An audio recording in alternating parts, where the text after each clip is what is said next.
Hello and welcome on in, everyone. I hope you are doing well. My chat just disappeared. I hope This is much better. We were having an issue, but it's fine. Hello and welcome on in, everyone. We are here for a very, very special live stream today. We're going to be live for about 4 or 5 hours. What? Celebrating, not you personally. We are going to let you guys I've not negotiated that in my contract. Surprise! I'll be speaking to my agent. Yes, a very special live stream. We are celebrating 10 years of 2 Point Studios, which is absolutely incredible. It's such an achievement. And thank you all so much for being here already. We're in for a very exciting day. I'm Leaf. I'm a community manager here at 2 Point, and we are joined with 2 very special guests today. Guys, introduce yourselves. Go on, you go first. That's very kind of you, Gary. My name is Mark Silk. I'm a voice actor, and I'm the voice of Ricky Hawthorne in 2 Point Radio. Good morning, and thank you, and happy birthday. Also, Sir Nigel Bickleworth, the finest of all the 2 Point Radio performers. We also have Harrison Wolf, your nighttime conspiracy guy. Plus, when you hear the guy that goes, Cheesy Gubbins, that's me. And even all the other in-between nonsense. So like, you know when you hear the guy that goes, Meat Wizard? That's me as well, as well as other stuff. So I'm a voice actor. I've been with 2 Point doing bits and pieces for ever since day one. Day one, yeah. And before, from our previous incarnations. Oh, yeah. We've worked together for many years. Mark is like this in real life. This is not like this. This is him. It's not all the time. The only difference between professional Mark and everyday Mark is a microphone in front of you. Now there is that. No difference in the way you behave. It's exactly normal. That's right, Gary, and thanks for being here. I will briefly introduce myself, but it's more important we go back to Mark. I'm Gary Carr. I'm co-founder of 2 Point Studios. So that's me, really. Actually, you do more than voice work for us. Why don't you mention a couple of the other wonderful characters you play? Go on, I'll give you 5 minutes. Well, I'll give you a couple of hours. Well, I'm the voice of a guy called Axmo in Star Wars Episode 1. So when you see the Senate scene in Phantom Menace and you hear, the Congress of Malice dare concur with the right honorable delegate for the Trade Federation, a commission must be appointed. Now take me to 2 Point. That's me. In fact, if we ever get as far as writing an autobiography, it should be called George Lucas Offered Me Crisps.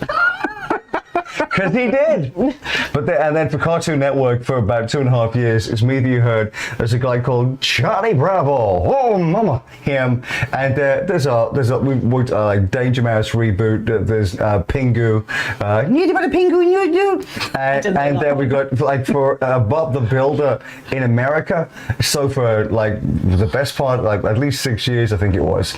If you grew up in Canada or America, right, and you'd hear, "Hi, Bob the Builder here. Can we fix it?" Yes, we can. Come on, Scoop, Mud Dizzy, let's go. To 2 Point to build stuff.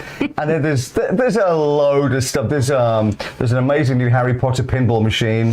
Because you love pinball, don't you? Apparently, yes. Yeah, I do. I know you do. You're obsessed with pinball. Yeah, ever since I was a kid, I'm a big gamer. Ever since my first Sega Master System, and it all kind of went from there. But yeah, there's a lot. There's a lot. Even like the guy that goes, it's Anton Saturday Night Takeaway, and for a couple of years, it's me. That was you. Mm-hmm.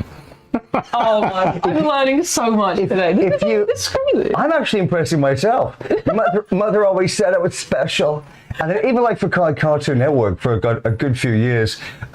On and off, you'd hear me as, hello, you happy people. You know what? I'm happy for Droopy.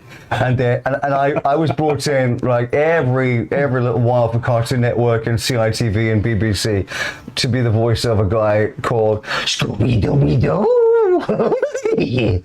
Like you'd hear, really, Scoob? That's right, Scoob. Only on Cartoon Network. I'm blown away. I'm actually blown away. We got I again, as well as being a big game, I grew up watching, like I think a lot of us did, like Thunderbirds and all those amazing Jerry Anderson shows. And I work with Jamie Anderson now, Jerry's son. So I'm in New Thunderbirds as the beautifully handsome Captain Wayne Rigby with extra baked on eyebrows. And I host Star Wars symphonies and You never stop. I try not to. But 10 years of working on this is kind of, it's up there with as good as it gets, because it just kind of, we've done so much with 2 Point, and the characters are so strong, and there's so much love for them.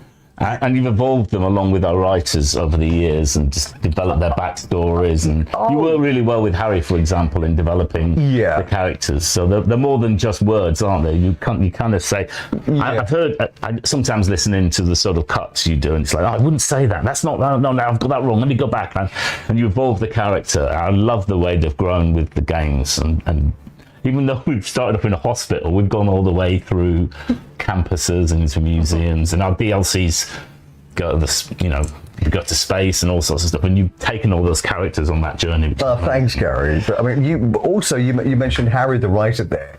There's a guy called Harry Puttock, real name, and Harry is something special because, like, well, there's some jobs that are jobs. And there's other stuff where you're just kind of happy to be in the room. And 2 Point is one of those rare, or one of those special things where you just, when you know that today's the 2 Point day, it's a really lovely day. And there's this guy, Harry Puttock, who's the writer, and he writes all the characters. He's writing dialogue for all the characters. And Harry's points of reference are incredible. He's like 12 different authors all in one head.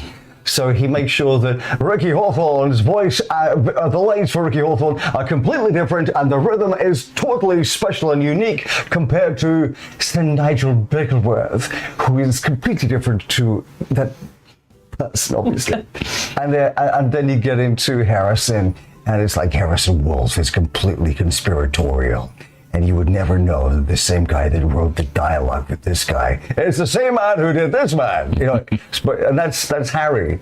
And you, because you're voicing it. I mean, he's writing it in a different rhythm, but you're having to voice it in a different rhythm. But you two work really well together. It's always been, really good team. And also with the combination, it's a team thing. So with us together, I'm really proud of what I've done, obviously as well. But it's a treat to be able to play with those words, because with what we bring together, it creates something much bigger than any one of us would just do. But I'm very happy about being part of this. Comments are coming in, I've noticed. Yes, it's been a lot. People are like, a lot of people are saying that what you bring to the games adds so much. If anyone here, if you're watching on Twitch, we have quite a few chats open right now.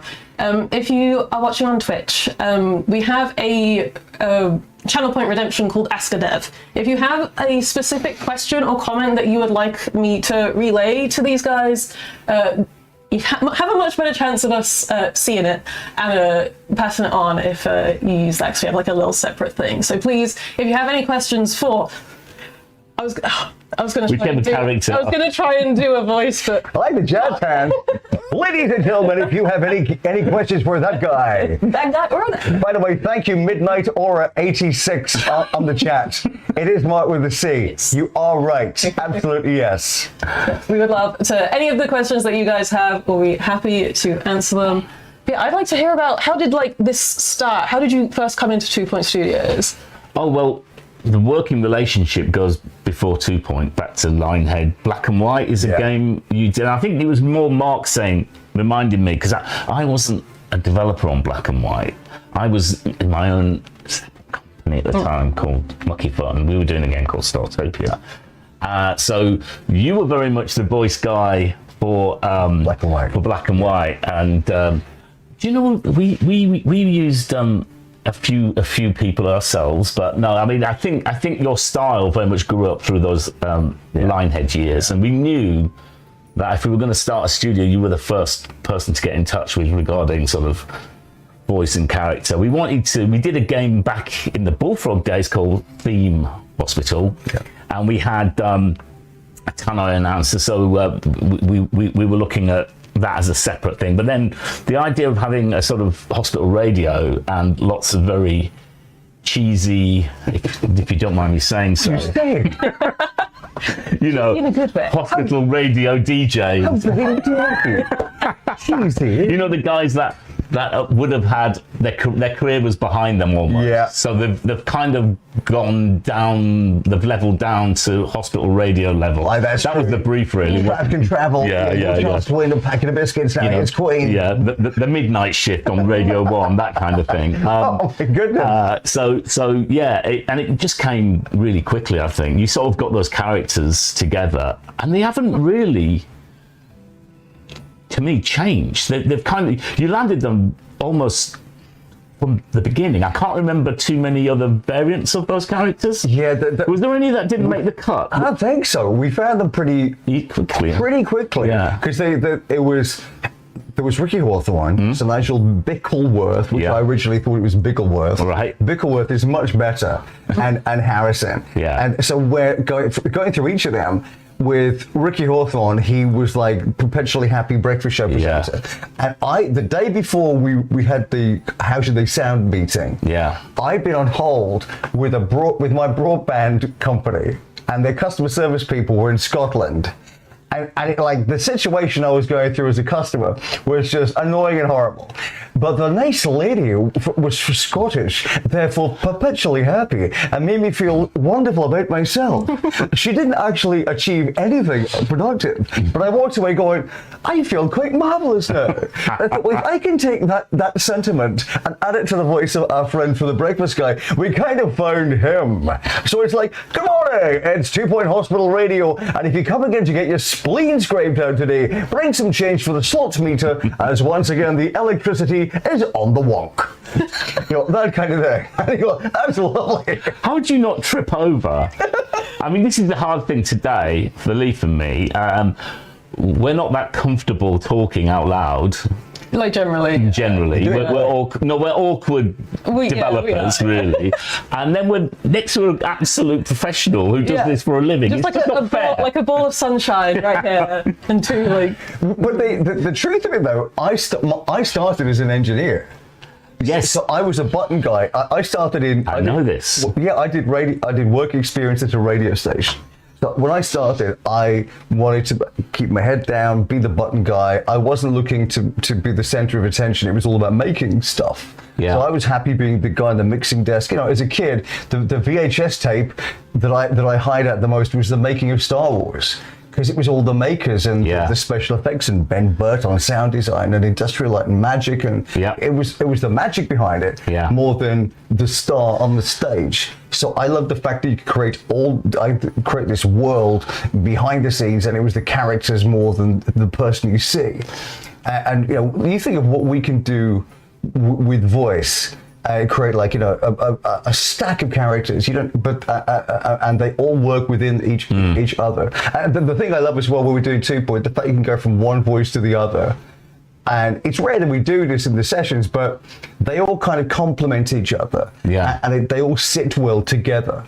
Because when you're, you know, when I was going through how each of these characters should sound for 2 Point, there has to be, they're completely different characters, but they kind of all work still. Yeah. They kind of all make sense still.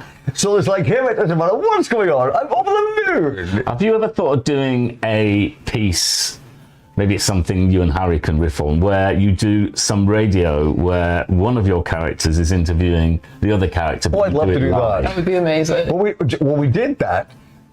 We did a thing, it was an outtake for Black and White, the original Lionhead game. So I'll just drop that now. Hello. Yeah. But by the way, this in the chat. Thank you to the people in the chat who have been referring to Black and White. It's really lovely, and thank you to my good friend Island Crab in the chat. He's put, who doesn't want an island crab in their day? He said the fact that Mark voices our entire childhood. Yeah. First of all, thank you. Secondly, I'm old now. That is also not true. But when we were recording Black and White, there is an outtake that is on the YouTubes that you can listen to. I know because I uploaded it. There's a bit where in Black and White, I'm the voice of good and evil. Your conscience is. So there's the voice of good and evil and black and white. You haven't heard those voices for a while. But there was a bit where the good guy tells the bad guy the news that actually they're performed by the same person, and it's like, oh, master, yes, nice guy. Did you know the person that does your voice is the same person that performs my voice? What are you talking about? Well, you see, if you take my voice and you go down a bit, and then you turn it into an American guy and make it husky, it becomes you. You gotta be kidding me. No, I'm serious. I'm you now. You can't be me. Well, I really am. Go back. Okay, I go this way, and I go up a bit and up, then back to English. Let me again. Brilliant. I feel starstruck right now. Like this is absolutely amazing. You do so many voices that I didn't know were you. Like, Wow. This is I'm blown away. you know what's Someone even- that said like I'm fangirling. Like yeah, I am. This is Matt, this is so cool. What's even more amazing, you normally, when you do, when you hire voice talent, you also usually have to go and find a studio to do that recording, and you also have to hire an engineer to do those edits and cuts and return it clean, pops removed, back to developers. He does all that. It's his studio. He's the engineer of his own work and returns it all. And I mean, thank you, because that is a huge amount of work that we don't have to do. No, thank you. And it keeps us nice and small as a studio, because sometimes when you think about games, it's not easy to always remember the additional things that need to happen when you do things like the soundscape of a game. And to have an all-in-one solution in Mark is amazing. And probably shows just how cheap I am as a studio director. But you know what? Thanks, Gary. This goes back to, it's like, this matters to me too, because from my side, I know, like, when we're all working, you know, like your comfy space, your cozy space. Yeah. You go to a place, you go, yeah, I'm at home now. Yeah. And there's certain studios where you go to and you go, yeah, this sounds great, and you give your best. And so my background as an engineer, producing other people, directing other people, being the button guy, I know what impresses me. Yeah. So I knew, I'm back during the apocalypse, during lockdown, I had someone call me and go, how are you getting on with the whole, working remotely thing? And I said, well, I had digital lines put into my mom and dad's loft in 1996.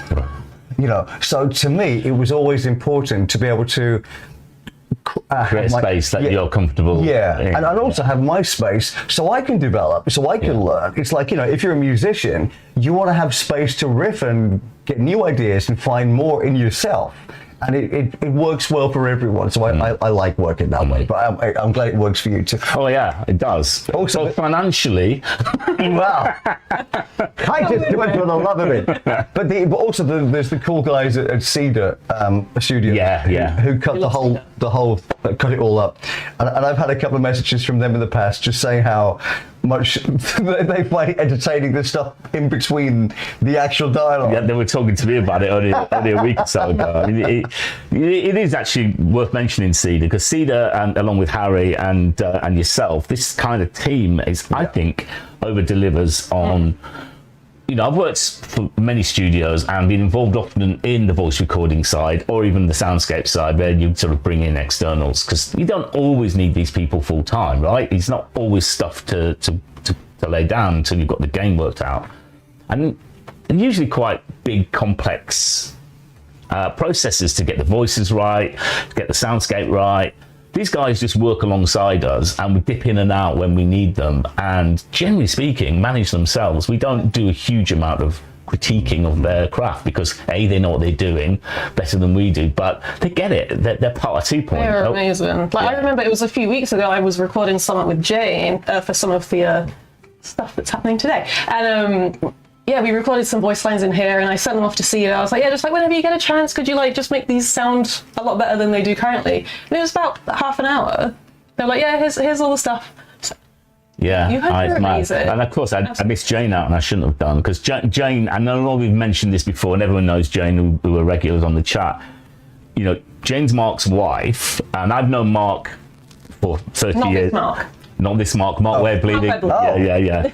And I've known Jane even longer, because Jane is also Peter Molyneux's sister. So I worked with Peter in the 80s and 90s, and Jane would pop in, and we were friends. And then Mark and Jane met, got married, had children, and then years and years and years later, we formed the studio. And when we were trying to find the voice for the Tannoy, Mark, we tried to find the original Tannoy person, who was actually a girlfriend at the time of somebody that worked at Bullfrog with us.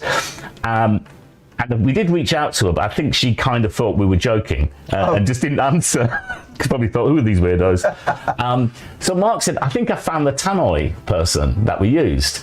And he played Jane, but wouldn't tell me it was Jane. I may have said this before in the chat, I'm sorry. But Jane's evolved that voice from being no experience in voice work at all, no acting experience, and the range of things she does with that character, just that slightly, pithy kind of sarcastic, can't be bothered. This isn't really the job I wanted kind of attitude. It's just, completely from an amateur starting point. Brilliant, really. Again, typical cheapness on Mark and my side to actually hire somebody who's part of 2.1. I had no idea that the whole thing was done on vouchers. What's wrong with luncheon vouchers? Nothing at all. I think they're very undervalued. That explains all the catering back there. Yeah, this is how we got you here today. It's like Patrick croissants. It's impressive. No, it's been. Made you coffee, And it was good too. By the way, I like the somewhat. I'm glad you can read that. It's really struggle for me in my aging eyes. I mean, you've got beautiful eyes, Gary. Thank you to the nice people on chat who have also discovered that I'm the voice of Grandmaster Glitch in GoJet. It's a show on CBeebies. It's particularly marvelous. Right. Thank you. We have had a lot of questions come in, so we're going to run Shall through we? Yeah, you run it. You run it properly. Yeah, you. Fantastic, guys. We're going to get that aardvark. I promise, and I'll explain that in a moment. Aardvark? There's an aardvark that you're going to have to do shortly, and I will explain it Very excited. in a moment, and we're all very excited for that. So, first question: who is your favourite between Nigel, Ricky, and Harrison? That's not fair. Which is your favourite child? Which is your favourite child? It's a lazy answer. I love all of them equally for different reasons. Ricky is just fun because you could get him to read like it could be taking a funeral, or revealing some particularly devastating news, and the whole thing would just sound particularly marvelous. So I love Ricky because he's always happy about everything, but there's something particularly devastatingly delightsome about Sir Nigel Bickleworth because he's about as I think him and the Tannoy announcer probably have secret liaisons because he's just one of my favorite ones. There was a review it was another demonstration of Harry's fantastic writing. It was now Sir Nigel reviews. It was dreadful. Thank you. Good evening. but there's something out of all of them. The one that was, I think, the one that kind of shifted it a little bit was Harrison Wolf. Yeah. Because it was like finding the exact note that was right for Harrison. And so there was a DJ in New York called Scott Mooney. Yeah. Scott Mooney. And it was Was he the Wolf Band? No, that was Wolfman Jack, baby. All right. Wolfman, the Wolfman. Okay, yeah. From you see him in American Graffiti. Yeah. But Scott, there was this New York DJ. It was it started based a bit on this New York DJ, and then there's a guy I love, a comedian called Stephen Wright, and everything's like totally laconic. Yeah. With Stephen Wright, it's like the whole thing is like I don't really care. It's like I bought myself a microwave fireplace. You can sit down for the evening in 3 minutes, and this kind of thing. And then he kind of found his way. It's like when you're picking up an instrument and creating a new piece of music. It's like that when you're developing all the little nuances. And then it was guided with Harry's writing and me playing. We found that. But I especially I like all of them for different reasons. I mean, because even when we did what was the space one we did? Yeah, that's when we gave Harrison Wolf a bit more of a front center role. Yeah, and so Close Encounters. That was it. Yeah, he was great, and there was a space guy too. Yeah. That was a lot of fun. But the simple answer is I really do enjoy. I enjoy each of them for very different reasons. That each one of them has their own unique personality and a stack of fun to perform. Ricky's great because I find that he just is like the best auto cue reader. So even if it's something really he should change and think about how he puts it across, he has the one way of delivery, and he'll say something quite, it could be like something's happened. and breaking news. He'll say it with that upbeat voice, even if it should be downbeat, because he's a professional. I'll say it in my voice. We underuse Harrison Wolf, I think. I think we could do more Harrison. Oh, we could do a lot more with Harris. So we'll have to think about that. Maybe. Especially now, UFO revelations are becoming a big deal. Yeah. We got a lot coming for the White House. Exactly, yeah. And I think we should possibly challenge Harry to come up with a new character too.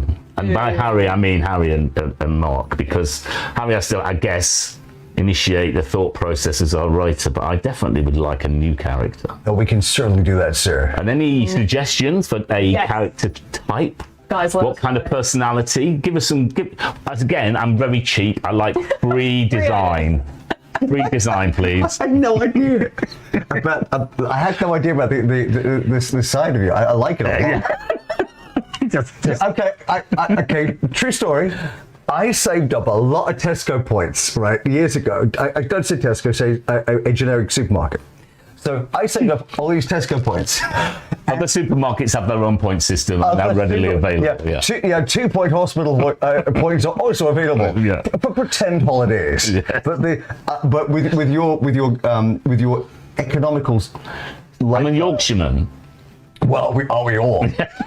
I saved up so many points. I took a friend and myself on Tesco vouchers to New York, and we flew Virgin Upper.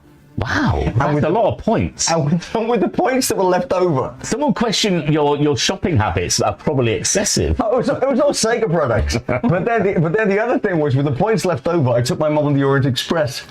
How many points are you collecting? It's a lot of points. I think I got a Legoland season pass one year. That was about it. But you're going kind of business class. Yeah. Welcome to the 2 Point Financial Advice Channel. Please note this is not legally binding or accurate. A lot of people are saying we need a Yorkshireman for a new character. No, that's a Scottish. Irish would be good. Irish would be good. Oh, okay. If we say Irish, I have an Irish radio connection. I'm the voice of the huge local, commercial radio station in Dublin called FM 104. Dublin's a music station, FM 104. Now back to the music. Your chance to win €20,000. This is the Jam on FM 104. So you work for an Irish radio station. Yeah. Doing an American accent. Well, kind of. What happened was, quite a while back, similar how these kind of conversations happen. I was working with this guy in Dublin, and they're looking for a new voice at the station. They couldn't find the right voice, and I said, well, to me, it should be like, you're an Irish station with the Irish kind of like lilt, like the slight Irish lilt. But it's mostly American music, and you got that kind of American swagger. Yeah. And so we ended up doing this thing like that. And I've been doing a recording session with them every week for over 20 years. Wow. And it's become take me out of it personally. Don't take me out of it personally. But take me out of it personally, it's become such a thing there, such a recognizable voice, that even if you don't say FM 104, you know it's FM 104. If all you hear is get ready for action and adventure, you know it's FM 104. Now I'm going to try and find some sample track from you. Please do. Right, shall we do another question? Go on, do it. Right, so we've got an actually really nice one from Severely Confused. Just, how are we doing today? How are you guys? I'm good. That's good. How are you doing, Lee? I'm having a wonderful, wonderful time. Oh, me too. It's a very exciting day, and I'm like, I'm really happy. Would you like some moisturizer? We didn't have time to moisturize. No, thank you. No, I need the opposite. I need to have something just to dab away. You're probably going to just I think it's important to be moisturized. It's very important, yeah. I agree. Mark is very moist. I am. Moist man. It's a gift. And Gary, how are you doing today? I'm doing fine. We slightly disappointing news. And good news. We went to the MCV Awards last night. Oh yes, of course. But we were in a really strange category. Yeah, we were in some. I think our category was best air fryer. I wish it was. We'd have a damn good chance of winning that one. Major Studio of the Year. Oh. Ooh, am I enough camera? Sorry. Yeah. Right. Major studio. I mean, we're not a major studio. No, I'd like to think. definitely don't we're feel like a major No, we're a studio. boutique little. We're just A little baby studio. So yeah, I think we accidentally fell into the wrong category there. But it was a really nice evening. We sat with our friends at Fireproof. Barry Mead and I used to work at Bullfrog, and he also used to work with me at Mucky Foot. So we go back a long way. They won an award, of course. They always do, but they're really good. And we sat with our friends at Liquid Crimson. So Lauren rather was there, and yeah, we had a really good time. Really good time. sad we didn't win, but yeah. And I was completely well behaved. I was drinking water. See, this sounds like you're lying. No, because the night before I watched the England game, and I was drinking local beer. From, That explains why your skin looks so rosy glowing. yeah, ruddy. Some would say. All the water. Some would say ruddy. That's the first time in any chat I've seen someone say, "Did he just moisten his face?" Yeah. Yes, I did. Yeah. And we have a lot of people saying that you're major to us. So thanks, guys. And also just Thank a you. little extra bit of comment from the How Are We Doing? Severely Confused says, it's a massive day for you all and we're so happy to be here for it. P.S. Mark, your voices are absolutely incredible. Thank you. By the way, I took that as a huge compliment until I saw. Did you see the name of who wrote that? Severely Confused. Severely Confused. Yeah. And that's Yeah. thank you, Severely Confused. I think you appeal to the severely confused. I think I might be in that so club well. myself. All right, so we are going to do the aardvark. Okay, so we have a long-running initiation, I guess, within this community, that anyone who appears on the live stream, they have to say aardvark. They like to gauge how posh we are because we're in Surrey. Oh God. Even though a lot of us are from like the north, aardvark is the posh gauge. So people have asked, firstly, can you say aardvark? And then can you go through all of the voices? The answer is yes. Aardvark through the please. Right, clips ready. You first or me first? Oh, it's got to be you. Okay, well, as me, Aardvark. As Ricky, Aardvark. Good morning, an Aardvark. So Nigel, Aardvark. Oh, how lovely. I quite like a pet Aardvark. So, and then we have Aardvark. It's Harrison. Then, if we hand it over to Cheesy Gubbins guy, Cheesy Gubbins, now with added Aardvark. Oh, and Meat Wizard guy would be Aardvark! That's going to be clipped up. That is brilliant. Aardvark! Clip. Yeah, clips, thank you. Dayla TV's asked, did the higher-ups put on an anniversary barbecue or anything for the staff? Not today, but we are having a big party next We're having a month, aren't we? big party. Big party. In fact, some of the clues in this T-shirt suggest what the party is going to feel Oh, like. good Hopefully. grief. Yes, we've got all sorts of things. Aliens. No, well, I know there's certainly some of this going on. Oh, I didn't know about Yeah. that. That's very exciting. Around the nipples. There's a lot going on. Yeah, we're having a special themed nipple. Not sure about that. Don't like that. Not sure about that. I think that goes slightly outside of our age rating. Parents, please cover up your children's ears. This is, for the record, despite the request from the chats, there is going to be no 2-point nips. Not happening. Not in the summer. Not It's in the more of a summer. winter thing for us. Stay cool, kids. Right. I didn't say aardvark.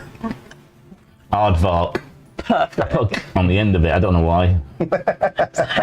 Guys, we need to rate the aardvarks. That's usually how this goes. You get like between 0 and 10. Oh, okay. I imagine this will probably be like a 13. Yeah, I've got a feeling I'm basically in the wrong league. Yeah, you can't compete really, No. can they? 2-point fairground. 2-point amusement park. Could be. Who knows?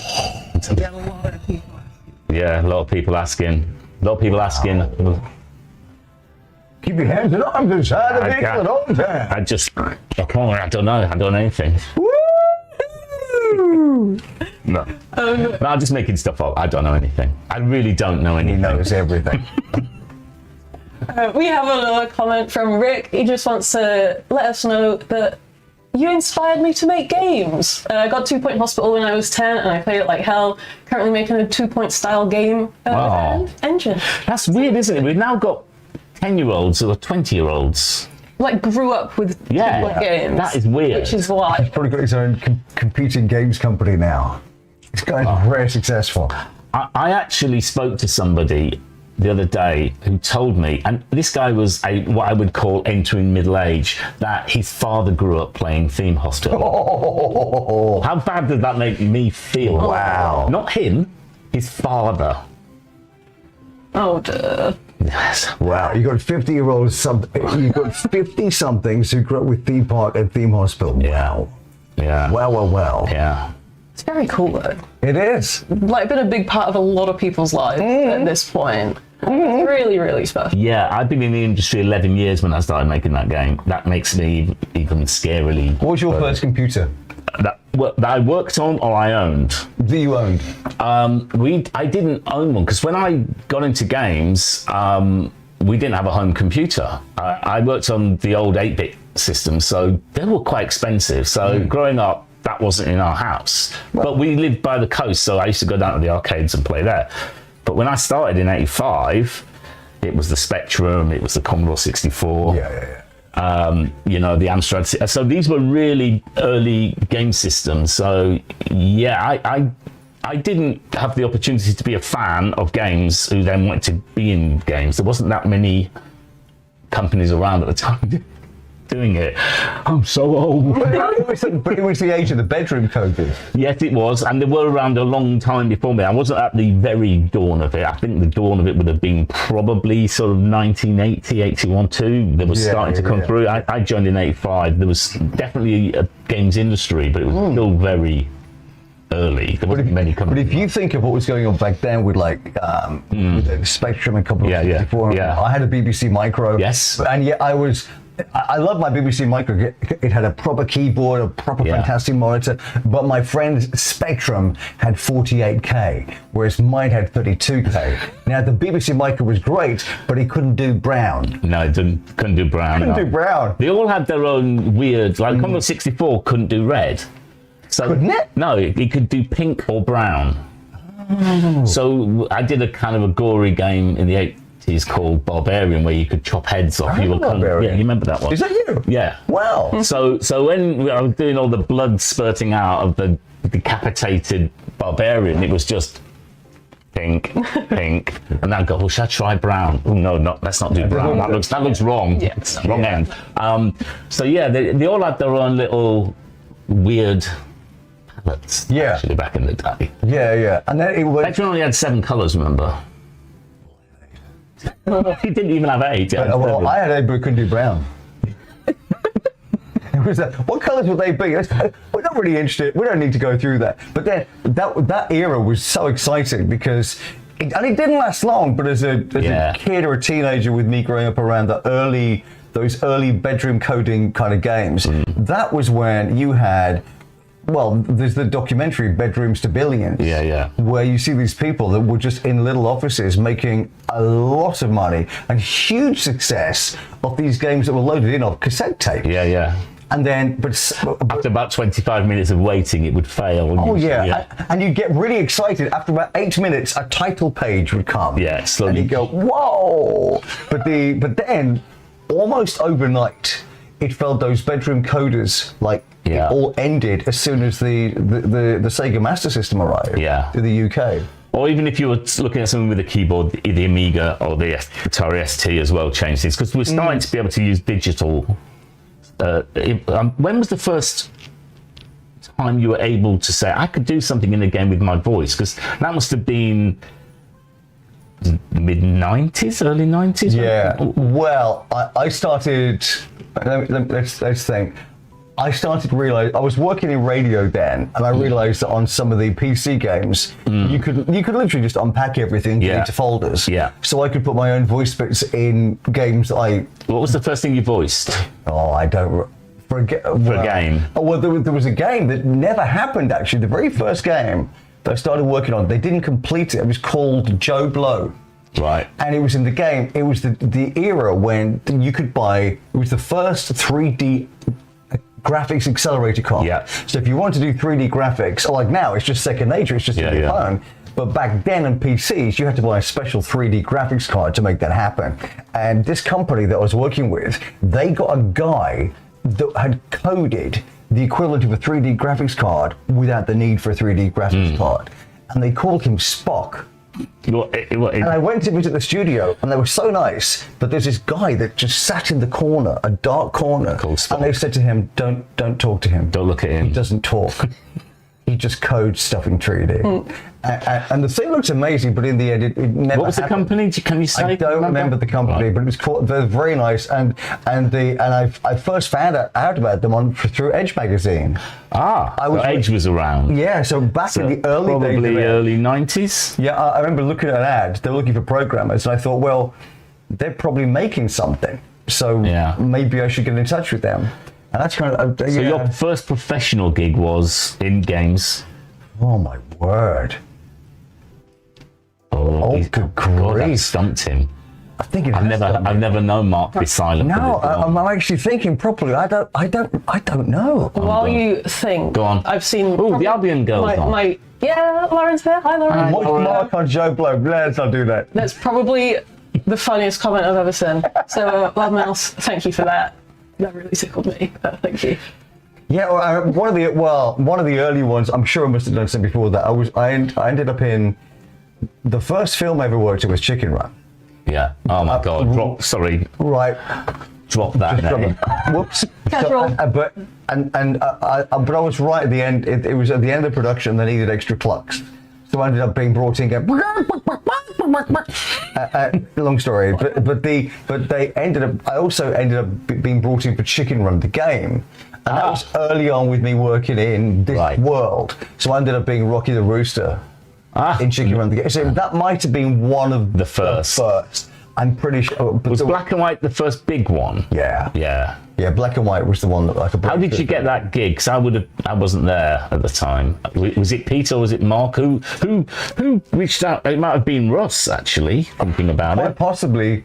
I don't remember who got in touch. Rush, you worked with Rush Shaw a lot, obviously, back in. Yeah, he was fantastic, and James, the writer, as well. He was very good. And what I do remember when we worked on Black and White, we did a lot of recording sessions, and we recorded literally in almost like this office room where they were doing the music. Yeah, I know exactly where that studio Lionhead. used to be, the potholes and things. Yeah. But the very last, just before Black and White was released, we did one last huge week of recording sessions. And if you imagine someone printing out Wikipedia, that's what the scripts were like.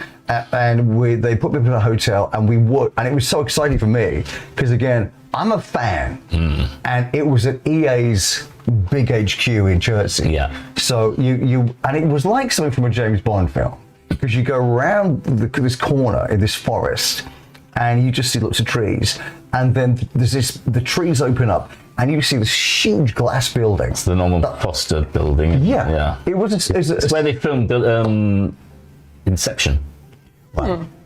Makes That sense. building for it. Yeah. Well, and the whole, and there was like a track at the front of the building, and this body of water.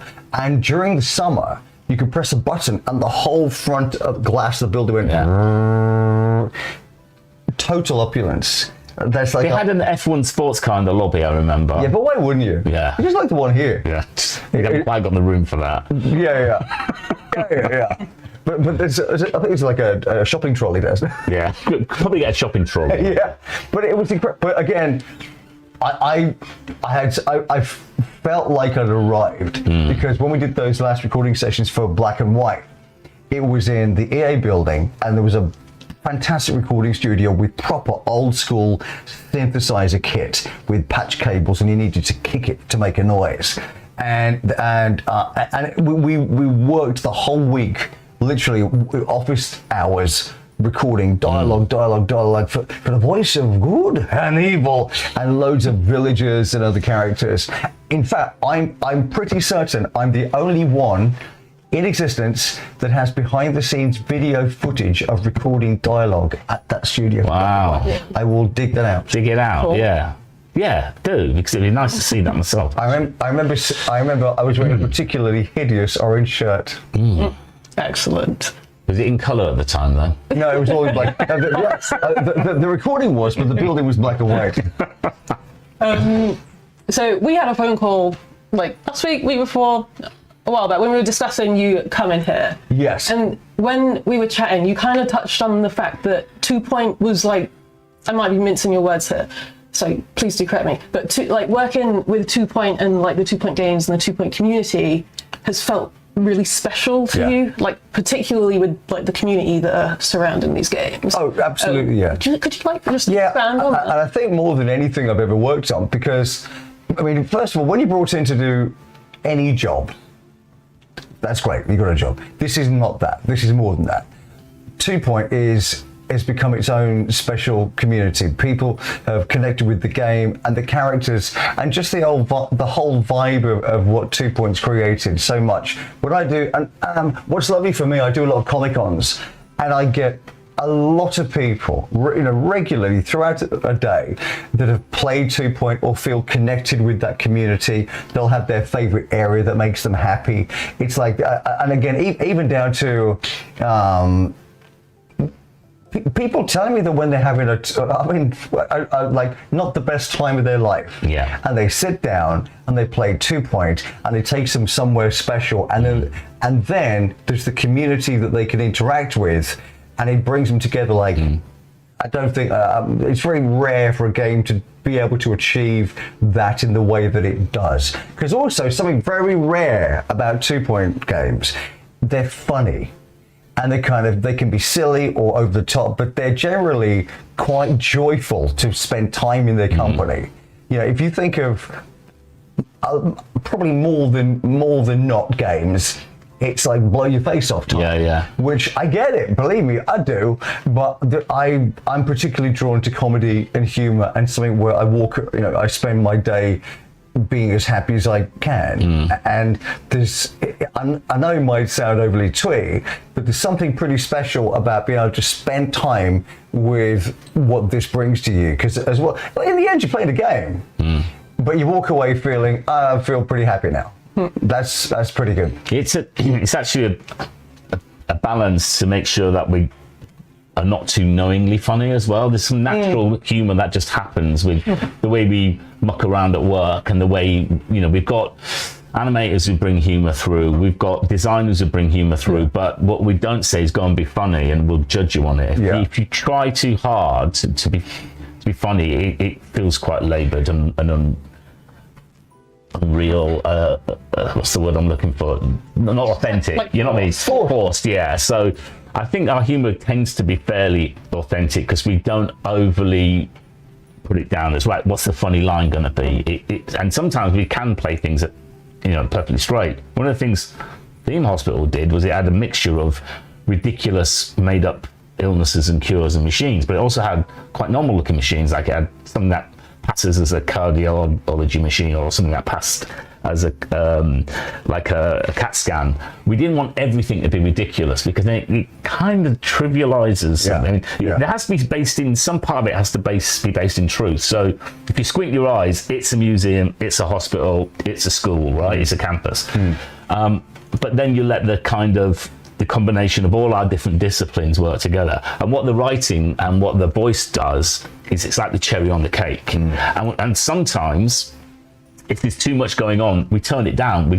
We actually make sure that the voice recordings aren't necessarily always playing over the top of something else as well. So there's quite a bit of choreography that goes on with it. But we don't need to just make everything for laughs. It can actually be a serious simulation game because the systems are there. The game can be challenging from time to time.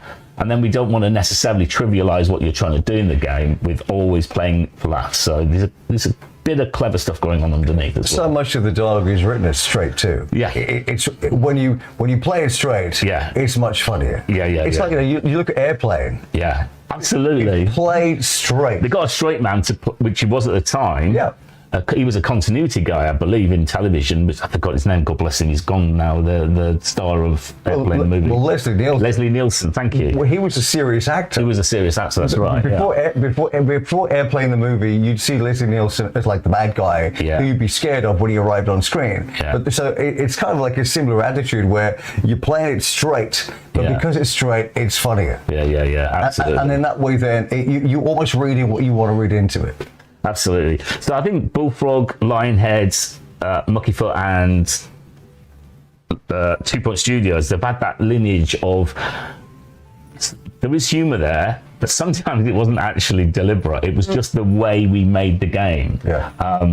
And that's one thing Mark Webley often says, is sometimes he slaps us all on the wrist, because he'll go, no, you're just playing it for laughs now. He doesn't like it if it's too deliberate. He sort of... One of his superpowers is knowing when we've actually thought, oh, we've got to be funny here, or in fact, often if we come up with a ridiculous name for our DLCs, Mark will just go, just call it, and he simplifies it, doesn't The most boring, straightforward name. Yeah, and that's in thinking, right, no, you just think you've got to be silly now, and you don't need to be silly. We've had a question like, regarding all of the humour. How do we handle translating that humour into different languages? That's a really good question. Because we have a lot of puns, right? And a lot of them, they won't land the same. No, and I suppose I should answer that because I'm involved with that a little bit more than probably Mark gets to see. But when we write and when we get voice characters to be Mark, and when we get lines to be written, if you like, geopolitically as well, because you've got to think about things land differently in different cultures, that you know, they mean different things. They may be less, or you know, more or less offensive. We definitely tune the writing with experts at Sega. Sega have got a really, really, really good localization team, and Sega Japan that have fantastic voice talent they use to take the essence of what Mark does with his characters, but correct them, if you like, into a more, probably the equivalent for, say, Japan, or the equivalent for China.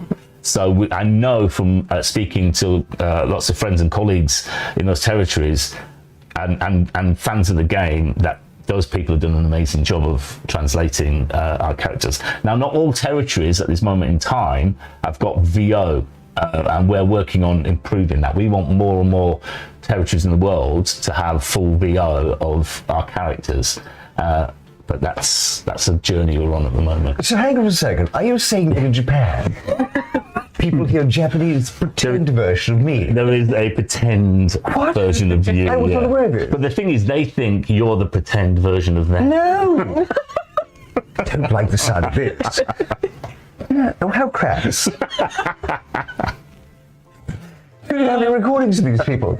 We have recorded. I need to address it. Address the phone numbers. I need to phone them. I bet you'd like to listen to them, wouldn't you? I'd love to hear them. Yeah, I think we can arrange that if you'd like. That'd be a great like side-by-side video. What might be cool is if we integrate it into somehow, like this little glitch, and like we go into some kind of voiceover verse. That would be very cool. Oh, marvelous! I don't know what came over me. I do like this. I like the idea of that. It's like you learn a foreign language. This is you trying to pitch for the other world. Yes, it is. Absolutely, certainly yes. How dare you use other talent? I'd actually love to hear them. Yeah, no, they're Great. Yeah. Wow. And a lot of work went into finding them as well, and they have huge fan bases of their own. What? Is it so wrong? I don't. It's such dreadful, awful time wasters. Get a hobby. Someone has asked if we're going to do an autograph giveaway, and I'm thinking people are also asking about this merch, which is absolutely amazing. Well, I like that very much. It's modeled well. Big shout out to Jenny Burrow, the artist, who I've worked with over the years. She was a ex-Lionhead. She did all the UI work on Fable the Journey, a game I did at Lionhead. So she's a brilliant artist. So she's come and done this special anniversary t-shirt for us. They are amazing, and it's really nice. Keep an eye on our socials over the next month. Birthday celebrations are going to be happening for the next 4 weeks or so. I'm pretty sure we're going to be doing some giveaways over there, so keep an eye. No need. Ames has said he wants to buy the shirt. Well, £80. That's payment for the shirt right now. It'll be going to the Getting Car Fund. Be a fun. Yes. I'm rather thirsty at the moment. Signing, yeah, you would sign some stuff, wouldn't you? Of course I will. Yeah, that would be amazing. Thank you. Excellent. But yes, keep an eye out. But only if you really want it. If you would like a 2-point signature by Harrison, Sir Nigel, or Ricky, say in the chat, and maybe we pick one out then, and you get exactly that. So do you have different autographs for all three? I do, yes. That's incredible. It's quite a skill. It's actually just different coloured pens. It's not much of a skill, is it, No, really? no, I'm more of a classy blue. Ricky is a lovely, lovely black, and Harrison Wolf is brown. I don't know why. That would make Andre happy. Andre. Andre is one of our artists. His favorite color is brown. Yeah, well, thank you for BBC Micro. Candy Brown. So yeah, we'll get some autographs and we'll give them out. That would be amazing. Thank you. Oh yeah, she wants all three of them. Greed. That's greed. Choose one. Be happy with it. No, 2 for eBay. Oh yes. I might sign 3 for myself and sell 2 on eBay to myself and get them with a discount price. Wouldn't it be a great job, actually? What you do for a living is you sign autographs, sell them on eBay. Yes. What do you mean, Ian? That's how I paid my pitch. It's not very big or any good either. I met Mark. I once gave him a short tour through the amazing Farm Burger. Oh, how lovely!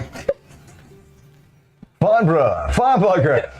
I met Mark. I once gave him a short tour through the amazing Farm Burger. Is Andre here today? Andre, he's in chat. Yeah. Is he real? No, I don't mean on the screen. I mean in the building. I don't think Andre's in. Is that Andre the Giant, the wrestler? No, he's dead. So that's our Andre, who met you in Farnborough. Oh, he was fantastic. He's probably sat out there. No, I like him a lot. I think he's an artist, man. He's very good in Farnburger. Yeah, no, for the record, Andre's a nice man and, unlike Andre the Giant, much alive and not dead. No, Andre is not here. Maybe that's good. He's at work from home, which is a good thing, actually. Yeah. Fridays is our work. Still alive, though. Yeah. That's nice. That's good. We'll love to hear it. Working on the scene. Some would say, Andre, you're not working from home, you're watching the live Twitch stream, so... Technically, that's business research, Gary. All right, okay. It's very self-aware of what the fans want. It's all about the fans. It's all about you. Without you, we are nothing. We need you. Thank you for being here. This is a test of your loyalty and a test of the focus ability of this camera. Did it work? Yeah, what's that? I couldn't see. All right. Was the focus good, guys? I don't think it It's would have. very, very good. That's good. Okay. Unfortunately, guys, we are kind of coming to time for this section. The stream is continuing. Don't go anywhere. Quite a while still. We're going to be live for probably another 4 hours. Can we take a hydration break? We can. You mean get rid of us, don't you? Yes. Also, I have breaking news. In the 2 Point building, the patisserie trolley has just arrived in the corridor. Oh, wow. Very exciting. Barbara is here with her freshly baked goods. Morning, Babs! She's dressed up for the day. She's got a magic hat on. Do you ever turn off? Is there a point where you just go, I'm not going to speak today? I turned off a while ago. It's all about Sir Nigel right now. Someone said it's time to moisten. Let's go. Fantastic. 2 Point patisserie. Who likes lemon tarts? I do. Let's go eat. All right. Thank you guys so much for being here. Mark, it's been an absolute pleasure. Oh, Boosh. Mister. Boosh. Guys, would we like to have Mark back in the future? I think it's going to be a resounding yes. This has been hilarious and yes. I like that. Please don't turn Mark off. I can listen all day. I like that. Resounding officially yes. on. Wonderful. So, Thank if you. you'd be up for it in the future, we'll definitely get you back because this has been really, really fun. And yeah, we have a lot more very exciting things planned for the rest of the day.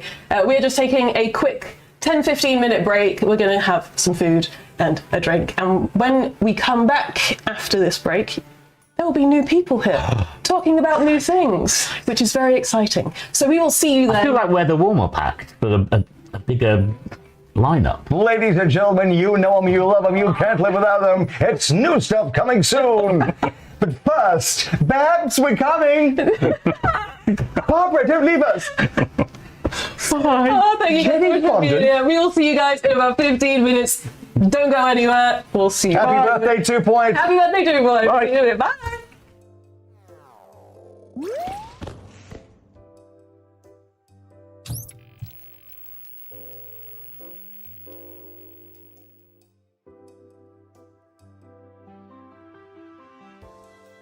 Yeah, so we're collecting plates up. Yeah, and Ben still hasn't even started. What's going on? Look at his meal. Everyone has absolutely finished. In fact, all I've been everyone's finished. Put your stuff this way. That was he's still eating.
Have you lit a match before?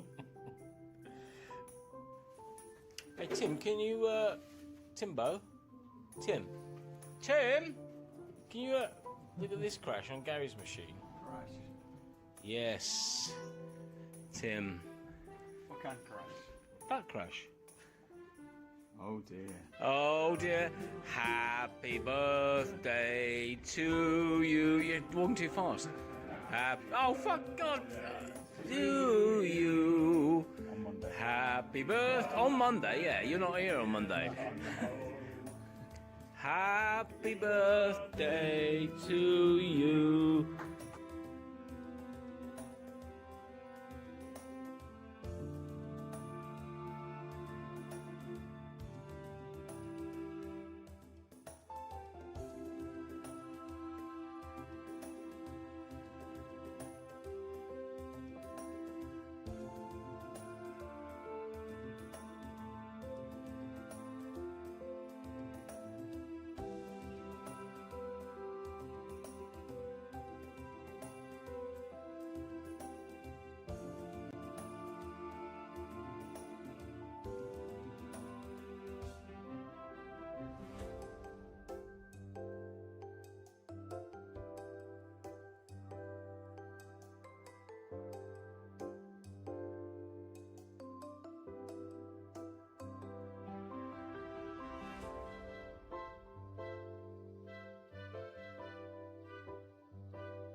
Oh, hello. I didn't see you there. For years at 2 Point Hospital, it's been our mission to help and to heal. Take Trevor, for instance. Trevor used to be happy, healthy, and wealthy. Life was good. He slept easily. That was until he suddenly developed lightheadedness. The daily commute is now even more of a grind for Trevor. Even simple pleasures like heading to the movies can be painful.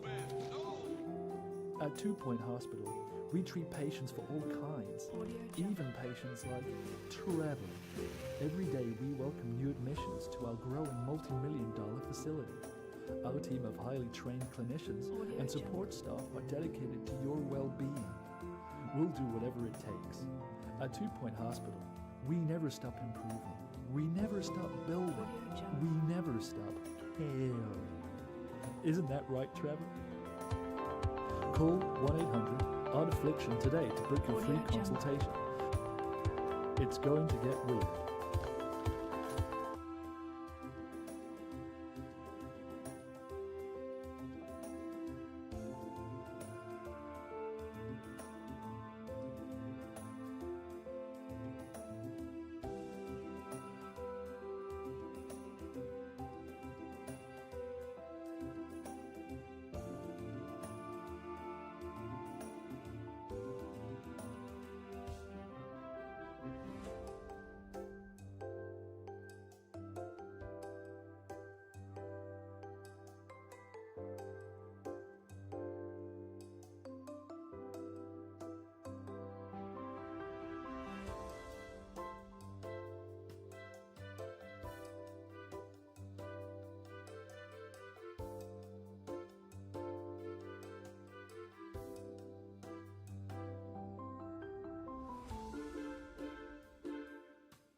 Yeah, so we're collecting plates up.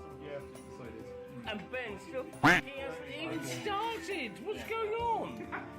Look at his bill. Everyone has absolutely finished. In fact, all my friends, yeah, everyone's finished. Put your stuff this way. That was. He's still eating.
Have you got a little match before?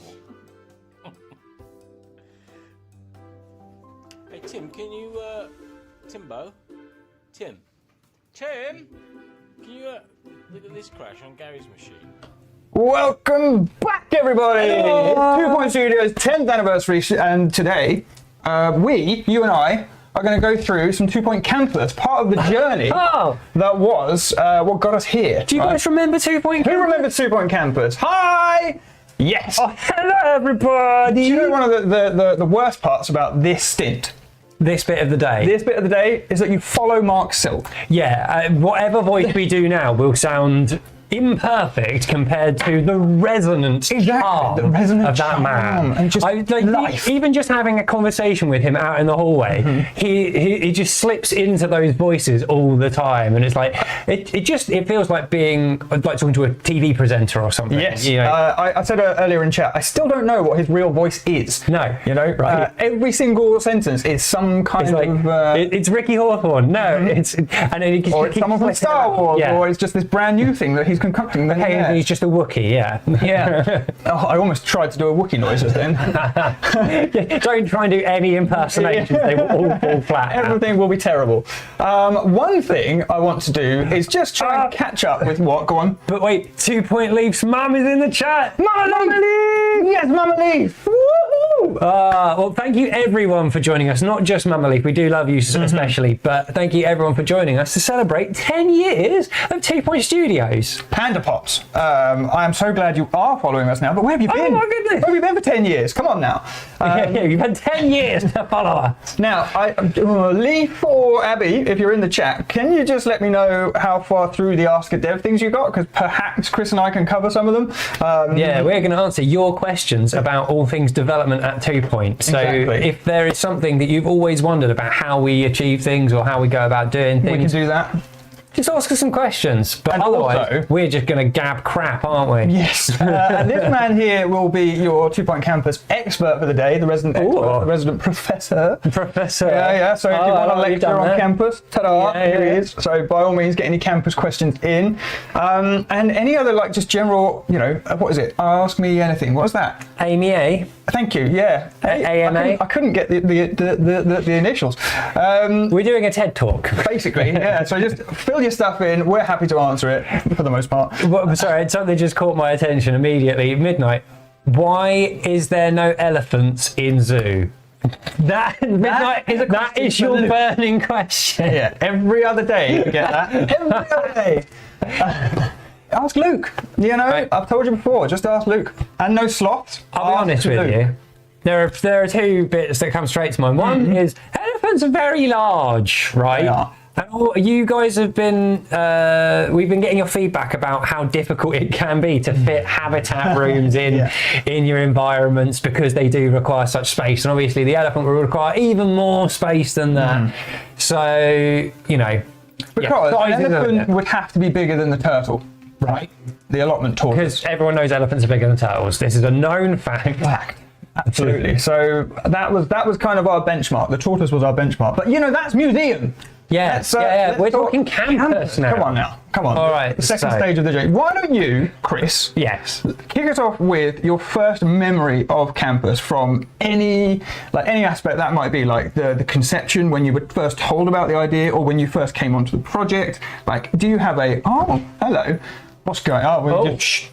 Nothing's happening. Nothing's Jack. going on, Nothing's going guys. on behind the camera. It's really distracting at all. This is a really different question to ask because answer because I have ADHD, so my brain doesn't organise things. It's like when you ask me a question directly about something, I won't have an answer. But in 2 minutes, I'm going to have the best answer in the world. So, but Can I what ask I something else will until tell then? you about is when we first started working on campus. Obviously, there's a lot of work that goes into games before a lot of the team join in. So for anyone who's not familiar with the process of game development, you have what's called pre-production, which is where you go through a lot of prototyping of features and discussing ideas and trying to work out like what is the game we're going to make, right? And when you're doing that, you don't have like levels or stories behind things. You're currently building all of that up before you get to the stage where it's like, right, we know what we're going to build, get all the artists in to make all the pretty things, get all the designers in to set it all up, get all the coders in to actually build the systems that we're going to use. So when you're in that very early stage and a project goes into production, you often find yourself in sandboxes where you've just got like these blank levels. So all of our games have a blank level that existed at some point and probably does exist somewhere. And I just remember with Campus, that was kind of my first real experience of that, of being like just dropping into a world that's like, it's just a grassy plain and there are some characters wandering around and I'm just using debug to spawn them in and just like doing this really like when you play a game, you've got all of this context around it. You've got the environment, you've got the lighting system, you've got the music, you've got all of the things to add together to make this like really full-on experience. And imagine you just strip all that away, and you're literally just looking at one dude on a little square of grass. Yeah, loads of like placeholder just things, right? Yeah, It's like this square or this cube is meant to be the knowledge, whatever you call it. Yeah, and one of the things we did with Campus was we built it from the ground up. So a lot of people thought that it was a port from Hospital, and we just took Hospital and built on top of what we'd already done. And like, there is an element to which that is true in the like the lessons that we've learned and the things that worked in Hospital we reproduced for Campus, but we did build it from the ground up as a completely fresh project. We didn't port anything in from Hospital really. Like I say, like anything that was working well, we rebuilt those systems, but tighter, better. So yeah, it was really cool seeing Campus come together from this really early stage of having very, very little to being the fully fledged game that had even more features in it than Hospital did. I think there was a lot of fun testing the romance options because obviously we'd never done relationships in games before, so like that was just an entirely new thing to consider, and it's a very evocative kind of feature. Like it inspires people. Like some people just leave it completely alone and like, I don't care, I just want to run my nice university and just make some money. But like if you wanted to engage in that system, like people have opinions on how that should work and what it should look like when a character in a game forms a relationship. And we were able to put that awesome 2-point spin on it. Someone just mentioned the love bed in chat, and I'm like, that's exactly what I'm going on about, you know, like just that very innocent 2-point approach to things where it's like, you guys know what we're talking about and what we're alluding to, but everything in the game is nice and clean and funny and silly and dumb. And like some of the names for the levels of friendship stuff, like Giga Chums is one of my favorite phrases. Love a Giga Chum. Well done for earning your badge. A quick question that came in from chat just now. They said, why are there no elephants in Campus? Why then? God damn it! For the exact same reason as they're not in music. No, there are no animals in Campus except for pigeons, monobeasts, I think, and worms and hamsters. Cat? Is there a dog as well? Oh, there was a cat and a dog. Yeah, so basically, dog thing. Pets and pests exist in Campus, but nothing else. Yeah. It's only in the world of 2-Point Museum that we ventured far enough out into 2-Point County to discover actual real wildlife. Oh, kiwi. That's fantastic. There were screenshots Kiwi of ponds. the night students falling in love on a bench, and it's been their screensaver Oh, that's 5 years. fantastic. That's amazing. 5 whole years? Wowza. Yeah, man. Good grief. And yeah, so it's nice seeing all our little people have relationships and there was something really silly. I'm trying to remember what the bug was with it at one point, but there was something where we did a lot of testing where we had to sit and watch our little people getting into relationships, and it felt a little bit voyeuristic, I'll be honest. But one of the kind of funny things that came out of it was there was basically a point at which like people would get to this level of friendship, but they would never get past it, never get to like Giga Chum or whatever it was. And we spent hours watching these little people trying to work out what it was. And I think if you know the system in Campus, the way it works is like they develop a friendship and it's like level 1 friendship, and then they can use items for level 1 friends, and then they do that and it advances their thing to level 2, and then they can use items for level 2 friends, and they get their way up that path. And there was some sort of gap where there were no items that allowed like level 2 people to use it to get to level 3 or something like that. But oh, the fun. No, the fun. Chat was also saying that catching worms on gamepad was fun. Oh yeah. Because we were quite like keen on making sure you couldn't just cheese that system by pausing the game and going and finding them, but it was a lot more difficult to navigate around on gamepad, and that was. Wasn't there? Didn't we build something in whereby if a worm appeared and you missed it, the next one would appear in a very similar vicinity to the last? Yeah. Whenever we get feedback like that something's difficult, like we'll do what we can to mitigate that and make it an enjoyable experience. Because at the end of the day, that's what we really want for you guys is enjoyable gameplay experiences. Yeah, for sure. And where something is frustrating, that's not the point. Great question here. What's your favourite mechanic in Campus? Because you have been through them all. Oh, yes. Were there any that we dropped as well? So it's so funny because like my head's been in museum for 3 years now, and it's all I can think. A lot of the time when I think about things, I'm like, am I thinking about camp? No, I'm actually thinking about museum. Yeah. Slowly shoved. Yeah, it just out. because it kind of all of the systems work differently. It replaces a lot of that information in your head. But like in terms of the mechanics that we were gonna put in that we dropped, I can't really think of anything. The only thing that springs to mind is actually I think for museum that we were gonna put lectures in museum. Yeah. And similar to how we had them in campus, but Yes, that we're got going- dropped because it just didn't work with the general flow of people coming in and freely bobbing about. Yeah, that's right. Yeah. In fact, I think haven't some like modders gone and found certain files before now, or maybe I'm Yeah. I mean, I think the the lecture room theatre? for the lecture theatre still exists, exists yeah. in the game. Like because sometimes it's like we might bring that back at a later date, so let's not completely erase it. But campus. for campus, like I think one of the best and worst mechanics in the entire game was the timeline.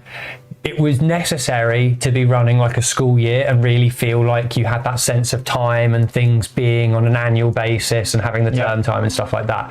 But it also restricted how you could play a lot. And it made you be really dependent on time. And like in my gameplay experience in general games, like I don't like being under time pressure. It is my least favorite thing in games. Yeah. I like to be able to wander around, do things at my pace, do them the way I want to do them. So like sandbox sort of stuff is my bag. But like I remember playing the original, do you remember Dead Rising? Zombie game where you can pick up any element of the scenery and beat up zombies with it. I think we were playing Dead Rising 2, but all of the games in the Dead Rising series have this timeline element to it where it's like it's possible to just miss out on gameplay experience because you took too long over here. And I'm a serial looter as well, so I just grab everything. But for me, the timeline in campus didn't feel quite as oppressive, and I think it's because you did have the option to pause the game and to go about and do your decorating, your building, your organising of things. So that time pressure wasn't as immediate and overwhelming. Yeah. But just a couple of things I want to run back to over here. So, favourite campus, mine was in one of the DLCs. It's the lake, and I can't remember its name. Oh. But that environment is just yes. I'm trying to think which one. It's in the hospital DLC. Medical stools. Yeah. Medical stool. So I mean that is a thing. Because there was medical school. What is happening? We're being invaded. Community here. The community gang are here.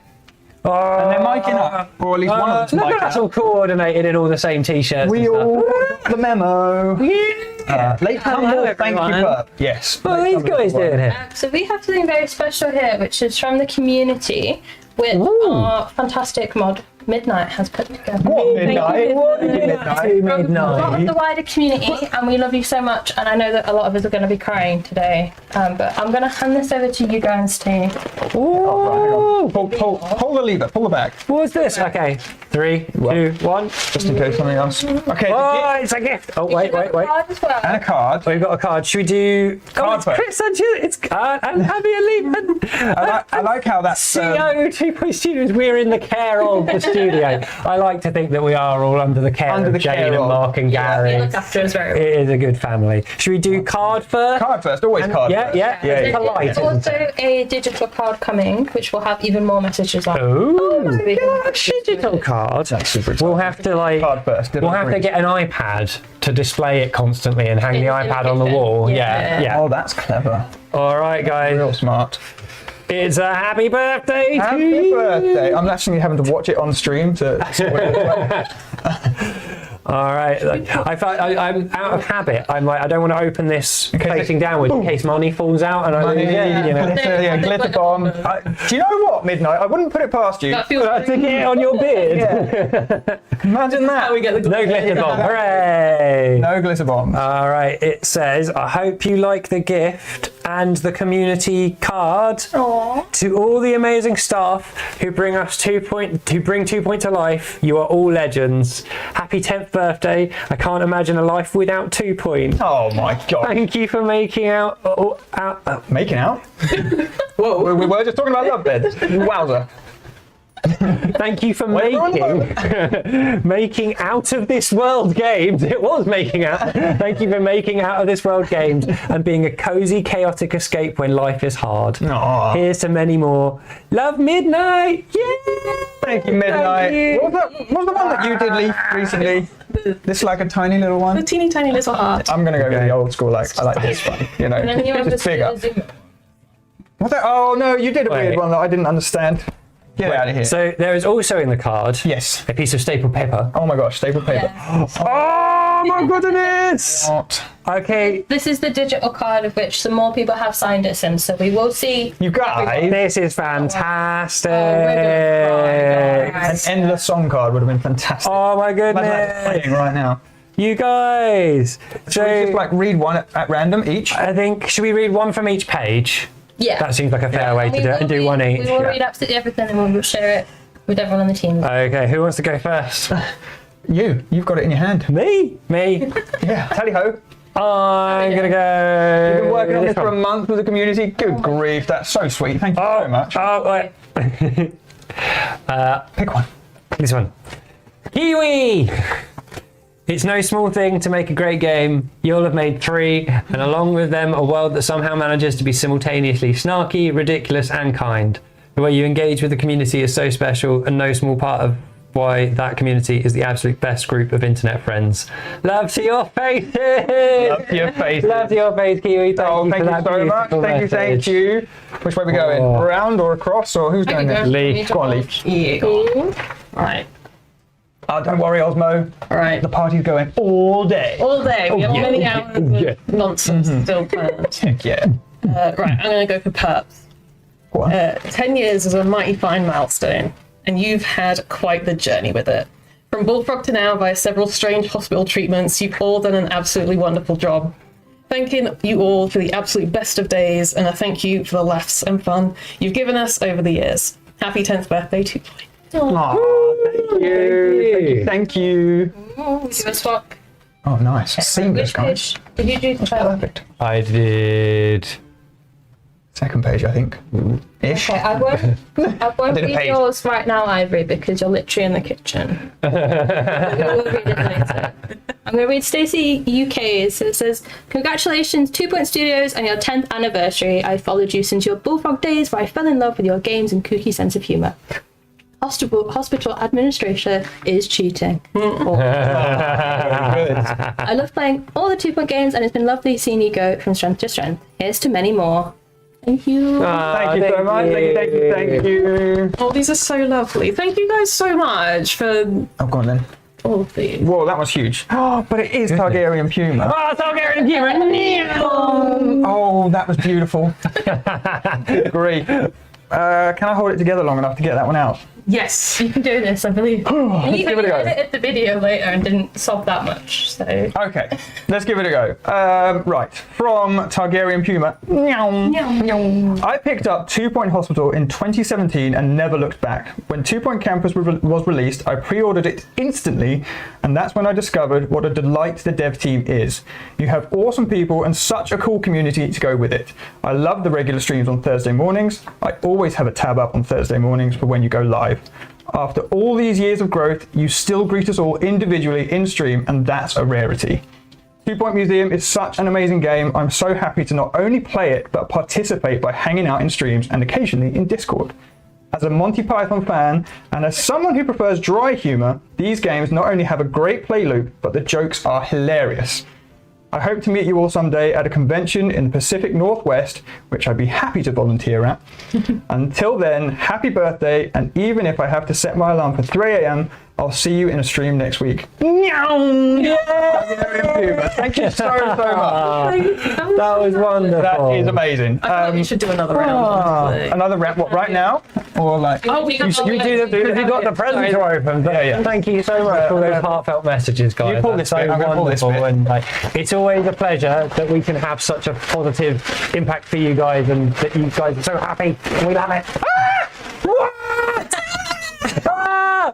It's an aardvark holding a present! How do you say it? Aardvark. Aardvark. Aardvark. Oh my gosh. It's an aardvark. How did you What did you? Incredible. Handmade by Who's Roxy? So Roxy is a member of the community that Midnight got in touch with to make. Roxy, you hero! Midnight, you hero! This is one of the best things I've ever seen. Thank you, Midnight. Thank you. Holding a Roxy. little gift. I love you so much. Oh, the gift is soft and plushy as well. This Oh. is amazing. This is so fantastic. Yes, this is a good guy. Good little Find a guy. space for them He needs on the to- shelf. He needs to live on the shelf. On the crochet shelf.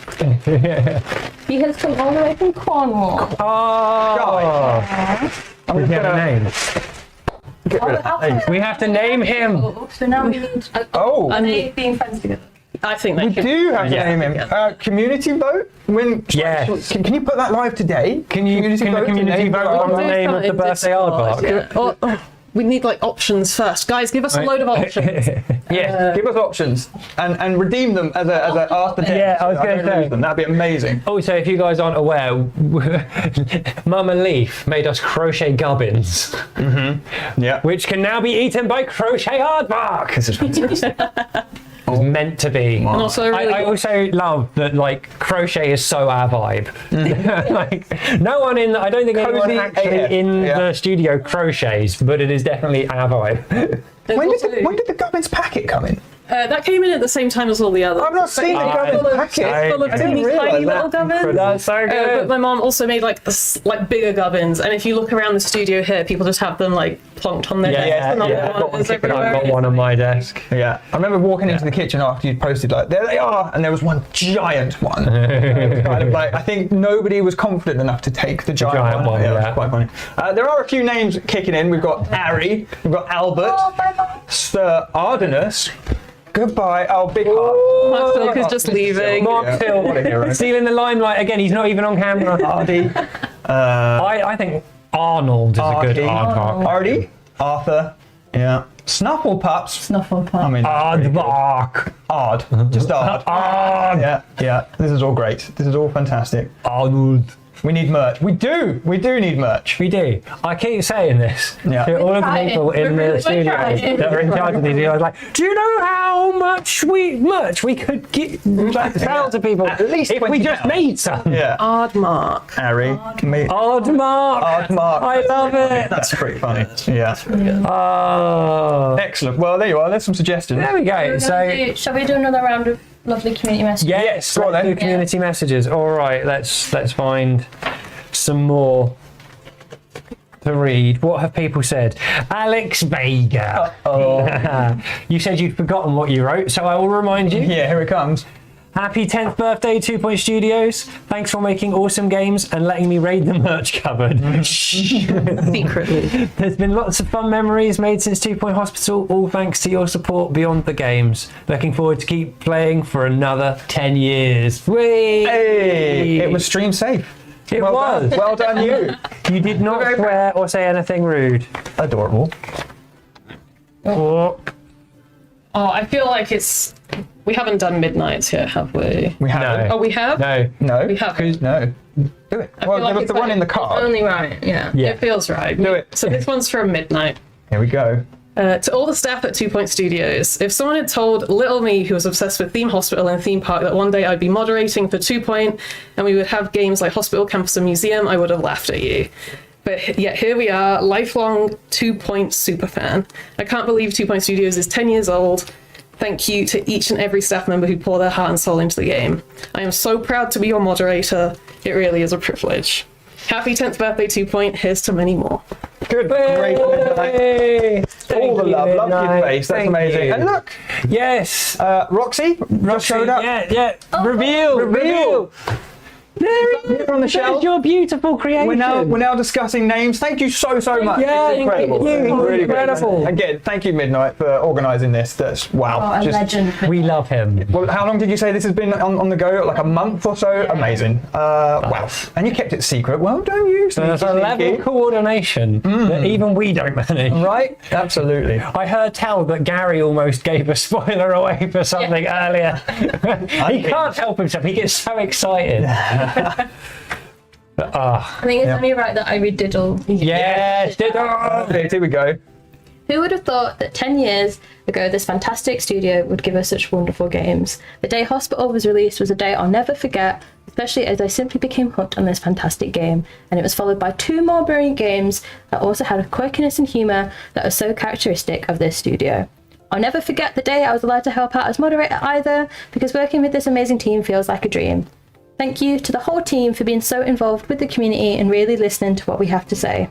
Congratulations on this 10th anniversary, and may there be many more to come, because a life without 2 Point Games would, after all, be a boring one. Oh, thanks, Diddle. Loved your face. Brilliant. To your Big love. Loved your faces. Okay, where are we Should we going? put the birthday card up as well? Oh, we can indeed. Oh, heck yeah. Get it up there. I have to get rid of a hat. Yeah, well, then off this hat. Oh my gosh, we got one from Roxy. Let's go with Roxy. You know, The maker of. exactly. We've got the mods, and let's go with a crochet extraordinaire. Happy birthday! My dream of playing a game just like Theme Hospital all those years ago came true a few years back when I found 2 Point Hospital on the PlayStation. I then found Power Plays on YouTube who did helpful videos, and bam!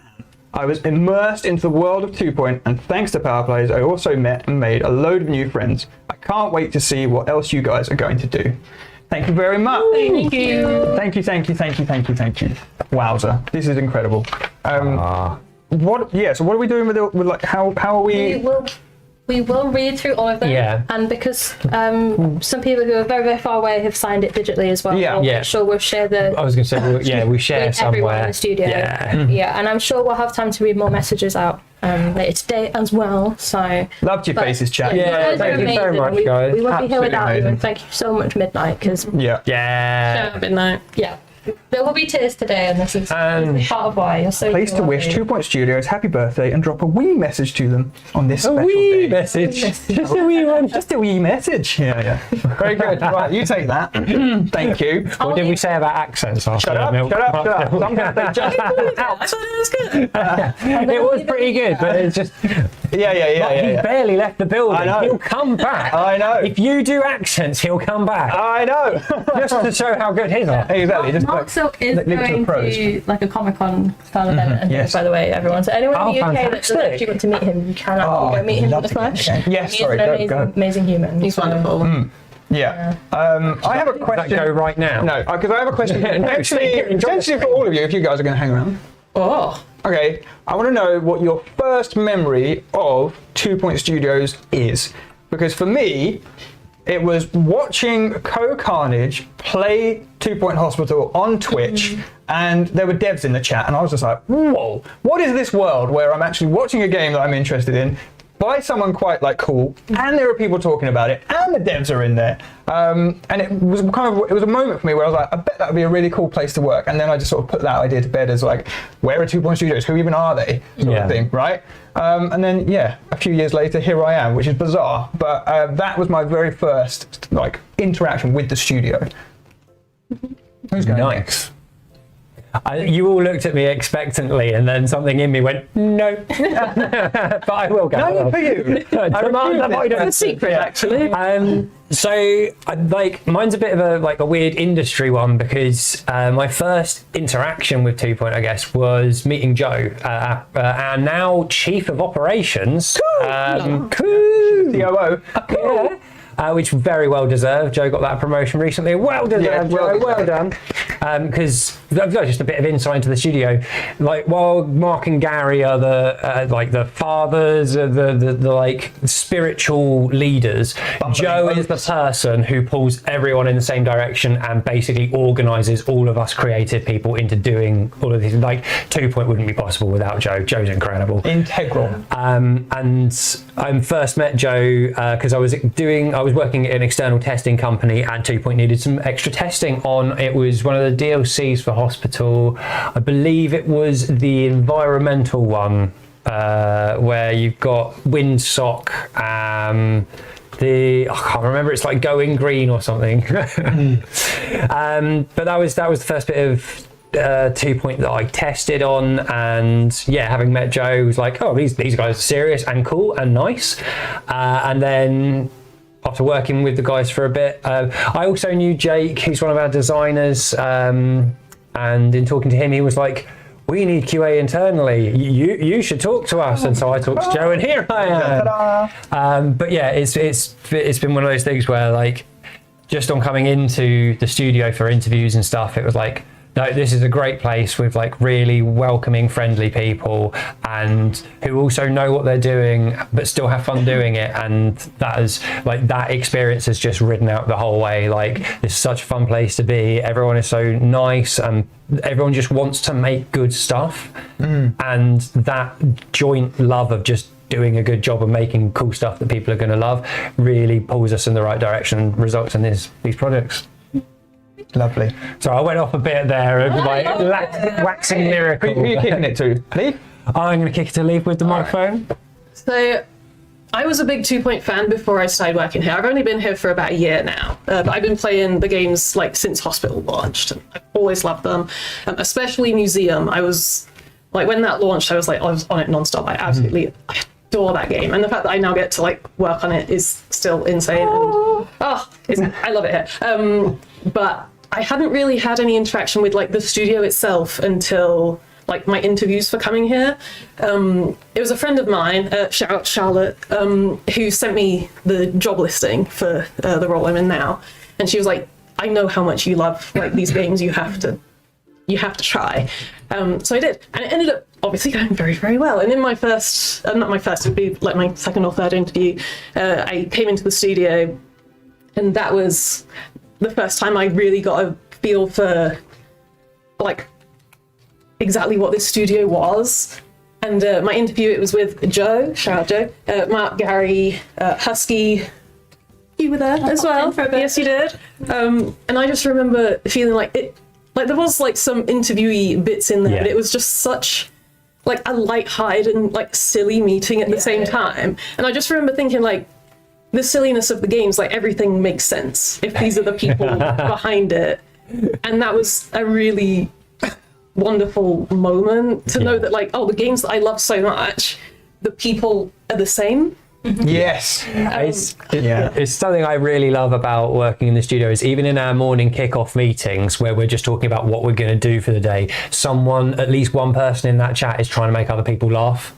Like, not in a distracting way, in a just like general banter, like puns. Like, there are puns every day at 2 Point. That's why they're all over the games, is because it is just part of our culture is to pun and be silly all day, every day. I say often that it feels like a requirement in the interview process to prove that you have like a base level of silliness in order to get hired, because everyone has that in like some capacity. And it really shines in the games, and just working here is a treat, and I love everyone here, and this is wonderful. And amazing. I'm not crying. Nobody is yet. Yes. I'm holding it together. We're also being told off for not giving up our chairs. But We're not supposed to. No, we were only meaning to do a drive-by. That is a good point, though. I do feel rude now that that's been pointed out. But also, Because I read two in the kitchen, and we were you're meant to be schmoozing. planning for like. Right, well, We're going to be with you in a minute. We are. well, then, But I think the food's here, so I think you're okay. Hopefully. okay, do your quick Yes, thing, hello. and then I have a shocking memory because ADHD, so I don't remember the first time I like, interacted properly. I thought you meant you have a shocking memory of your first interaction. It was awful. It was. The game crashed and deleted my save. I'm skipping forward a little bit, but my first time I met everyone in the studio was the launch party for 2 Point Campus, and Stokes, who was our community manager at the time, was introducing me to everyone, and everyone thought that I was his like long-term partner. Which, so it was like awkward, like, no, I'm the new person, hi. But it was kind of adorable that they were just like, welcome, we don't know who you are, but come have a drink. But no, I grew up playing the theme games. Like, I remember loving the Bullfrog games back in the day. We used to go to the car boot to try and find them because games were expensive.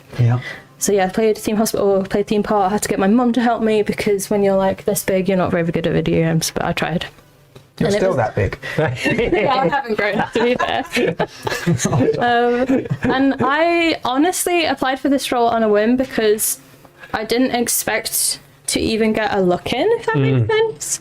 But again, my interview was not that deep. It was a nice chat. I remember talking about Stegs' cat for most of it because he's got a giant Maine Coon. And I was like, oh my God, I need to know about your cat. And my first week here, we went pumpkin picking and I was showering pumpkins off in the shower in the studio. Oh my God. Because we were going to wear them on our heads for a TikTok. That ever come to fruition? It did. It went on the official Sega channel. Yeah. And it was just like, what is my life now that I get to work with these amazing people that are going to let me do amazingly stupid things whilst being paid? And I think I did quite well. Like that was our first venture into TikTok, and now it's one of our like better platforms. And how many years was that? Sorry. Ago. Yeah. 4. And then so 4 years later, you're in the local pond. I got in Leaking, Frensham Pond for the leaking our leaks. next. That was my idea, so I did kind of do it to myself. It was like, still. we got to get into a body of water. Why did I suggest this? 4 years running. Come on now. It was good. It's real good. We got to do it. So Some of my favourite things in the studio are the times when we've done like ridiculous stuff for socials, for streams. I remember trying to find a cabbage plushie. Do you remember back in the day for the campus poster? For the it looked like a anti-cabbage poster. No one does cabbages. Like, what is this? Roxy, There's a hole in the market. We need a cabbage. And we found a dog that looked like a cabbage to give away. No, it's an amazing place to work, and it's so ridiculous. And yeah, everyone is absolutely lovely. I can see Red Alert 2 in chat. I think everyone here probably had the same kind of gaming experience growing up, so being able to work on games that you're nostalgic for, and yet the team is doing something new and fresh with it, with that nostalgic formula, is amazing. And yeah, absolutely love it. Amazing. My cabbages. Oh, you're booting up.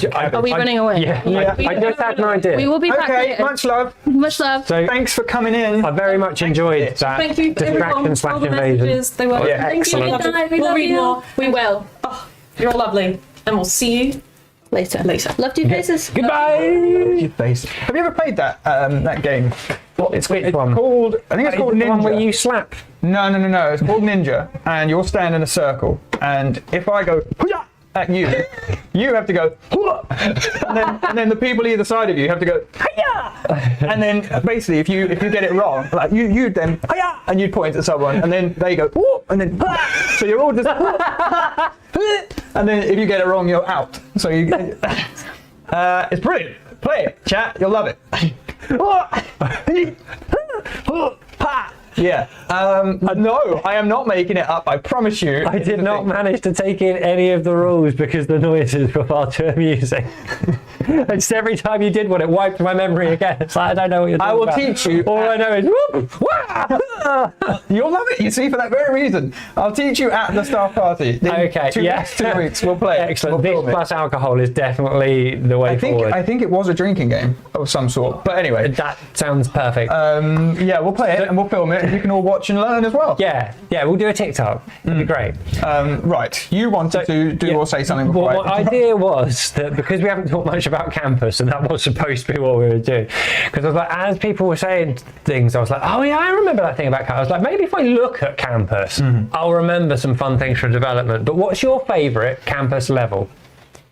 Get started. Yeah, so mine was the Lake Tumble. They're like, oh yeah, you did say that, didn't you? did. Let's see if we can. Oh, I think we've Well, only hang on. got. Let me We've only fly got back up main here. game stuff. Let me fly back up. Yeah, so let me find chat. I've definitely lost them. So the first main game level that one of you says is where we're going. Was it Universe City or was it the one have with a the giraffe. volcano, the molten rock?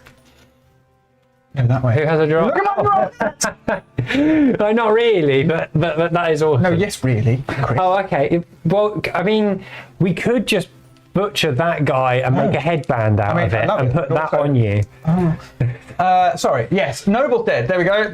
You're off to Noble. Well, that was the one that was selected by default, so let's go there. Let's go. Yeah. I also enjoy Noblestead. So, Bam. fun bugs that happened. The jousting in Noblestead. That was really buggy for ages because it was like paired animations and stuff. And it used to be that one person would turn up and the other person would turn up and then run and joust, and the first guy would just stand there and watch Amazing. repeatedly. know what Keep going. It was like one guy was participating, the other one was like, no. None for you. This is amazing because those are the assets that we added from museum to campus. Oh, shall I show everyone? What? Should we switch the camera and show everyone? Show everyone what? This thing that you just said. What, that thing? That is on screen! Oh gosh, I didn't realise that what I was doing was on screen. We Already pro, got that. right? I'm there. so focused on this. So yeah, for the 10th anniversary, we've added elements of different games into other games, and we did like a cross meta kind of thing. So in 2 Point Campus, there are now some items from 2 Point Museum. Yeah, this was, and we snuck in the Unihornus to that level somewhere. Oh yeah, That was all part of the tease for. Yeah, so I'll show you guys that in a second. We've got the Unihornus skull. Also, Alex Vega, yes please, we'll have your 360 camera for that game. Yes. The Ghost Flusterer Yeah. for chasing away ghosties, and the chili plant. But you don't need a freezer for this one, unlike in Museum. Correct. So you don't need to keep this one chill. It will always be chill. But if we exit out, this is too much Museum. This is because that would be the go out to the map button. I have to go there for it. We're going to save and quit. That's also stumbling. That was Noblestead for you. So that was a very quick look at Noblestead. No, but we were going to go to. What? It was Pebbly, isn't it? It's the archaeology Pebbly level. ruins. I'm trying to find it. I can't remember this map at all. That's the beach. There we go. The Pebbly ruins. Mm-hmm. Oh, I miss these cheerleady people. It would have been a nice touch if we put it in there as well. Yeah, it would have been nice if it was in the screenshot. Never mind. But that would have given it away too much, really. Mm-hmm. Okay, thank you for stopping by. Enjoy your lunch. Enjoy food. Where are you, sneaky? Where is he? Where is he? Where's the sneaky guy?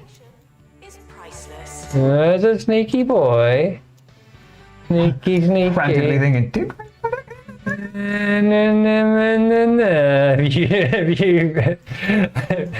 you rickrolled me? I thought it was in these trees up here. I thought it was too. I definitely remember a plan to put it in these trees. Wow. If it's not there, maybe we didn't. Oh dear. Only appears on the challenge version. Thank you. We knew that. Oh yeah, as yeah. devs of this developers who know things. Yeah. Where's the challenge?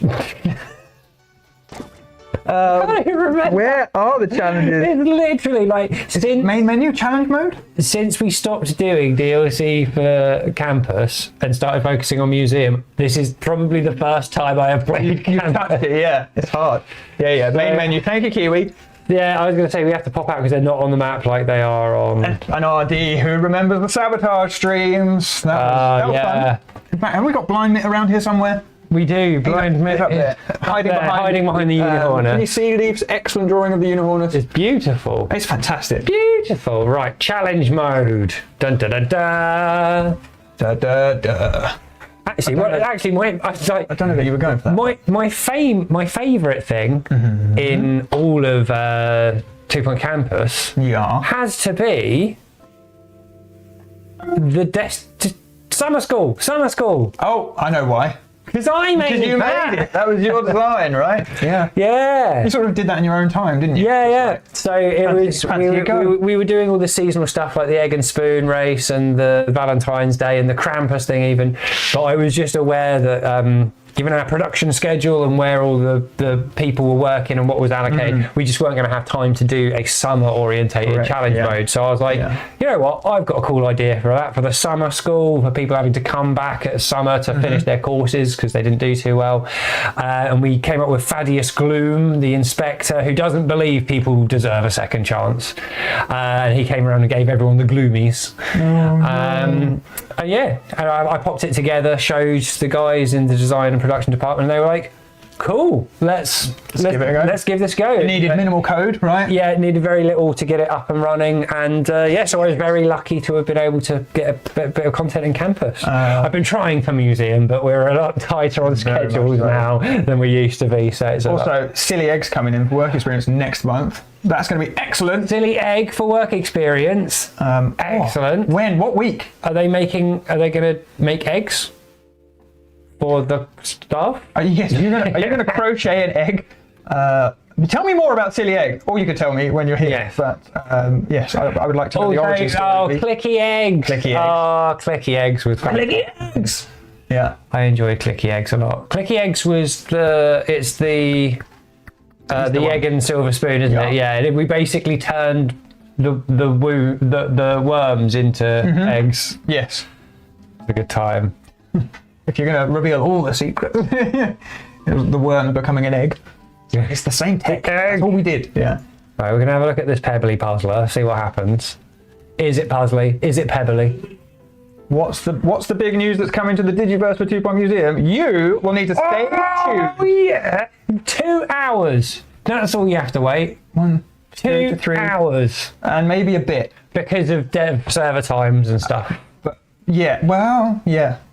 Oh, look, there he is! Ta-da! Da, da, da, da. See, it is there. Thank you, Kiwi, for remembering. It's beautiful. A sneaky leak. You're meant to be going back to work, madam. Yeah. So no sneaky leaks for you. I'm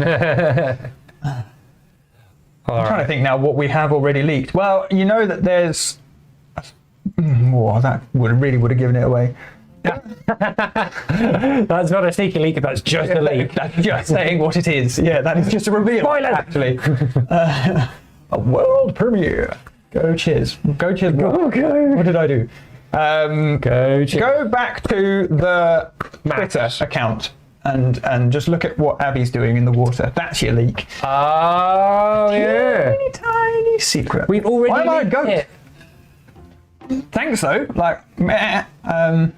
Maybe not that kind of goat. I can guarantee though, you guys are going to enjoy our latest and greatest. Our latest greatest thing. Wait, did they say the D word? Who?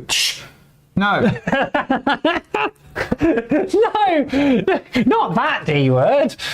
No one says that D word around here. Right, We're now, family friendly. All the D words are flying through my head. No, we Oh, this one? No, the other one. The context. I'm trying to be cryptic, guys, but I'm just confusing Chisel. 100%. Here. Right. Write things down. I've just remembered you guys can't see everything in this room. We can have a whole conversation about things that you will get no idea. So that's why this conversation came up. Okay, because someone mentioned that. Yes. Are we allowed to mention that? Well, yes, because I think I already basically... So they do. So... We'll find out in a minute. Well, hang on. What are you about to try and mention? Right. Look. You are watching the sanity of two men melting as they try and negotiate not giving away a secret. This. Yeah, right? Yes. We're not going to say that. No, we can't say that. We're just going to say... But we can say that... Keep your eye on the Digiverse riff. Well, there you go. Right. Through the rest of today, and eventually you'll get a lovely surprise. Yeah. Everyone is now debating the D. Sure. Oh no, there is. I'm not going to make any more work towards it. Make your own jokes in the chat, not in the chat, in your heads. Keep them to yourself. Yes. Right. Moving swiftly on. What did Oh no! Oh no! We want the D. Debating the D. Chant it in the chat. Yeah. All right. Should we go back to Noblestead, because that was actually what people wanted. And I'll play a bit of Noblestead. I need to stop parroting chat now. That's getting way too don't dangerous. repeat what they say. They're going to write things you're not allowed to say. You'll accidentally repeat them. Initiative Archivists, welcome for your first time chat. Good to see. You were going to have some answers about the Digiverse release delay. Yeah. The answers will all become apparent at 3 p.m. Is that fine? Why have you come up red? You banned. Yeah, is that like, has mod gone? Whoa, hold on. Replying to Midnight. Yeah, that's far too dangerous. It's not. Okay. I mean, you flagged one of Midnight's posts as dangerous, and the bots, I think Twitch is like, whoa. The bots are angry about it. Let me click this. I'm going to see what happens. Oh, it's a timeout. Oh. Uh-oh. Yeah. Who did you just time out? No, well that's fair enough. Don't be doing that. You were red. Yeah, there was a big red banner on. That is far too dangerous. Well, anyway, stop being dangerous. Yeah. Very good. Right. So, I opened this up and was immediately like, where are all my guests? And it's because we haven't started the year, so we've just got all of our peeps. What are we doing? Why are we here? So we need to build a medical office. We're just playing Noblestead. Oh, we're just okay, fine. But we can also talk crap.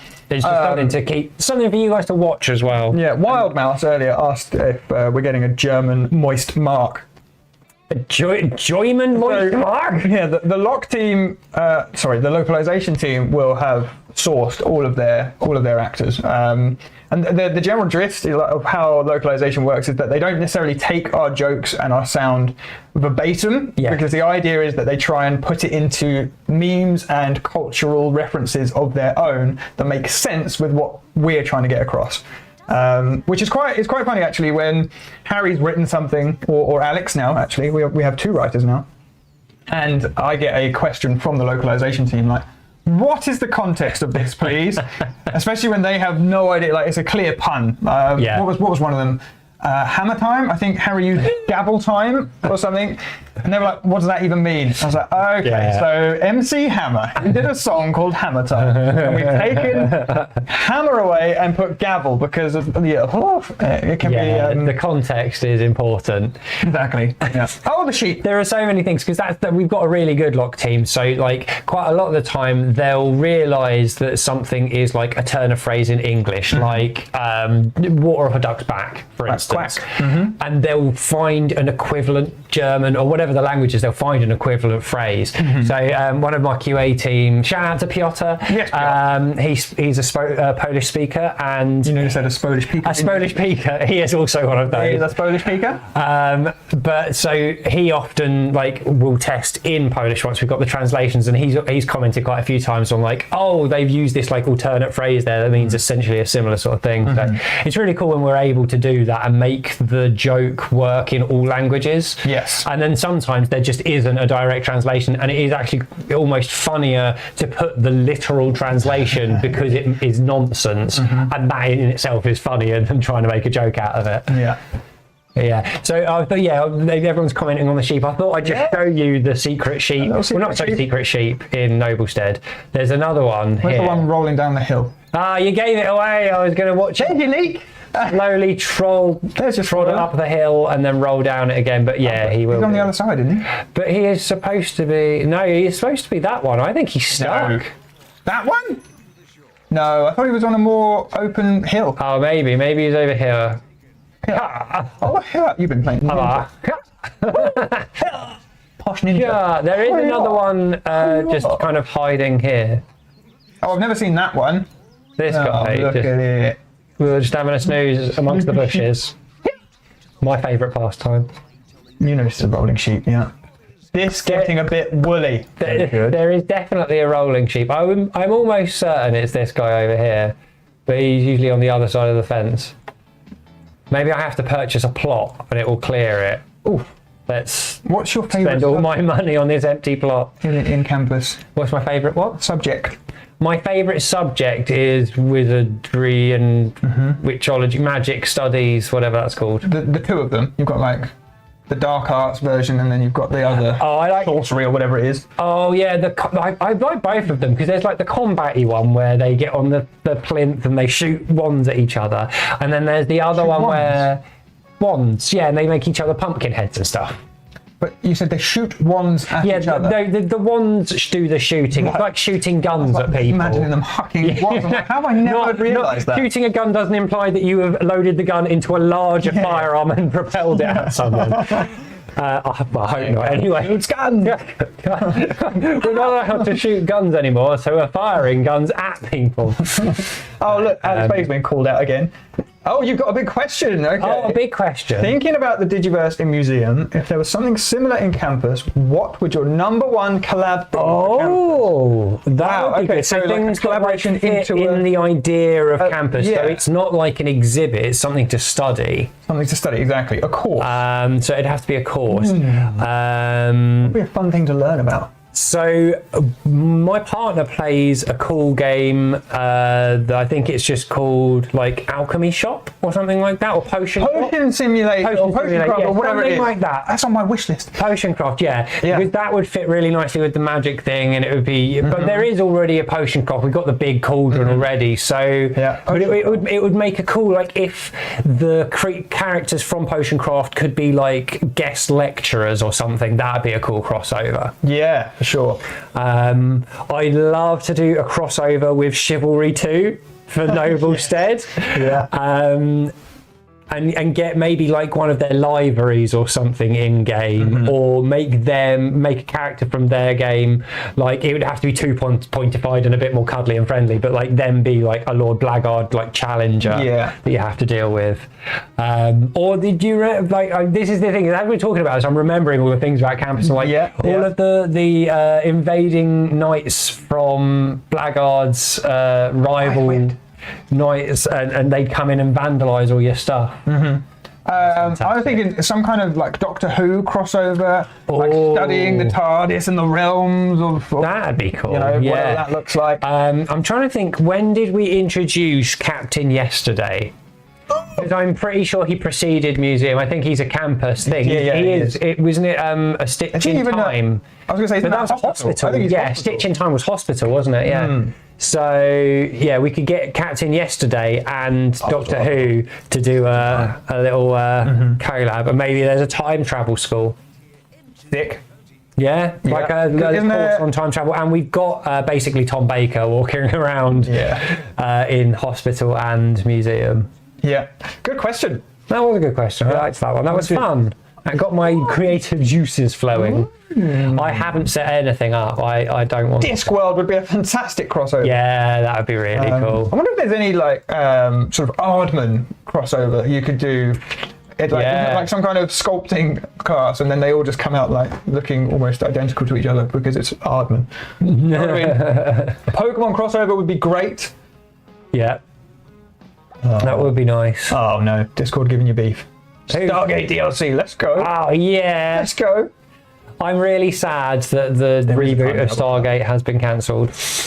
You're sad that the reboot got... what? I didn't know it got cancelled. So I can't remember which company it was. It was like Sony or Disney or someone was talking about getting the rights for Stargate and kicking it off again. And it didn't really get anywhere. And I saw recently that it's just been shelved again. So that's super sad because it would have been really cool. I am huffing. Right. And then even worse than that, guys, even worse, I then was like, don't worry, Hannah, my partner, let's sit down and watch the original start. She fell asleep in the first episode. Oh, has he? Like, no, absolutely. I'm not even trying anymore. You're not allowed to watch this anymore. You did not show it the correct respect it is due and reverence. That is awful. We've got 2 minutes. Sorry. We've got 2 minutes. We've got 2 minutes, I think. 2 minutes to Midnight Aura. It's an Iron Maiden reference. I'm sorry. Great. Dude. Yeah, we got 2 minutes. We'll get this out in a second. We've now got less than a minute because I've waffled over saying it such things for so long. So, chat, you have been fantastic as always. We are going all day. I say all day. All day. We're going until like 3:34. Chisel always goes all day. So there's going to be another 15-ish minute intermission. So there'll be some more of that wonderful stuff on screen. And Heinz beans. Why, Abby? Why? Why are there beans? I don't know. Just some housekeeping. There are Twitch drops live to keep the stream open, even if you've got to disappear for a moment. Yeah, I'm doing a get your 12-hour Twitch stream. I'll do a 12-hour stream. Let's go. Twitch drops. There is the badge thing on Twitch. There's one available at the moment, and I don't think there's any other bits of housekeeping at the moment. No. If you haven't already, join Discord. It's a fun place to be. You'll see all of these lovely people in there. Do it. And yeah, you have been amazing as always. Have you got anything to chip in at this moment? Got something to chiz in. Come on. I don't know. You guys, you're awesome. That's it. That's basically it. No, but thank you so much for those lovely messages that you sent to us. Thank you for our lovely Aardvark, who we still need to name. But some good suggestions coming in. Keep them coming in. Yeah, it's amazing. And thank you guys for being such an awesome community. Like as I said earlier, like one of the main things that everyone in this building loves about making games is making stuff that you enjoy and seeing your enjoyment and seeing the reactions and the things that people make and the way that you guys engage with our games. And it's always inspiring that there is so much love out there for what we're doing, and it inspires us to do more. And yeah, just thank you for being the reason that we get to make games. Thank you so much. Wonderfully put. Like, yes, absolutely amazing. So, as I said, don't go anywhere. Like, you're all sort of like saying goodbye. This isn't a eternal goodbye. This is just a 15-minute goodbye while we swap out. I will see you later. A temporary toodaloo, if you will. A temporary toodaloo, a TT. So yes, love to your faces. We will be back.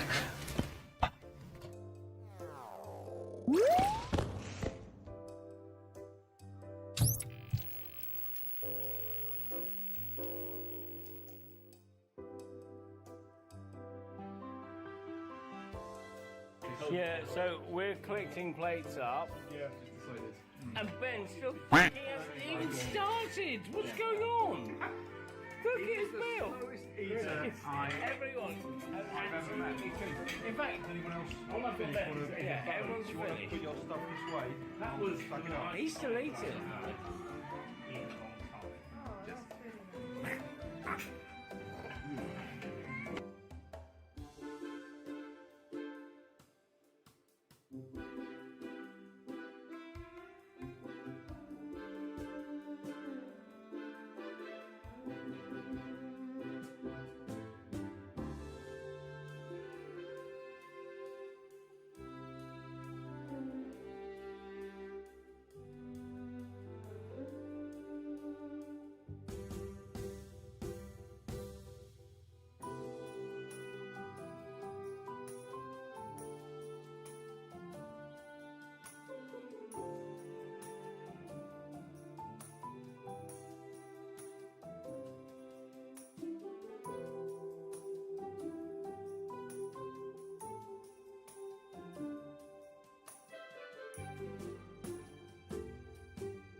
A little match before.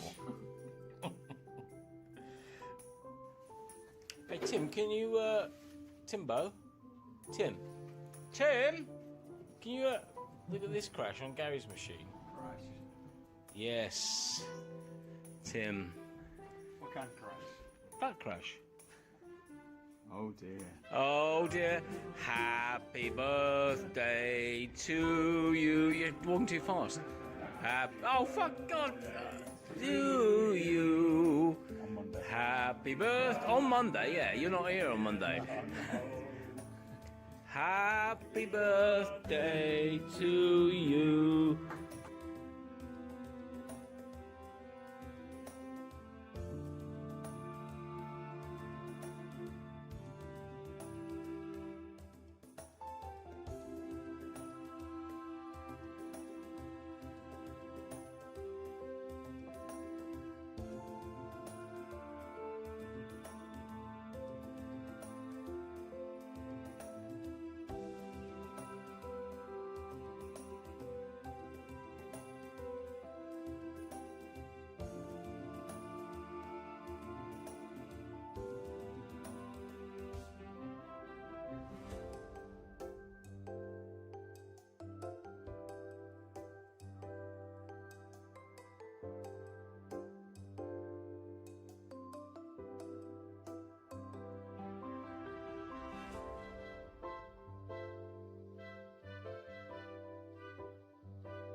Oh, hello. I didn't see you there. For years at 2 Point Hospital, it's been our mission to help and to heal. Take Trevor, for instance. Trevor used to be happy, healthy, and wealthy. Life was good. He slept easily. That was until he suddenly developed lightheadedness. The daily commute is now even more of a grind for Trevor. Even simple pleasures like heading to the movies can be painful. At 2 Point Hospital, we treat patients for all kinds, even patients like Trevor. Every day we welcome new admissions to our growing multi-million-dollar facility. Our team of highly trained clinicians and support staff are dedicated to your well-being. We'll do whatever it takes. At 2 Point Hospital, we never stop improving. We never stop building. We never stop caring. Isn't that right, Trevor? Call 1-800-ODD-AFFLICTION today to book your free consultation. It's going to get weird.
Yeah, so we're collecting plates up. And Ben still hasn't even started. What's going on? Look at his meal. Everyone has absolutely finished. In fact, anyone else? All I've got left is everyone's finished. You want to put your stuff this way? That was. He's still eating.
Have you ever lit a match before?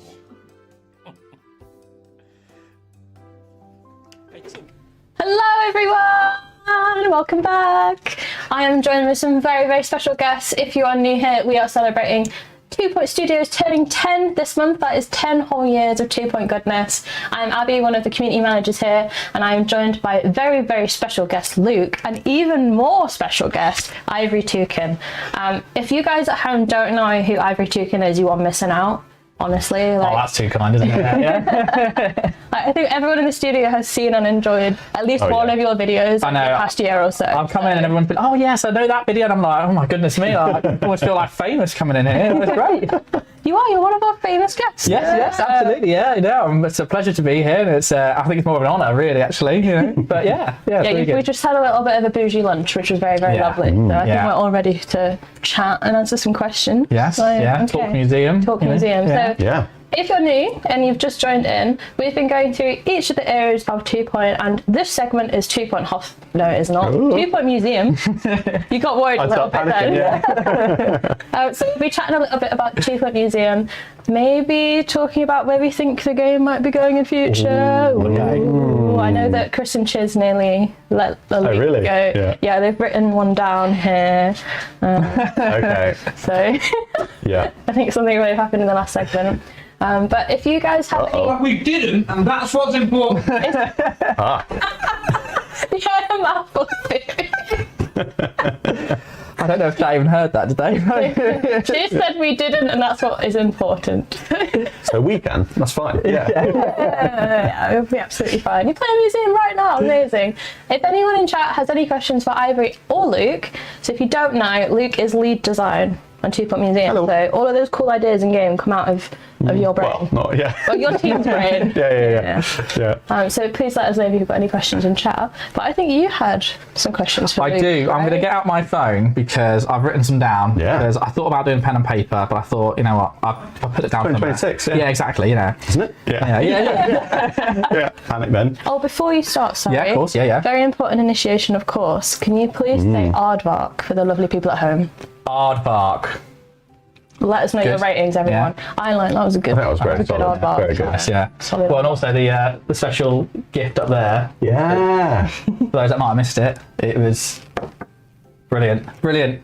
And thank you for your part in that as well. So we've very got all welcome, the yeah. messages to read later Yeah. today. So Anyway, right, questions. Okay. Yeah. So, I think we're going to start with an easy one. Okay.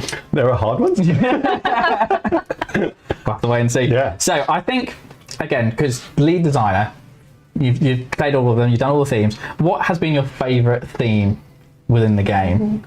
I've got two. Okay. I think in the base game, the marine life theme, I just love how much we managed to sort of like spin what a museum means. Like I think when people talk about museum, they're like, you can get bones, but you can also like run an aquarium, and like the gameplay's so different, and we managed to get so much stuff in, like temperature and stuff. So yeah, I love that theme. I think it just like really showcases what's different about museum. And then post base game, I really like the fantasy theme. Yeah. I think the mythical gear and things like that, I just love how different they feel as well. And I think we managed to get like this good sense of you're kind of doing like a D&D campaign through the map and stuff. So yeah, that's what I like the most as well about the Fantasy Finder, is that it is literally a D&D. It took me about 5 hours of playing the campaign before I realised, oh yeah, that is actually you need to have the right staff members. I was like, why are my staff members like all going MIA?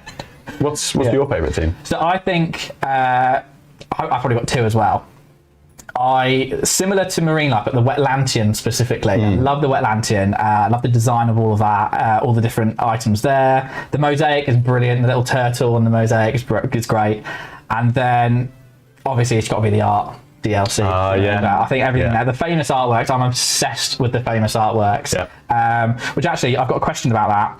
I just wrote down, why no Van Gogh? Because that's all I wrote down on that one. But I remember the team chatting about it a little bit as well, but I don't know if we shared. That's definitely, we should poke Andre, but I think it was something like we couldn't get a style that worked, that didn't feel like it just wasn't doing, it was just doing the painting. I think we couldn't find a riff that was good enough compared to like the Stinker or something, right? Yeah. So what is the process then with, especially like the famous artworks particularly? I know there's some other exhibits throughout the game that are like, you know, inspired by real life pieces, but like what was the process of like going through the famous artworks and choosing which ones you wanted to kind of spin on? It was great. We all just sort of sat in a virtual room and like we all put like different ideas down of like, we could have this painting or this painting. And then once we got a short list of paintings that we felt were like recognizable and important and things, we kind of looked at, you know, how can we do spins on them and things like that. I think one of the first was the Stinker, because it was just so you know, and I think that was one of the rare ones where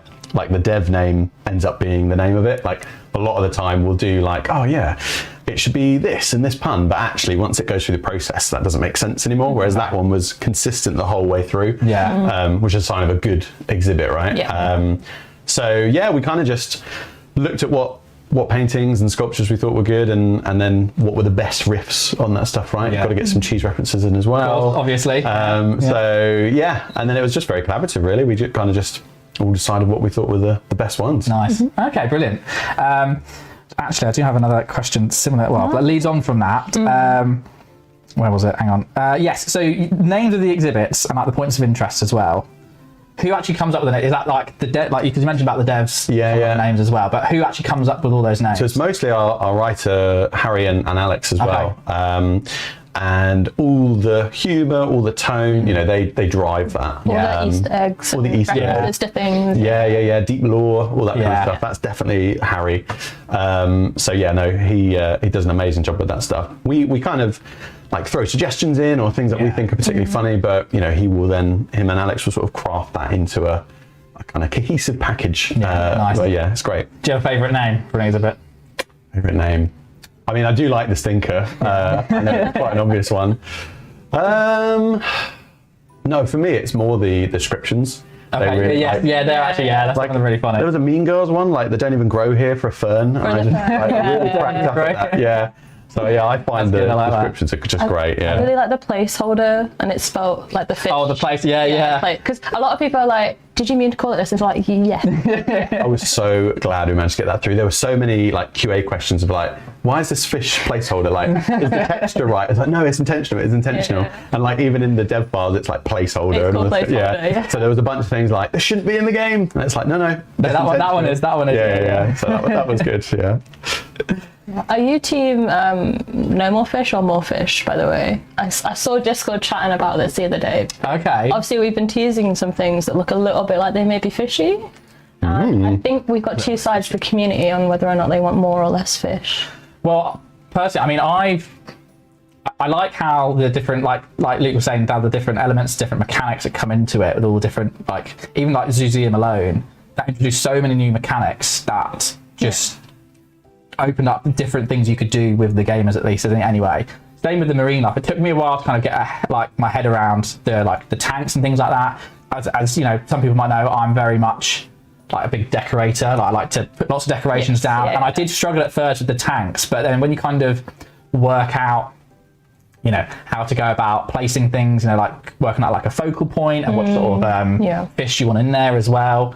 I think even just blending the different types of fish you can have, like even like the fantasy finds, there's a swordfish. The swordfish, which I love pairing like the swordfish with then the ones that the pescatarian trait fish, the ones that eat the other ones and everything. So then that way you can have a big tank with loads in. And I think it just kind of helps to add that variation. So I think probably more team fish. Okay.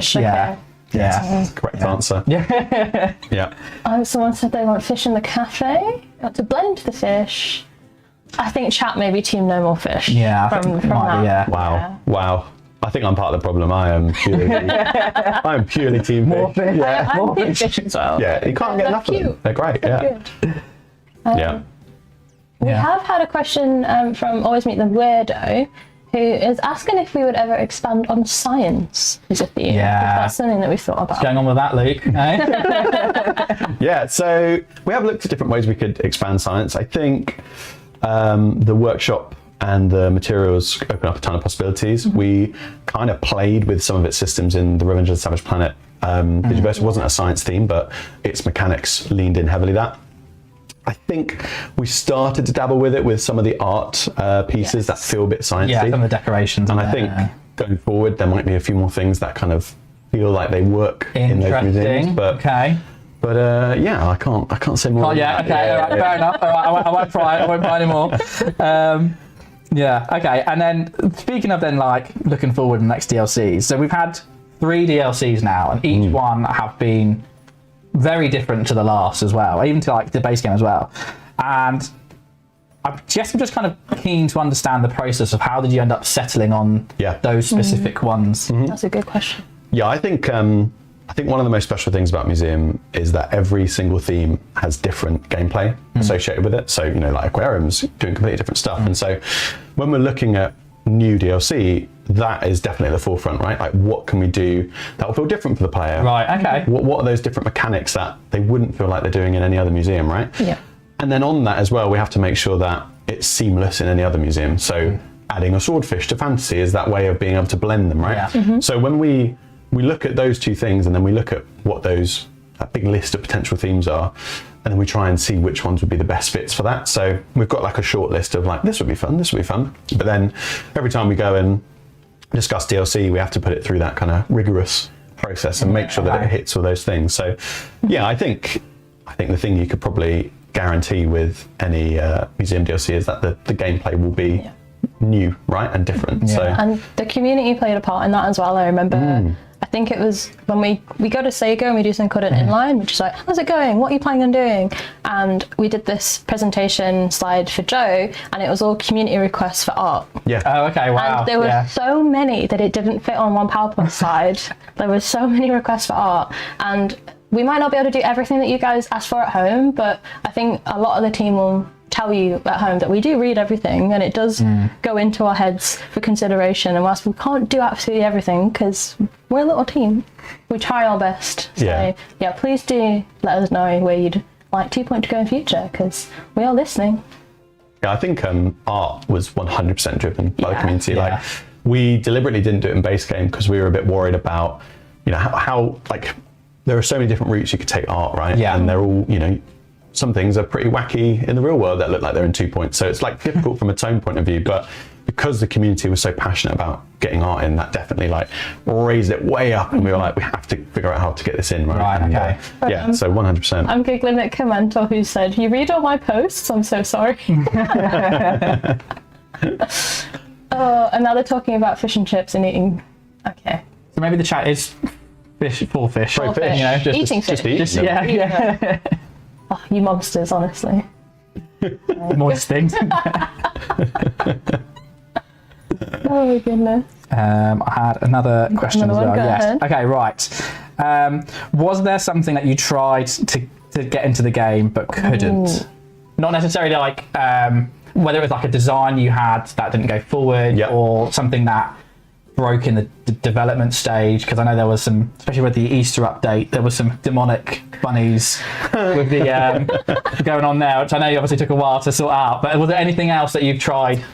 One of the big ones was, and we managed to get it in later, but we wanted to do MIA statues from base game. And we were really keen to get that, like, this person's gone on a journey, and then when they die, you can display them in the museum. We just thought there was something there, but we just couldn't get it in for different reasons. And but then we managed to come back to it later. There are a few things, I think. Campus and Hospital have end of year awards, which are like quite a big part of those games, and we looked into it, and it kind of just didn't feel right for this game to have the same flow as those two, and so it's not to say we can't come back to it at another point, but especially at the moment and in base game, we were kind of like, we played around with it, we had a prototype, but it just didn't feel like the right fit for the game, so we ended up kind of not going ahead with it. But yeah, there were a few things like that where we experimented. The cutting floor, there's a wiki where they post stuff that didn't make it into the full game, but you can find it in the game files. I think they discovered like the lecture room was going to be a thing. Oh, really? It was going to be a way for guests to get Yeah, educated. yeah. Because obviously if you go to a real life museum, Well, yeah, you got like planetariums. yeah, and you things. have a planetarium. So that we- was something that originally we wanted to do, but We had this whole thing where every exhibit also had a lecture description, and so if you chose to put that as the thing in the lecture, you'd get all this extra lore on it and stuff. So yeah, we did actually go really deep in that. I can't really remember why we didn't go I think we further wanted with it. tours instead, right? Yeah, they were more We've dynamic. moved away from rooms, Yeah. It's more dynamic to have a tour. Than, Yeah, and we were just sort of like, the tour's doing everything the lecture room's doing, but in a much more sort of hands-on. Yeah, hands-on way, right? Yeah, so yeah, I think that's why we dropped that in the end. One of those exhibits I was really sad to see go was the well. I loved the well. Me too. We have a That was my haunted well. favourite. Haunted. Okay, right. Yeah. Okay, now, right. Why is this not in the game? Right? Yeah, so it kind of is. Basically, the problem was there was a tech issue, basically. Right. The well, it was like a dark hole deep down, and if you put that in the building, it couldn't like cut through the floor properly. Yeah. So we had to compromise and just put it as an exterior entry point. On the level. Yeah, it's on the level. still. Yeah. And they come up out of it. They do, yeah. Yeah. Oh, this is Wayland Lodge thing? Wayland Lodge, yeah. I think I might have a screenshot of the exact bug, because basically depending on how you angled the camera, you could see the bottom of the well. Yeah, that's it. Which is really weird. But it was...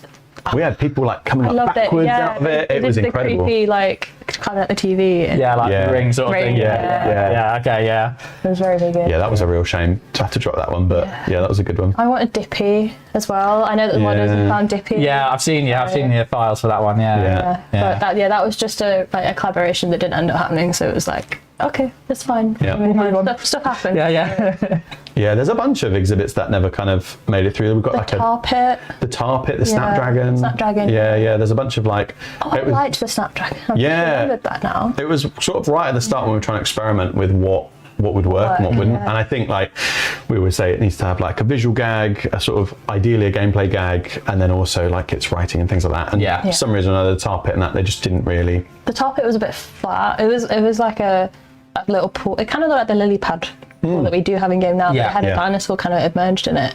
And the amber exhibits just work on such a better level. Yeah. Like they're this big showstopper, like entry point. People climb on them. So the tar pit felt a bit rubbish. in comparison, right? I think the lily pad's the best example of like, oh, we did that better. Yeah. Right. Like we found a better version of that. It was quite a rigorous process getting the exhibits to the end, right? Like there's lots of checks, and we make sure that everybody is on board for it, right? Yeah. Have we fixed the cave people families?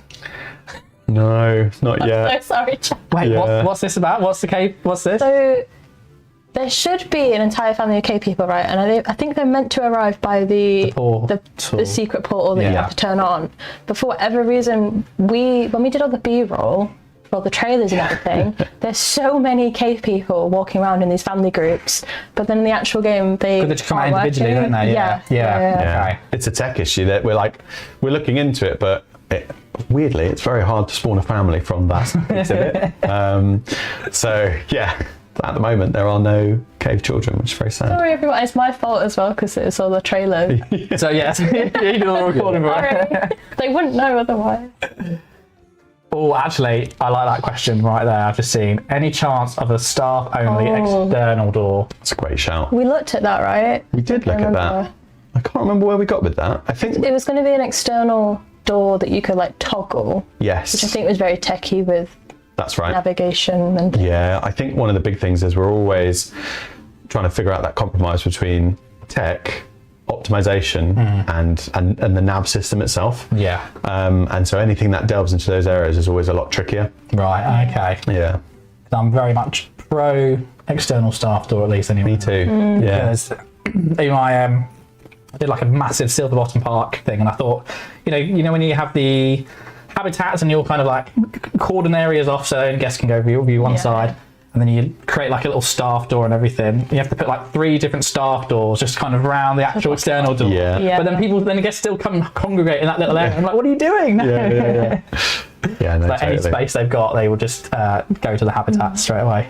Peach Pie, you can put multiple doors onto a room, but you can't connect to different rooms, if that's something that you're asking. So, people are asking quite a lot about outdoor things, and I think that might be another.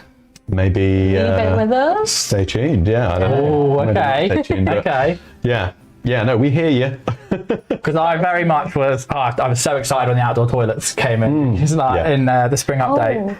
Oh, go on. There's something in update 10 that we didn't put in the patch note to do with things going outdoors, and I feel like this is the place to say that. Has anyone found it yet?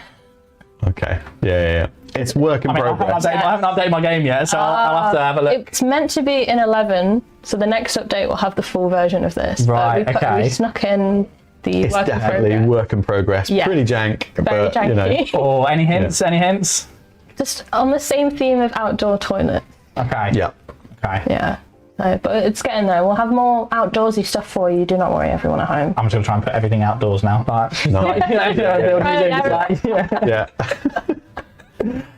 Okay, and I've got one last major question. So, sky's the limit. Anything you would want to design in the game, even if it's just like a specific exhibit or something that you've had in mind. That's a great question. Just someone in all caps going, I'm in game, I'm going to find it. Anything to put in the game? This is a rubbish answer, but I just think if we can just keep what we're doing with the DLCs, where everyone feels so different and their mechanics so different, I think that's the ultimate, right? Like if we can say each time, every time you Nice get a answer, DLC, Lee. yeah, very PR friendly. Yeah. I like it. Yeah. Yeah. We'll be sending you to all the interviews. Yeah. Yeah. Not Gary. Yeah. A bird room. That's a cool idea. I'm sorry guys, but Planet Zoo 2 is coming out. Just saying, they announced birds. That's probably why everyone wants a bird room. They see the trailer there and they want, Oh, another thing that obviously we had seagulls in artifacts as the like critters. And everything. Yeah. And that was another thing that didn't quite make it, because we were going to do little ambient critters for each of the levels. So I think there was a parrot for treetops, Bats. a bat, the Wailing Lodge. But I think there's such a technical. But they had orbs forming around them, and they looked really creepy in the initial like introduction of them. So. Oh yeah, everyone's on the bird room now. Yeah. Is that what it is? Yeah, there you go. Yeah. Oh. Yeah. I think people have figured it out. How about an outdoor greenhouse? That is an excellent idea. Oh, yeah, that is a great idea. Correct me if I'm wrong, chat, but is it Kiwi's modded? Someone has modded these amazing walls that you can build a greenhouse out of on the Steam Workshop. So if you haven't taken a look at the Steam Workshop, definitely do, because there's some amazing the mods stuff on are there. so cool. They're it's incredible. The anniversary stuff they did as well, when they all joined together. That was all very cool there as well. Yeah. That was a stream where it was like hard not to keep like tearing off as you found everything. It was so sweet. So. It was Kiwi, I remembered. Yeah. So big shout out Kiwi. If you haven't checked out Steam Workshop, definitely have a look. I've got a question for you. Go on, Em. Oh. Any theme ever? Like, what's your dream theme that goes in? It's a new theme. As a new one to come into the as a DLC or something. Okay, I think for me, my dream one would probably be something ancient history related, like ancient Roman, Greek, or something like that. Sure. I think that would That's be cool. On the same theme as the like Wetlantian.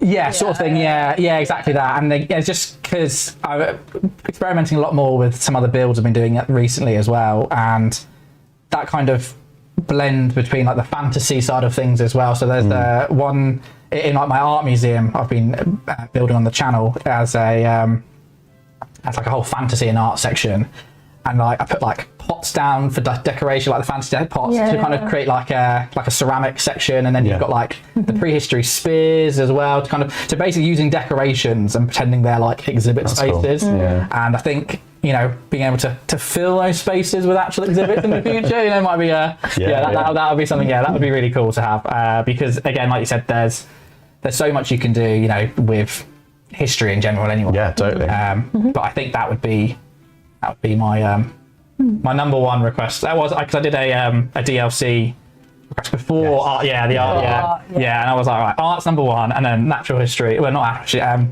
History is number two. What about you, Abby? I've been desperately trying to think while you've been chatting. Because I think of the community requests, obviously we get asked a lot about old Bullfrog games, right? So it's like the theme games, but things like Dungeon Keeper and other games of that. Okay, yeah. So I think it would be cool to touch on some nostalgia maxing on one of those. Would be very good.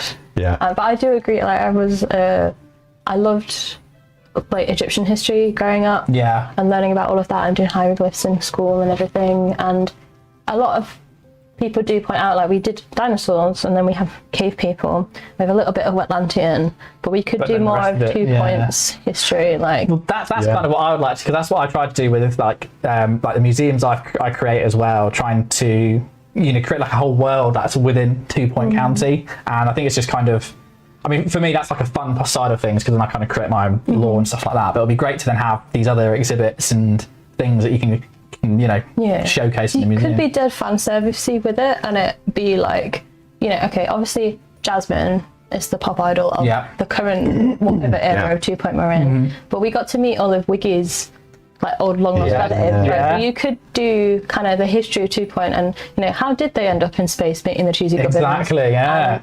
We've got all this historic ghost fighting equipment, but what about the history of Meat Wizard and cheesy goblins and everything? So totally, yeah. But that would be, I think, for the 2 Point fans, basically. Like that's great. Yeah. Nice. Yeah. Oh yeah. Oh, someone's just said that they will give you, they will sell your soul for the movie. Oh my goodness. Thank you for the first time chat as well. Yeah, Gary, who was on earlier today, I'm 90% sure Gary was like managing one of the teams that worked on movies. Oh yeah. Yeah. Yeah, he was. Yeah, I think Mark worked on it. The Mark did. I think Gary. Like, I might get this wrong, but I think Gary managed Mark. I think Mark was a designer on it. Oh well, the more you know. There you go. I think Gary might jump in and say that's all wrong, but yeah. Right, let me just check. We've got a question from Wild Mouse, who's asked, how difficult was the creepy doll to implement? Do you know whose ingenious idea it was? Yeah, that's so good. I can't remember who came up with the original idea, but I know Hannah did the doll, and that sort of like sold it, and it looked amazing. And then I think Pez like did some magic to get the head detached and looking. It's quite terrible, especially when you're playing on pause and building. Yeah. And then you're just spinning it around, trying to like, stop looking at me, like. Yeah. I think by far that subcategory are my favourite. There's so many things that like break the fourth wall. Yeah, everyone honestly think Supernatural slept on just because of all the curses and silly stuff. I agree. Exhibits do. Yeah. I think I got the most enjoyment out of kind of discovering in that theme. We were gonna try and do one. So like we really like the fourth wall breaking stuff. And we were like, well, what if like one gets into like the settings menu and stuff like that, and then like appears, but it just was like a nightmare, and we didn't do it. But I think we just got high on the oh my gosh, this thing's looking at you, and we were like, we can do so much more, we can go crazy. And didn't I really. remember there being a discussion about, I don't know if it's Campus or Hospital, but there's a radio segment about these terracotta gnome army. Yeah. Like marching, and it was like, can we get a terracotta gnome to like teleport around your museum? But in reality, that would be horrific to actually manage. To make it, Totally. Yeah, no, I do like Supernatural. It is great. It's one of my. Yeah, I think personally, I love the individual exhibits. I'm not the biggest fan of the ghosts though, just because like, I love the ghost rooms and decorations in them. Which, by the way, can we get the decorations out of the room? I know some people have modded it. Yeah. But I think I don't know what it is with the ghosts. Just kind of, I guess, because they the way they kind of just have the meter that goes down. You know, where they I can't remember what's called now. Where they go the piece. Yes, that's it. Yeah. So when they do that. I think that's kind of like the bit I struggle with the most. Yeah. But the exhibits, like the haunted armor, I think I put it in like every single museum. Oh really? Yeah, I love it. I love it. It's great, especially when you put it alongside the. Sorry, just in midnight. Go release the items. You know, like if you put like the haunted armor with like the fantasy exhibits and things like that, it goes really well with those. I think. Yeah. I definitely think the Supernatural theme has the best exhibits in terms of like. The tone, like the jokes, like I can't think of any that are that consistent. The fact that we have pirates and then knights and all of the it all works. silly Goblins. the goblins as well, Yeah, no, it's great. Very, very quick question that I know the answer to. So Severely Confused, Hyper, has asked if it would be possible to get some form of 2 Point Radio on Spotify. We are in the process and have been for quite a while to try and get the soundtracks streamable, but the like licensing side of that is an absolute headache from what I'm hearing. So it is happening, hopefully. We just don't know when. So to answer your question straight away. And then Silly Egg has asked, do you have a favourite secret exhibit feature or interaction? Ooh, I have a favourite. Okay. Definitely. It's got its own bespoke code and everything just to do this one thing. It's the lanternfish. Spoiler for the lanternfish. Oh, okay, yeah. But if you let the lanternfish in ice thaw, you've got like a 3-second window to click it. Yeah. It goes into your inventory. I remember missing it trying to record it. Yeah, and then it was like bugged for ages, and we were like, oh no, like people are just going to think there's nothing there. Thrown an exhibit away. But it's got like its own bit of code dedicated just to do that. I love it. Yeah, and I also really like the MIA. God, what do we call it? It's like you get transformed into a fish. The clown. Yeah. Okay. What is it called? Oh, I can't remember. Is it on the Digiverse? It's a fantasy. It's fantasy. Yeah. And there's this one MIA event where when it happens, instead of getting a bust, you get a fish with their name, and it like puts their name on the fish. I haven't got that one yet. Oh yeah. That's good. Yeah. And then you can put them in your aquarium. Yeah. Right. Or technically analyse a member of staff. Yeah. Analyzing's not killing, guys. I don't know where everyone's got this from. Yeah, come on. It's just converting to data. Yeah. It's not. It's harmless. Yeah. Are they still alive if they're in the Matrix? I say yeah. I tell you what, my favourite secret sort of like interaction is the ancient altar, where once you've got that activated, you can get the prehistory. Like there's like I think 4 hidden decorations in there. And they're really cool decorations as well. Like the lamp and stuff. Yeah. But then I made a mistake once of I had like all of these out in the museum. I was like, I need to build something else now. I sold the museum and it sold the decorations. I was like, oh no! So I have to go back and make them all again. Yeah. I had a real one, but now all I can think about is the time we accidentally trolled the community with fantasy finds, and we did the puzzle door. I've seen this. Yeah, I've seen this actually. So it's based off of the door of the face in Fable, right? And I think originally we were going to have some kind of interaction with it somehow. I think don't know. so. But because it had some of Jamie's fantasy writing on it, people were trying to translate the writing. Yeah.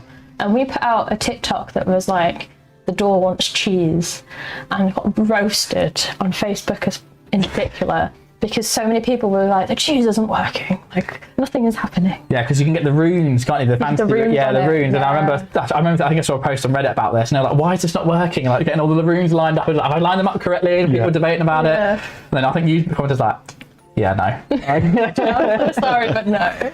Yeah. But they tried so hard. We appreciate you, we do, and we're sorry that we're trolls. But I think we kind of dug our own grave there, right, with the alien stuff, the precedent of it. Yeah, that's my bad. Our bad. That was one of my favourite things from the beta when you were like explaining what each of the themes would be, because it was like, we're not just doing space, we're doing this kind of like, it's almost like another level of gameplay where you're trying to figure out how each thing interacts. Yeah. And then when we did that for the Dwarven Furnace as well, bonfire. with the bonfire. Yeah. Its dead name is Dwarven Bum. Dwarven Bum, loads of people picked up like Dwarven Bum? I'm like, what is that? Like, oh yeah. You gotta turn it on and then you'll know. Yeah, then you get it. Yeah. Yeah, that was good. Someone's asked new DLC question mark, and I'm sorry, Fran, but we're not leaking right now, okay? But someone was asking in chat at about 3, which is about an hour from now, we will be kicking off what we're calling the 2.10 showcase, and this has a lot of nostalgia in it. You might cry. We cried editing it. But there are also some reveals and teasers throughout, and this will go out on YouTube afterwards as well for anyone that misses it at home. So yeah, keep your eyes and ears peeled, because you don't want to miss the teasers that are in that later today. Don't peel your ears. Don't peel your ears. Probably not good. Maybe in the sun outside you might end up peeling your ears. I've got a question for you. Okay. Yeah. So we chatted obviously about DLC and things like that, but like, what would your dream 2. Game theme be? Like, I know that you were big like The Sims player, but I tell you what, I think I would like something that's quite outdoorsy, because I like building outdoors. And I guess actually to answer that with a question as well, why are there no more rocks in the game? Because I feel like I couldn't really necessarily name the theme of what it could be, but I feel like something that could be outdoors and you can have some more rocks and more like plants. I know there's so many great plants as well, like work well, but I feel like there just needs to be something that can make like a nice geology. Yeah, something like that. Yeah, that'd be quite cool. I think because there's. I'm not going to name any other games. There are other games out there, but So I mean, there's other games where they have like hundreds of different variations of rocks, and then I think we've got like 4 or 5 and 2 Point Museum. I think you're Team Rock. I'm definitely Team Rock. Yeah, I really am Team Rock, and I do actually like that you can have like the snowy rocks, because that's what I used to kind of help bridge that. Is if you let them melt, then they kind of become and they become actual rocks. Same with like all the other snowy decorations as well, actually. But the rocks, because sometimes I think there's like 2 or 3 different like prehistory ones you can use, and then I'm like, I need something else. It's a bit like more variation. I like to mix things up a little bit. Totally, But I think something geology based, or something with a bit more outdoorsy. Yeah. Because we get asked about botany quite a lot. Botany. Yeah. So I was going to say, what about you? Dream game? Yeah. I grew up playing RTS games. What like? So like Red Alert and the Dune, like the old Dune RTS game. Oh wow. Oh wow, yeah. So Dune 3000 or whatever. Yeah, like Westwood Games was my jam growing up, and the Settlers as well. So we've got campus open with the coat of arms at the moment. So I kind of like the idea, and this is a community idea of like medieval kingdoms and like managing a kingdom and moving your knights around and things. Yeah. But I know that has been done. So I don't know how we'd make it fun. Well, we've got goblins, we've got elves. Like, so does everyone else. Yeah. But ours are very cute. They are very cute, yeah. But no, that would be my something a little bit more strategy. Yeah. But I do love fantasy as a theme, and that was one of my favourite DLCs, I think, as well. So, do you have a dream? I'm going to go very PR again. There we go. I think we should just keep doing what we're doing. Where we're like when we announced museum, everyone was like, "What? A museum? Like, wasn't expecting that." I think we should just keep people on their toes and doing stuff that they're not expecting. I think surprising. Yeah. And I think we do that, and it's very exciting. Yeah. So there you go. That's very PR. Yeah. That's a good one because I remember the very initial demo for a museum, and I think you could draw some petition walls and things, and it wasn't quite there yet, but it was clicking. And in the back of my head, I was like, "Is this going to work?" Yeah. Then as soon as the themes started coming in, like we had botany, we were going to do fish. Like, it was like, okay, like this makes loads of sense. And I think you could say the same for campus. It's like, oh, it's a school, university, but then you've got spy school and people, space knights with big like glowing swords and stuff. So it just, I think the 2-point charm you can apply onto anything. It's just having that vision of where it's going. Right? 100%. Yeah. Is there a theme within the game that you want to expand on more? Like, because I know like in some of the DLCs you bring in like additional exhibits and things like that. But is there? I think botany is underserved. Okay. I think there's so many things you not can do. Not science, chat though. Not science, apparently. But yeah. See you later, science. Rubbish. No.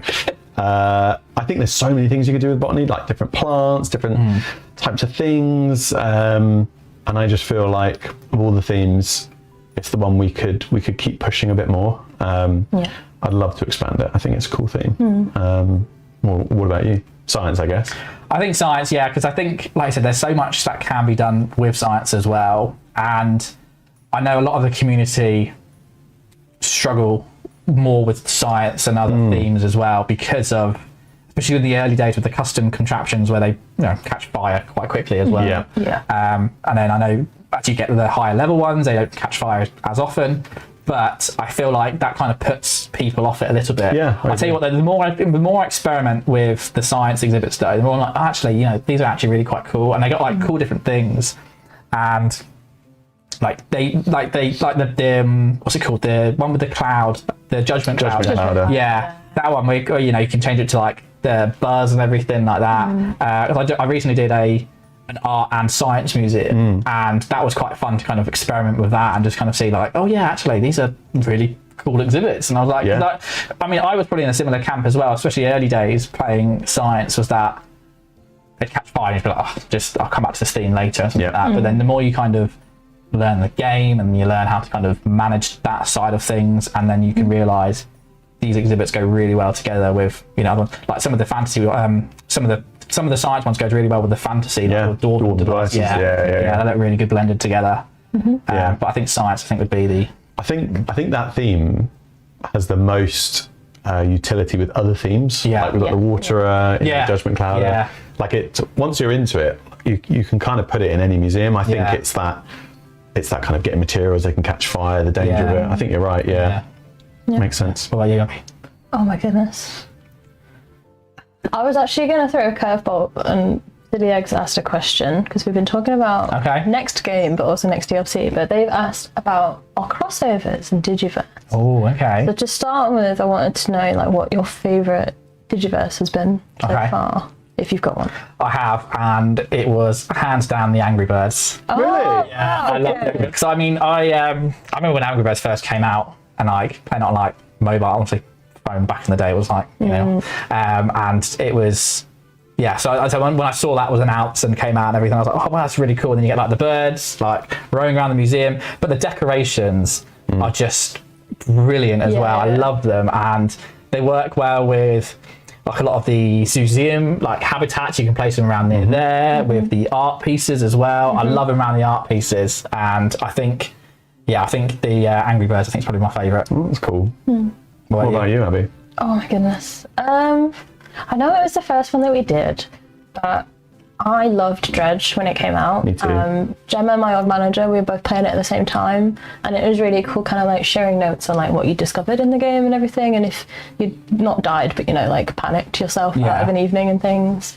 And it was the first game I remember properly playing on my Steam Deck that brought me onto Steam Deck. Now I now pretty much exclusively play games on Steam Deck. Wow, okay. And it was the perfect. You can't really call it cozy, but it felt like a cozy game. Yeah. And I think the way that we took Dredge and somehow made it E for everyone with the panic and the aberrations was hilarious. Yeah. And when the art team were like revealing what the aberrations were going to look like, it was like, oh my god, you've taken this horrifically grotesque thing and somehow made it cute. The three-headed card. three-headed, yeah. I still find them terrifying now. I'm like looking at them, I'm like, what? Oh my god. Yeah. No, I think what I love about that Dredge collab is that I really think we managed to get that sense of the day-night stuff through the expeditions, like bringing the winch and then it changes them to the different events and stuff. So yeah, I just really like what we managed to do there. I think it's very cool. Is that your favourite one as well? I think it is my favourite. Yeah. I really like how we like mechanically tried to get that sense of Dredge right, and I think we got that feeling across. So I do actually also like, as well, just remembered now, the Vampire Survivors one, which I never actually played the Vampire Survivor, like I never actually played the game, but when you open up the exhibit, and it's got the whole music and everything, and I love it. Great, I've got a ridiculous amount of hours in that game just because of how like crunchy. But like opening the crates, the music, the way that you pick up all the coins and it makes a noise, like it's very great. It's a very like it itches your brain right kind of game. TMGC, the narrator in our trailer is called Alex, and I cannot remember the surname right now, but we will let you know. But they are incredibly skilled, and they've done all of our trailer museum man, as we call him, voices. So they did the original tour guide, but also impersonated David Attenborough, and then also impersonated Bob Ross / Matthew McConaughey for the latest trailer. So I can hear it. Yeah. We were all listening to it and was like, oh, it's that guy from last Interstellar. Like, all right. Obviously, we can't give any spoilers, but do you have a Dream Digiverse collaboration? I don't know. Well, I guess we're not allowed to say ones that couldn't happen, right? Like that we tried and didn't. I guess we probably can't.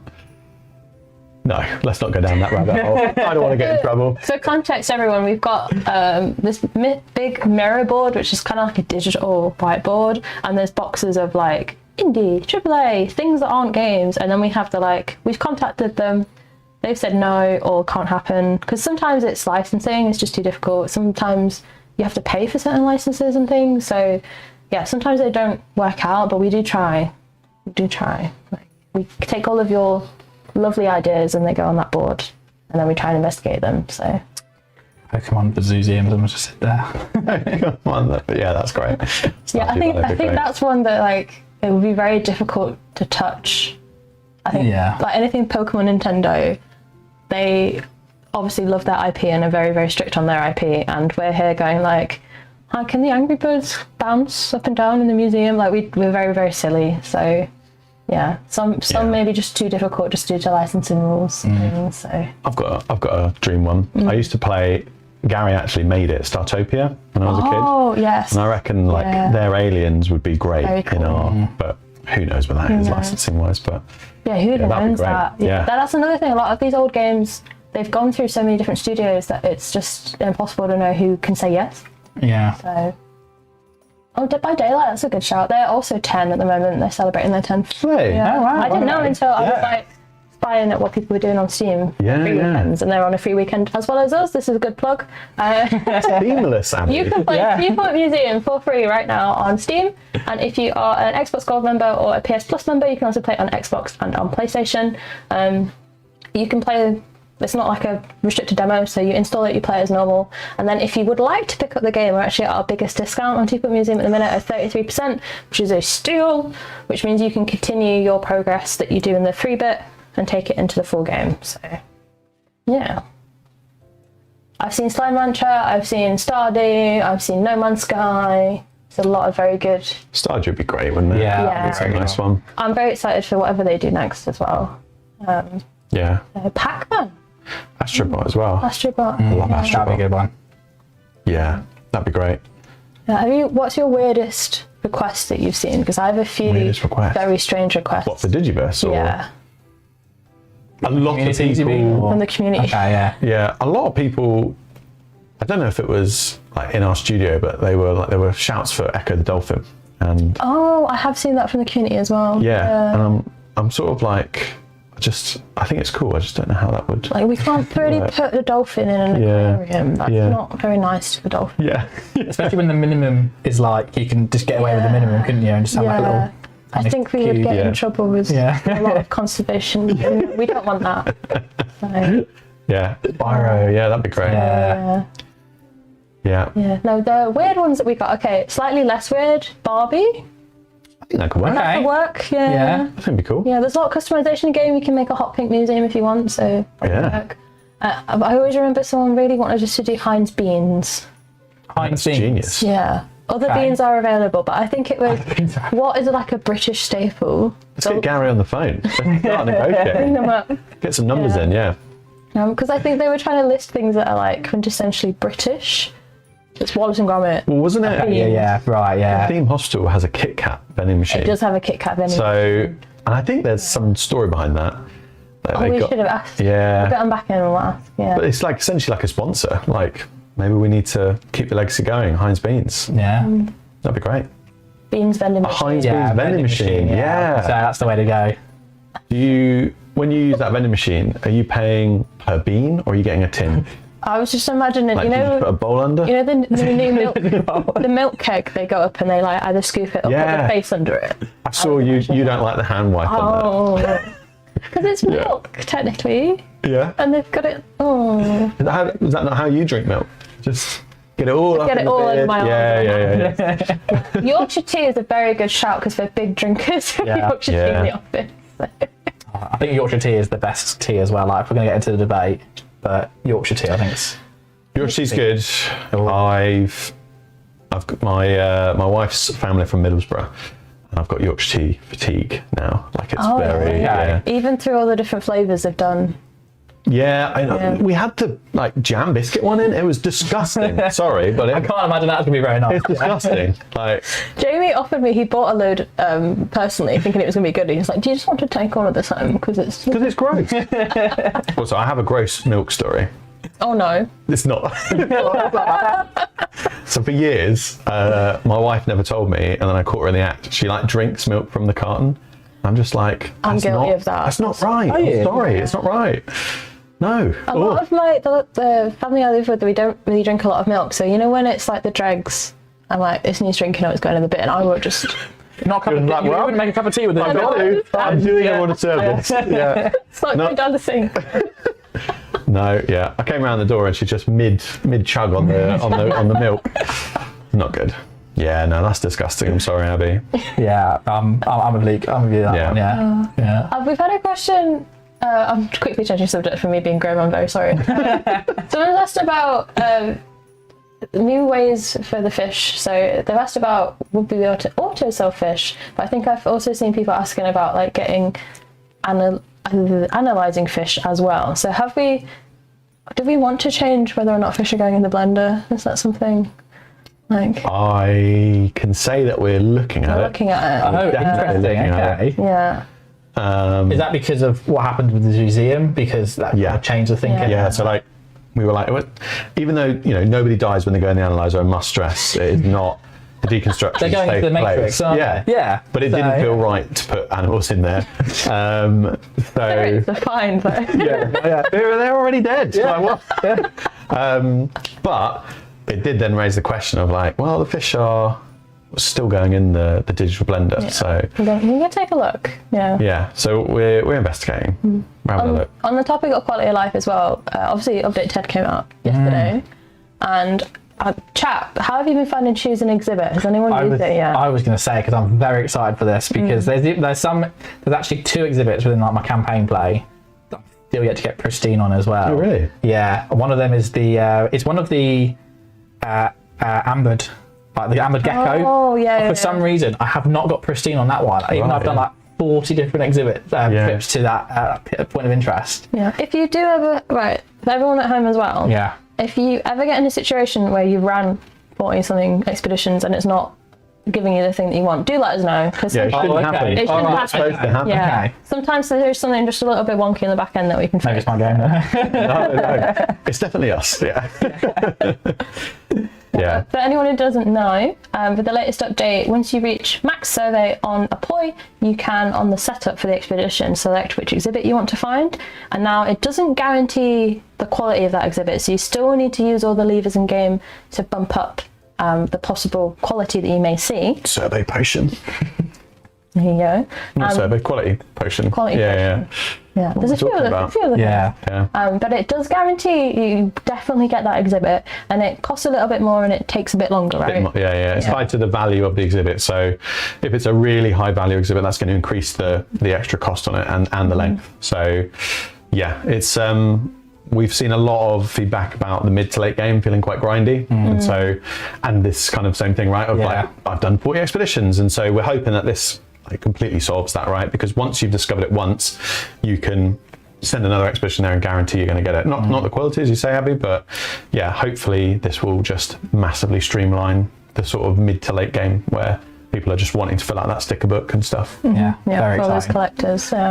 Because I feel like we've hit, in terms of, so we keep a big spreadsheet of quality of life requests, and in terms of top, definitely expeditions and how often you're needing to rerun them to find something was top of the line. Yeah. So do let us know if this is hitting the mark and helping solve that issue, and that you're feeling like you're not having to grind as much. Because I think for the top 10 requests we get, we've pretty much hit most of them. I was going to say, how many have you got? Any other requests that have come in which you're still working on, or like struggling to kind of adapt into the game? Because I know there was a lot.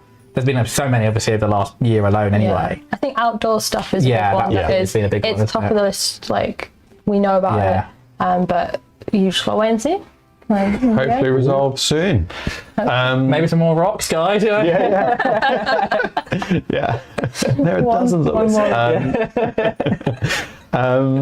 Have we spoken, like, I'm pretty sure it's in this update, the art changes to the... We haven't spoken about it, but it is in this update. Which changed the art?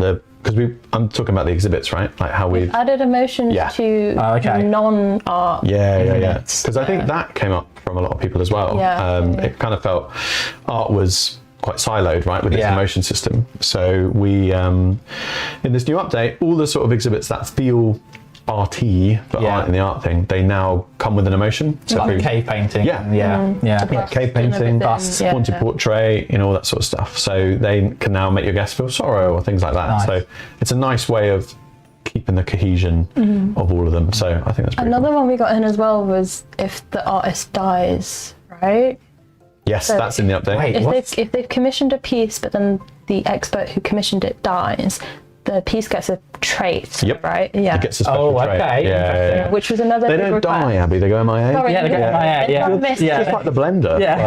Unless you turn them into a clowfish and put them in the analysis machine, then they still don't die because analysis doesn't kill. I've been saying this. No, you're right. If they go MIA, the artwork gets a permanent special trait, which increases the buzz and I think the sale value as well. So pretty strong.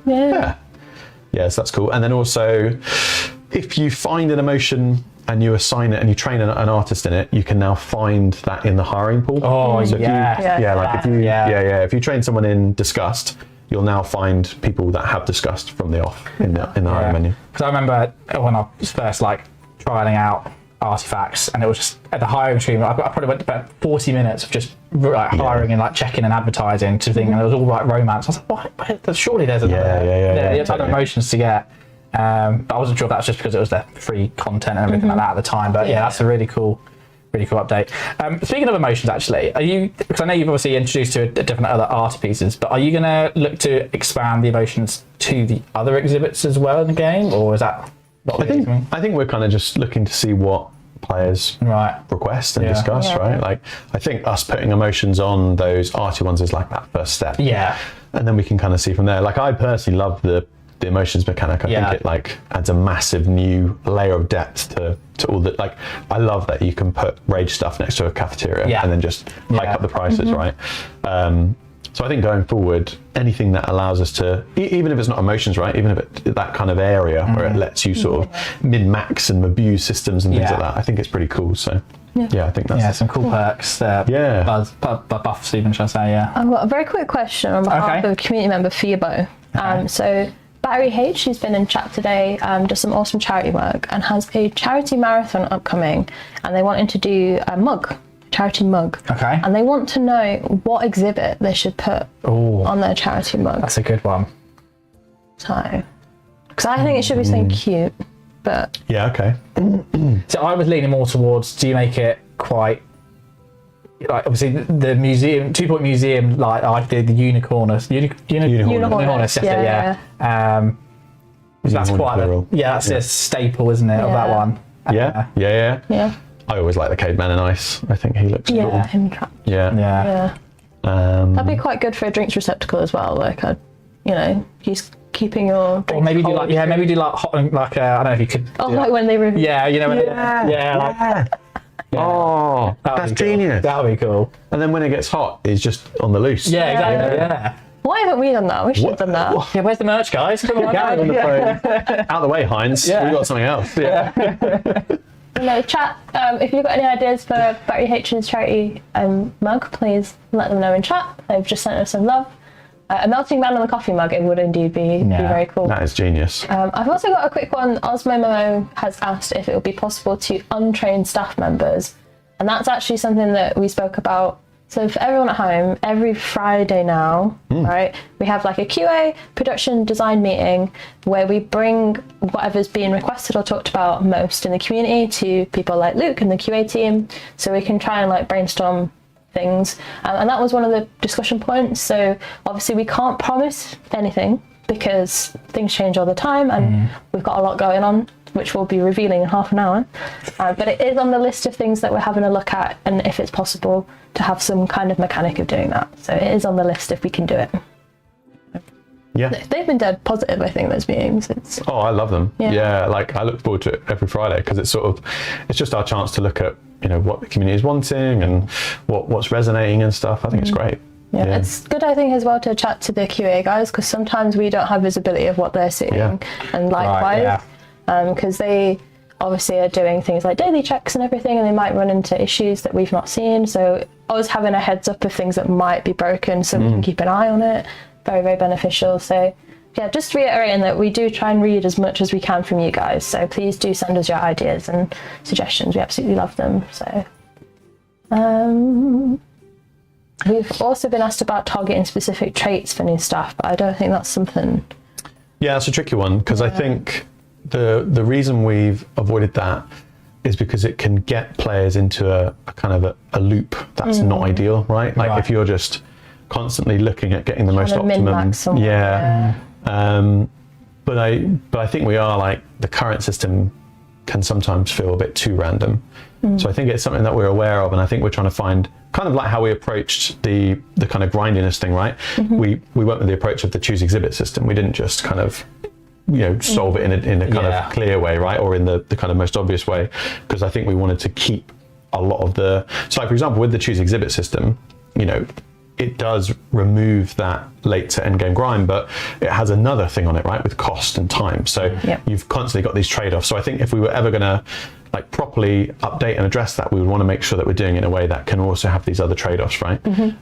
So because of that, it just takes a bit longer to figure out how we can approach that. But it is something we're aware of, and it is something that's heavily requested. I think someone's commented before to me around, like, when you advertise for staff as well, like, because it's simply how you can advertise for adoption. You can there's like a couple of different like selections you can do. Like with staff, could you maybe do someone that has a not necessarily specific, you pick the specific like skill they've already got, but whether they've got a skill or no skill sort of thing, you know, that could be Yeah, something like that definitely. could be quite interesting. Yeah, definitely.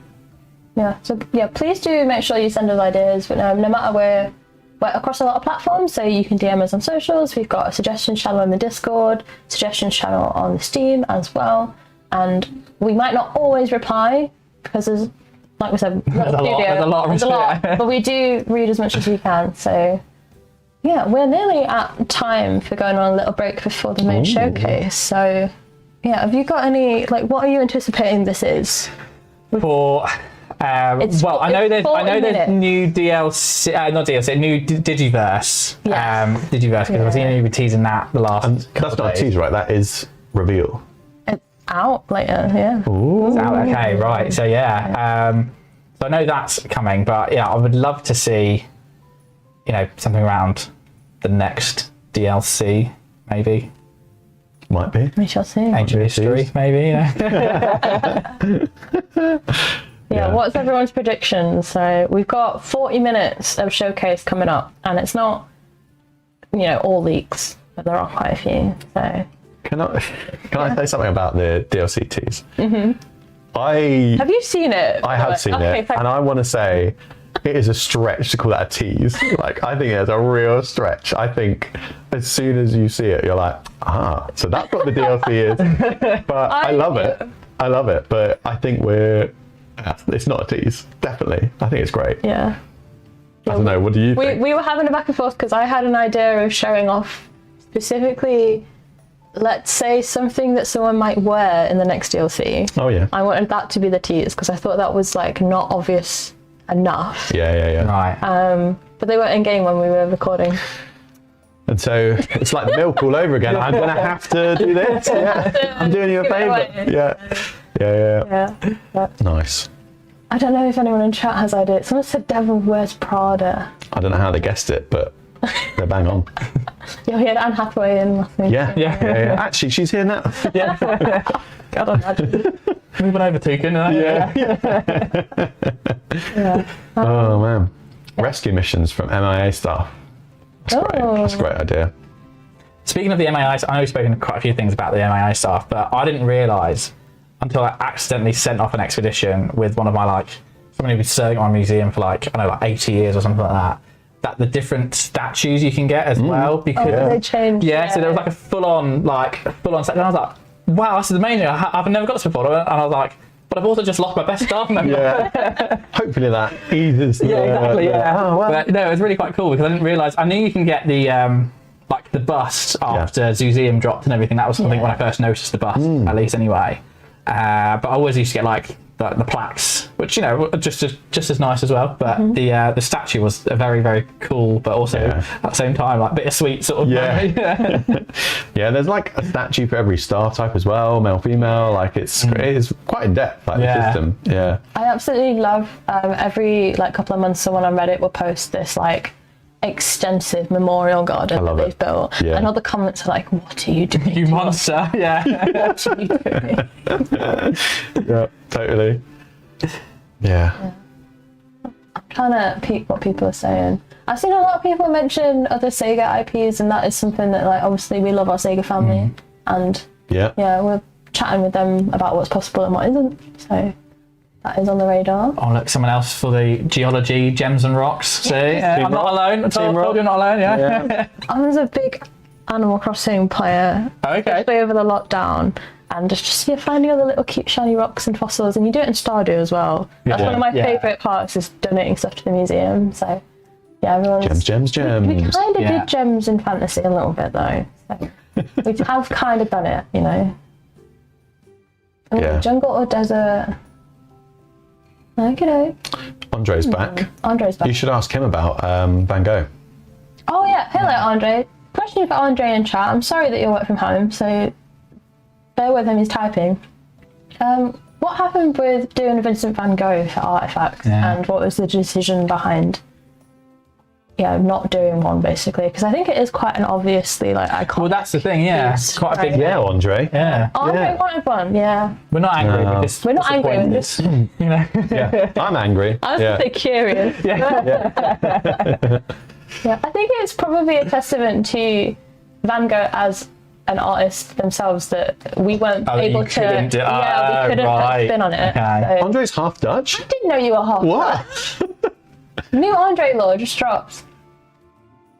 Oh, fun fact, but I had guinea pigs growing up named after artists. Oh, did you? and I had Vincent, who turned out to be a lady guinea pig, but Vincent was supposed to be a male guinea pig, had 3 babies, and I was like, I now have to name all of your babies after artists. Very nice. But we called her Vincent because she came from the pet shop missing an ear, bless her. Oh, Wow. Oh, yeah. I was going to make a joke about the ear, and I was like, Yeah. I don't think there are many that have one ear, so but there you go. But yeah, no, it was not a very good pet shop, so. Design decided to cut it, he's blaming you. What's this? What? What? That is unbelievable, Andre. I didn't think we did. Now I'm doubting myself. What's that Spider-Man meme? Like, Yeah, totally. Oh, Yeah. A hamster called Mr. Rachel. My hamster was named Mrs. after Rachel. Mark from Smart. So I like art growing up, apparently. This is what we're learning. So. More trains. Yeah. Do you know who's in charge of picking the trains we put on levels? Because There's quite Oh. a few levels of trains, Yeah, there's actually. a I lot. didn't realise until I but started. they're all different trains. Yeah. as well. I think that's pure fluke. I think Really? there's been different Okay. artists on each of those levels who've done the trains. Because we've got the Ghost Train, Train in Wildlife, Train in Undie, right? Undie, yeah. Yeah. So yeah, I think that is just pure fluke. Because in your head, the easiest thing would be to copy the train you've already done. Yeah. Yeah. So I thought we had a massive train nerd on the team. But Oh, it's all different people. yeah, so Very Confused absolutely loves trains and is always identifying the trains in the level. So Yeah. any chance your t-shirts are a hint? I think these are hinting at the party that we're having next month. Which I'm scared of because there's a hot air balloon on there. And Are we going in a hot air balloon? I'm a little bit worried about what that would mean. Well, I didn't know we were going to jump on Stonehenge, so I'm I excited. think that's illegal, so that'll be a party. Yeah. That's great. Love it. And then get abducted by aliens. Yeah. News at 10. Game studio. Game studio shut down. Yeah, I'm very concerned about the idea of us, alcohol, and the hot air balloon being in the same party. But So is this a thing? Gary said a hot air Gary balloon? specifically pointed it out. What, for the party? Apparently. Okay, cool. And that was the last you saw of the 2-point team. Floating up. Yeah. On another adventure. Yeah. Cool. Well, can't wait for that. I'm very, very scared. Yeah. There's a Stonehenge-shaped bouncy castle out there. Oh, That's you're great. sensible. You're very sensible. Fashion DLC. That's another one. That would be fun. Yeah. People have asked for literature as well. Yeah. Oh, yeah. Yeah. Especially because a lot of that's like free out in the universe to use now. Like a lot of, I don't think Sherlock Holmes is, but you know what I mean. It's like older. There's not traditional- necessarily IPs on Yeah. We had a big discussion when the art DLC came out about what constitutes for the stage, the performance stage, because we had things like poetry readings and kind of things like that, and it helped us establish like what are the art forms in 2-point and what makes sense for those categories. So we do have a much better idea now of like how we would do that sort of stuff. So that was cool. I've just remembered that you can now put the performance stage outside Yeah. as well. Oh, I did see that. Shakespeare in the park. Yeah. That was another community request. So, people asking for music. Yeah, because we have a lot of music talent that's especially in campus. There's all the play on real life bands in 2-point campus. Yeah. So yeah, no, that is a good shout. 2-point library. Yeah. 2-point library. Yeah. Yeah. Hear another Jasmine Odyssey song there as well. Yeah. People saying Transport Museum as well. Transport museum. That'd be Yeah. good. Yeah. Very good ideas. Oh, yeah, like a big aeroplane exhibit or something like that. That'd be cool. That'd be nice. People, okay, all right. I got beef for the community for 1 second. People, Are you sure you want to go down this road? people asked for 2-point airport, and looking at some of my students in 2-point campus, I would not trust them to fly a giant mechanical beast full of people. And I'm like horrified at the idea of how we would even handle accidents in an airport. Yeah. Yeah. That's true. Yeah. Well, the was it Speedy Recovery that had like Yes. the different like Yeah. air transport things? That's got to be the way to go, right? Yeah, In a giant very duck. silly duck. Yeah. Yeah. That would be hilarious, actually. Yeah, because you don't really want plane crashes or anything. No, that's what my brain goes to the worst case scenario, and I'm like, oh my goodness. Like the 2 Point What Concorde. airport games do you play where? Have you ever played Transport Tycoon? Yeah. Yeah, and you set up your airport and you forget about your planes for 20 years, and then it turns out that they're like end of life. Yeah. And you just get a notification. You're like, oh no. Oh god. Too late now, like. Yeah. Oops. But they didn't give you a nice statue like museum does. No, they so- don't. Yeah. Yeah. No. Everyone, please keep your ideas coming in. We're probably going to head off for a quick break before the main showcase kicks off. So I'll just double check that we've not had any more questions come in. Oh. Where does the receptionist work? Oh. What a great question. Is she inside my head? I've never heard the receptionist. I don't know what you're talking about. Yeah. I assume the tannoy lady, maybe? Yeah. Another random. Gary said that tannoy is like copyrighted and we should not be using that word. And I did not it know is. that. Yeah. I did not know that. Yeah. Announcer. Announcer. Yeah. Yeah. I think in the subtitles. Yeah, Yeah. the caption. It says announcer. Announcer, yeah. Great question. I like to think she's hacked into your museum, Yeah. right, and then just claims pay at the end of the month, kind of. Yeah. I like that. Voiceover lady, yeah. Another question. Is it possible that we could have some bushes outside so we can create walls? And Oh yeah, because currently you have to place them individually. Yeah. So like the procedural wall thing that we have going on. So All I'm hearing is more outdoor stuff. outdoor things. Maybe the DLC will be a good opportunity to do that. some outdoor I stuff. don't know. Yeah. Don't know. Yeah. So watch this space. Yeah. Yeah. Okay. I think what we do is we go get some snacks and settle down to watch the showcase with Yeah, everyone. sounds great. So Yeah. Thank you everyone in chat for joining us. Please don't go anywhere. We will be back at 3 p.m. BST, so in about less than 20 minutes to kick off the 2.10 showcase. We've been 2 Point Studios, joined by the incredibly talented Ivory Toucan. Everyone please drop them a follow on YouTube and check out some of their videos. It's been lovely to have you. Well, thank you for having me as well. Amazing. We'll see you in a little bit. Chat. Cool. Bye. Bye.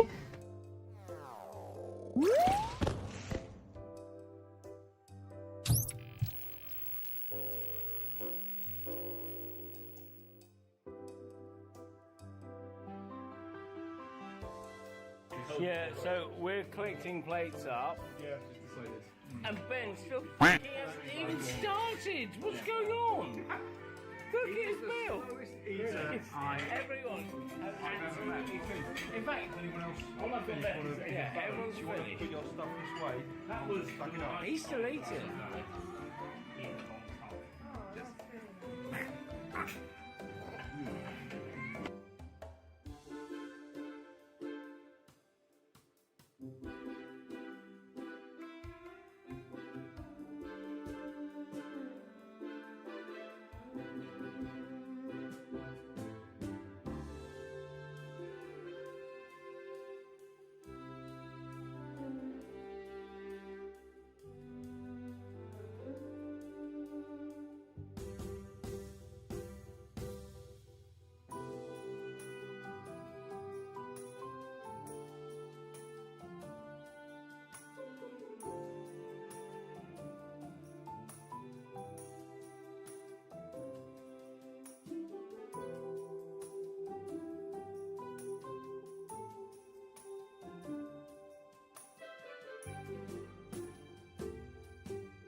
That's 4. Hey Tim, can you Timbo? Tim, can you look at this crash on Gary's machine? Crash. Yes, Tim. What kind of crash? That crash. Oh dear. Oh dear. Happy birthday to you. You're walking too fast. Oh fuck God. To you. On Monday. Happy birthday. On Monday, yeah. You're not here on Monday. Happy birthday to you.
Oh, hello. I didn't see you there. For years at 2 Point Hospital, it's been our mission to help and to heal. Take Trevor, for instance. Trevor used to be happy, healthy, and wealthy. Life was good. He slept easily. That was until he suddenly developed lightheadedness. The daily commute is now even more of a grind for Trevor. Even simple pleasures like heading to the movies can be painful. At 2 Point Hospital, we treat patients for all kinds, even patients like Trevor. Every day we welcome new admissions to our growing multi-million-dollar facility. Our team of highly trained clinicians and support staff are dedicated to your well-being. We'll do whatever it takes. At 2 Point Hospital, we never stop improving. We never stop building. We never stop caring. Isn't that right, Trevor? Call 1-800-ODD-AFFLICTION today to book your free consultation. It's going to get weird.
Yeah, so we're collecting plates up. Yeah, just decided. And Ben still fucking hasn't even started. What's going on? Look at his meal. Everyone has absolutely finished. In fact, anyone else? Yeah, everyone's You want to finished. put your stuff this way? That was. He's still eating.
Have you ever lit a match before?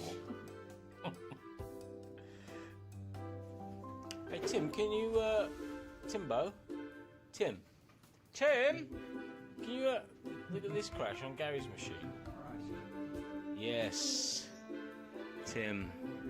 What kind of crash? That crash. Oh dear. Oh dear.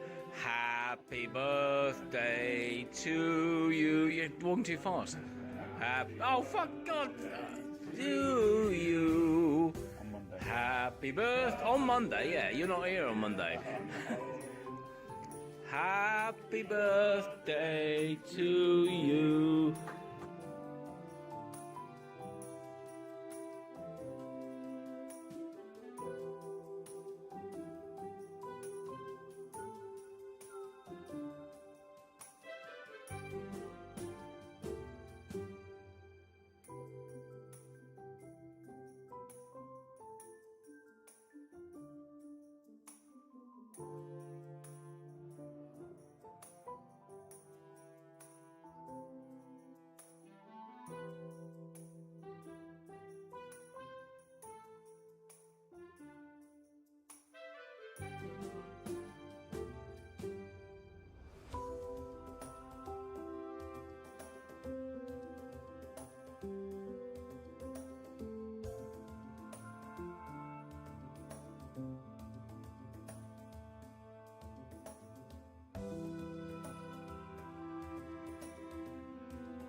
2 Point Studios celebrates 10 successful years. And yes, we're just as surprised as you are. We're incredibly proud to announce that we've just reached our 10th birthday as 2 Point Studios. It's been an amazing 10 years to work with some of my best friends in the industry, and I'm looking forward to the next 10 years.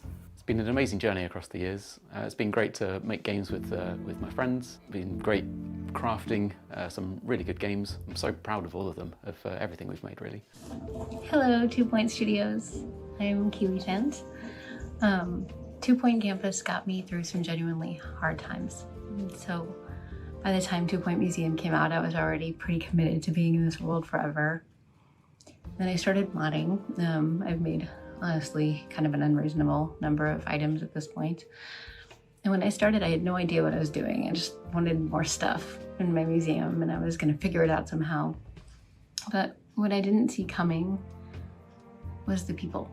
The community around these games is so genuinely kind and patient, and they taught me so many things and cheered me on, and as a result I feel like a real artist for the first time in my life. It takes a special studio to draw a community like this one. People coalesce around these games for a reason. And I just wanted to say thank you for the world that you made for us, and for the humor and peace and fun you bring to so many of us. Happy birthday. Happy 10th birthday, 2 Point Studios! Wishing all the devs working there and all involved the very best and continuing success in the future. I was a very big fan of Theme Hospital in the day, and I remember having to get my mum to bid on it on eBay to be able to play the game. When 2 Point Hospital was announced, I was thrilled and have since played all the 2 Point games, my go-to comeback games, always left installed on my PC. You have created a wonderful, wholesome community. Continue being one of the best gaming studios out there. Once again, happy 10th birthday. Love to your faces. In the last year, I've enjoyed more than 700 hours in hospital, campus, and museum. Thank you 2 Point for your funny, marvelous, quirky games and your care for the community or for the updates. Thank you. When we started this, it was, you know, an amazing opportunity to work with some great people and create a really cool environment to make games that we really love to play. So 10 years later, look back and just think, wow, where's that all gone? It's just been incredible. Today marks the beginning of a month-long celebration, including a free weekend, some new content, and maybe even some leaks.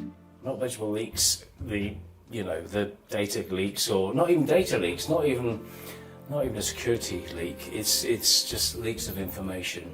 I don't know, we're going to tell you something that you should know about, that we probably should tell you. We've come a long way from our humble beginnings. I remember the first day in the office, 8 of us. I can still vividly remember building our first PCs on the very first day of 2 Point Studios. Getting into this empty office with some desks, getting all the computers set up, and then we quickly went to the pub. Hi everyone at 2 Point, it's Alex from SOE, and happy 10th birthday. I think this is a great milestone, and I was trying to think about what is it that I'm gonna say in this video, and it made me smile. And I think that this is what I want to say about the video. Each time that I think about 2 Point, it makes me smile because of the creativity, the humor, the warmth, and it really comes through in everything that you do. I think over the past 10 years, you've built something very different from what we can see in the industry. It's very distinctive. It's not just great game. It's a studio with real personality and a very clear voice. And I think this is worth celebrating. So from all of us at SOE, congratulations on your first 10 years. I hope you take a moment to feel proud and celebrate. And looking forward to the next 10. Happy birthday, 2 Point. Hi, congratulations, 10 years anniversary. This is a 2 Point Campus enrollment edition with a campus map, which I have bought before joining Sega. I was too shy to ask, but could I get your signature please next time? Bye bye. Hey at 2 Point, let's celebrate not only 10th but 20th and 30th anniversary together. Thank you. Congratulations for 10 years anniversary. Sega is thankful for having such a great studio and great people. We can do more. Go 2 Point Studios. Hello from Sega. Happy 10th anniversary! Happy birthday, 2 Points! So for the last 10 years, from very humble beginnings, we managed to release 3 games that we're very proud of, multiple DLCs, lots of free updates, and built a community of players that have helped us make wonderful games. So okay, finally let's take a trip into the past and see where it all began.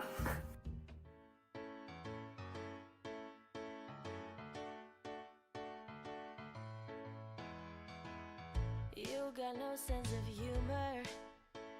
You don't have any interest, don't read books or the news. You can't tell truth from a rumor. Can't even make your dinner and you can't tie your shoes. And I know what they're asking. Who's the stupid loser that's still hanging around? I'm afraid that they've lost me. Cause though they might be right, there's only one thing to say. It's that you've got a nice smelling face. No way that I could replace that smell, yeah, even a trace. You've got a nice smelling face.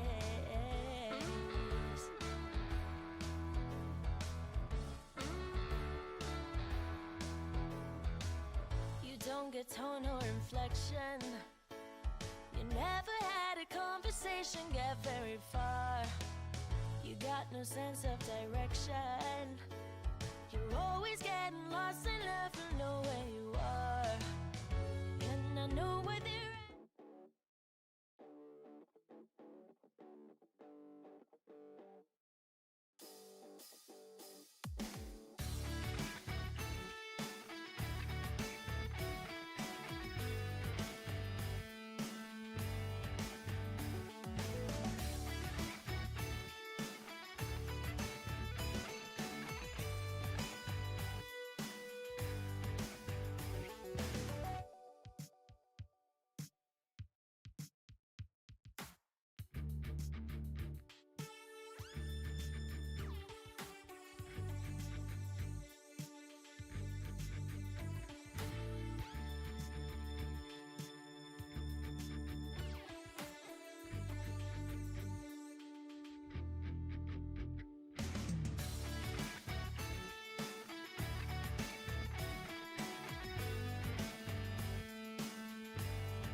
When we made 2 Point Hospital, we put you in a situation where we decided where buildings were going to be. The buildings were going to be here, they're going to be this shape, and we let you be creative inside them. The school gates, the scent of a leather-bound book, the faint clatter of knights jousting. Well, I can't say I remember that part, though it wasn't like this in my day. You see, campuses are forever changing. Nowadays, education has to be fun. It can't be all work and no play, and quite right too. Frankly, there is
My favourite part of working here is it's the people. The people. I absolutely love working here for the people. The highlight at working at 2 Point is definitely the people. Everyone gets along really well. We all have so much fun doing what we do. The environment, the whole culture. I am one of those people that gets to wake up and say they go to work and love it. Just some of the ideas that we create as well. Some of them come up along on the spot. We have so much fun creating all those crazy ideas that go into our games. We have such a cool group of people here, and you come in every day and everybody's so passionate and always trying to make each other laugh and things like that. It's just a great place to work. 大家好，我是哲齿。首先祝双点工作室10周年快乐！我一直觉得我和双点系列特别的投缘，在过去的几年，我们一起创造了很多美好的回忆，像是用一个迷宫围住一个厕所，锻炼我们学生坚强的意志力，把学堂搬进浴室，从根部预防校园霸凌。我们还在博物馆里面用围栏将我们的工作人员作为一件展品。虽然他会跳出去，但是我们也是巧妙的利用了这个设定，拯救了我们的顾客于水火之中。之后的话也是很荣幸和官方建立了联系，参加了他们线下的快闪活动，并用1000个暖气片炸坏了他们的电脑。我靠，死机了！总之，这每一件事情现在回忆起来都是非常的温馨。而就在去年，我也是有幸采访到了双点系列的主创们。现在想想，那可真是高山流水遇知音。厕所里面 toilet。Thank you very much. Thank you. 感谢双点工作室这10年来一直给我们带来最纯粹的快乐。你们用你们的那份独有的纯真和幽默，给全世界无数的玩家带来了一份独特的回忆。也希望未来的10年你们能够越来越好。再一次送上我最真心的祝福，祝你们10周年快乐！ Hey 2 Point team, it's Yasmin from Yasmin's Corner over on YouTube. Happy 10th studio birthday. What an incredible milestone to hit. I bet you guys are absolutely buzzing. I have been loving playing 2 Point Museum on my Switch, and I am eagerly awaiting the release of the Artifacts DLC for Switch 2 as well. I'll keep it brief, so here's to 10 years of amazing games and cheers to many more. Happy birthday, 2 Point Studios! I'm so grateful for the fun I had playing, and let's go for 10 more years of fun. I spent so many hours playing your games. Thank you for making them so enjoyable and funny. Happy birthday, 2 Point Studios. 2 Point Premiere.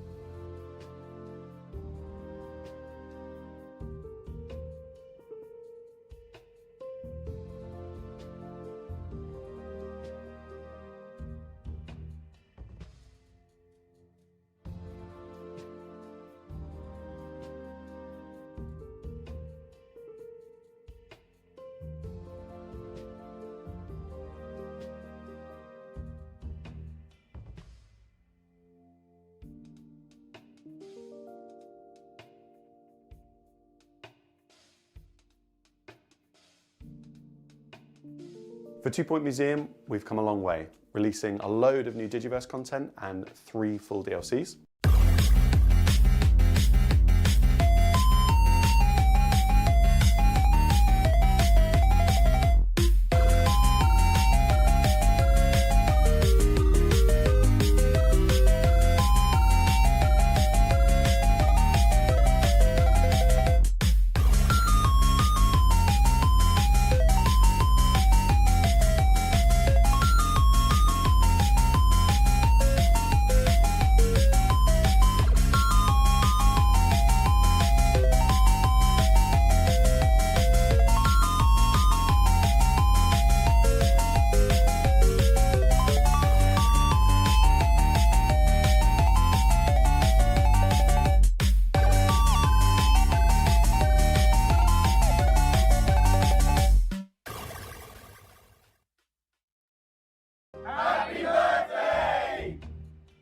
Congratulations, 2 Point Studios, on your 10th anniversary from Creative Assembly.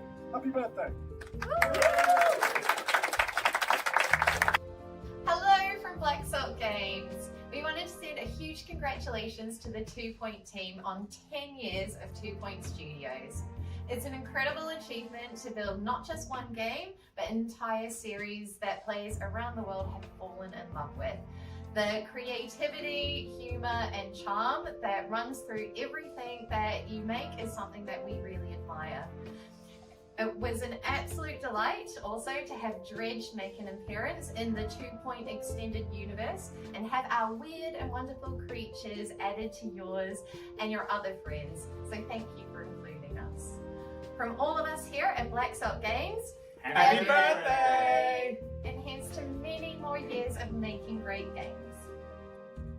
Happy 10th anniversary from all of us here at Raccoon Logic, you lovely people at 2 Point Studios. 10 years is no small feat in the current state of the industry. So once again, 1, 2, 3. Happy birthday! Happy birthday, 2 Points! We can't believe it's been 10 whole years. I'm not even born yet. Something about never working with children and animals. Anyway, happy anniversary. I am so proud of you guys for everything you've achieved. I'm so proud to have been even the tiniest part in this incredible story. And I am so lucky that I get asked to do things like this, that I get to contribute, that I get to pop in. I love you all so much. Happy anniversary, happy birthday, however you want to put it. And that BAFTA's coming. A very happy 10th birthday to everyone at 2 Point Studios from all of us here at Just. It's been wonderful working with you. Here's to 10 more years of the best and loveliest management sims in the business. Happy 10th birthday, 2 Point Studios. It's been a real joy to work with you. Hey 2 Point Studios, happy 10-year anniversary. From me, Mark Silk, your voice guy, it's time to share a few secrets. I'm the face behind the voice of Ricky Hawthorne in the morning on 2 Point Radio. Good morning! And the classy voice of Sir Nigel Bickleworth here on 2 Point Radio. Plus Harrison Wolf, your conspiracy guy. Happy anniversary. And of course, Cheesy Gubbins! Plus that guy that screams, Meat Wizard! Happy birthday. Thank you so much for bringing me into your incredible world. I love it every time we record new stuff for 2 Point Studios. It's an incredible series of games. Thank you to everybody, and what an amazing community you built too. We get so much love and support. When I do Comic-Cons, I have so many people come up to me sharing their love for the world of 2 Point. So happy birthday, happy anniversary, and from Ricky Hawthorne, Sir Nigel Harrison, Meat Wizard, and others, here's to the next 10 years. Love you lots, bye. Mwah! We've also done a ton of quality of life updates, including MIA statues, sandbox options, and of course everyone's favourite, the outdoor toilet. I'm really excited to present this year's 2026 roadmap, including a new full DLC coming later this year.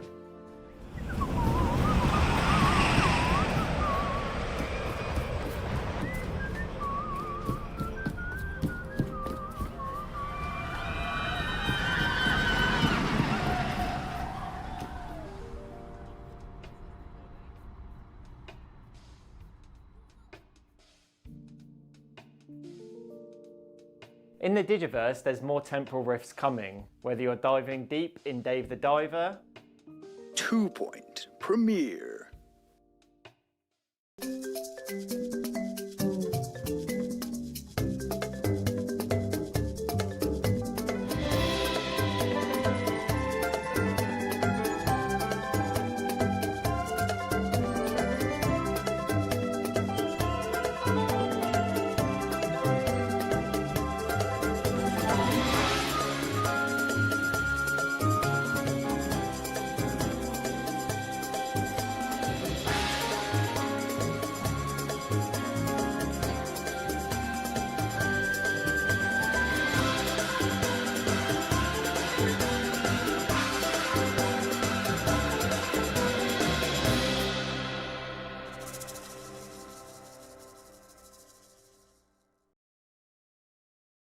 or maybe something a little more darker this autumn.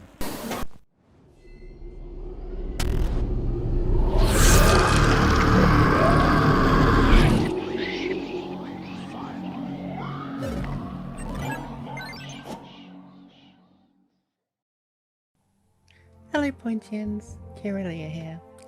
Can you believe it's already been 10 years since you started 2 Point? Time flies. It seems like only yesterday I was eagerly waiting for your first game, 2 Point Hospital, to actually go live. I've played and loved every single 2 Point game and DLC since day one, so this journey has been quite a ride for me. I actually checked Steam recently and worked out that I have spent nearly 10,000 hours playing your games.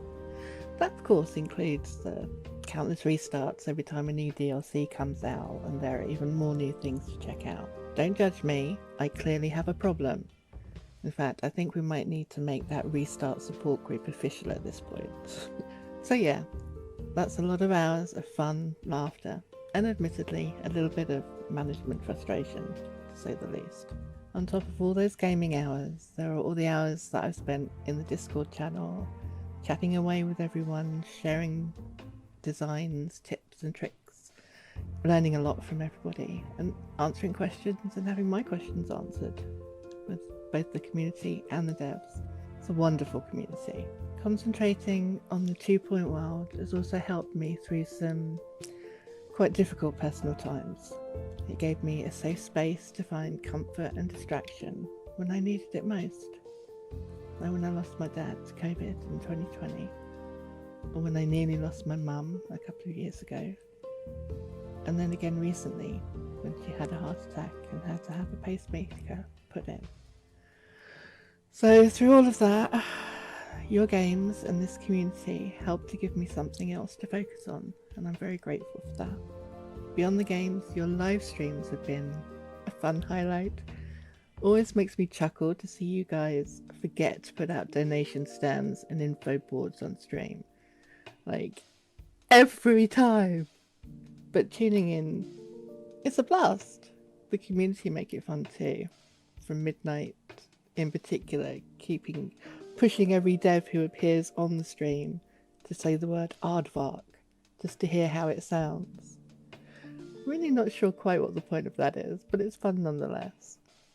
The community is wonderful and supportive, but most of all, I love the dev team. How you put up with us and our constant demands for more, beyond me. You guys are amazing. You work so hard and deliver so much content. It feels like you never even take a break. And you're always listening, communicating, and genuinely seem to be enjoying what you do. We love you and we love what you create. Keep it up. Congratulations on 10 years. I'm looking forward to many more games and countless more hours of fun and laughter. So as Jiz would say, love to your faces. Congratulations and happy 10 years to everybody at 2 Point Studios. I've been a childhood fan since Theme Hospital and the Bullfront days, and it's been an absolute pleasure and joy to be playing your new 2 Point series. Here's to many happy more years in the future. And that's not all for our birthday celebrations or our roadmap. There's birthday items coming to 2 Point Museum, as well as Twitch drops and a whole host of free updates for the remainder of 2026. We're also excited to share that 2 Point Museum is having a free weekend right now. If you've ever wanted to try your hand at curating, now is the perfect time. Happy birthday 2 Point Studios. Congrats on 10 years, 3 fantastic games, and a community Discord server that's an absolute joy to spend time in. And honestly, thank you. Thank you for a series of games that ooze satire and sarcasm and silliness and shenaniganry.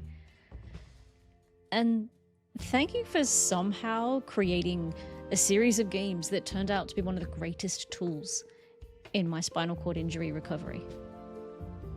I have 666 occupational therapy hours and counting in 2 Point Museum with great success. And my medical team found it hilarious that I could run a hospital while in hospital, trying to get out of hospital. Returning to work and being able to share these games with my community, seeing their names in my museum staff list, watching them cause utter chaos in the various locations, voting each other off on missions to see who would go MIA first, giggling at exhibits, failing inspections because of monobeast infestations. And monobeast infestations. And more monobeast infestations. And then the judgmental aardvarks. thank you from the depths of the shadows where my soul resides for being a part of my recovery, both physical and not. Here's to many more successful years, both in content releases with Museum and beyond. May you have all of the cheesy gubbins today. Congrats, Aladdin. Hey guys, Jackdaw here. 2 Point Studios, I want to wish you the very best 10th birthday.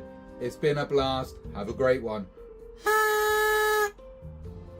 A massive happy birthday 2 Point Studios, and here's to many more years of cheesy gubbins. So we started with 2 Point Hospital. We added a number of brilliant DLCs and extra content to that game. And I'm really proud to announce that the Full Health Collection, so all our content, is coming to all next-gen consoles in a undefined period of time, which someone else will tell you about. 2 Point Premiere.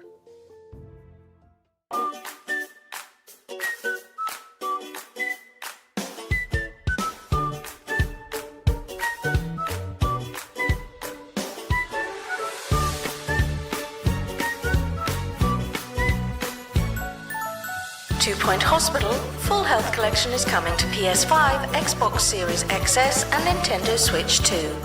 Injected with every piece of DLC. That's a lot of medicine.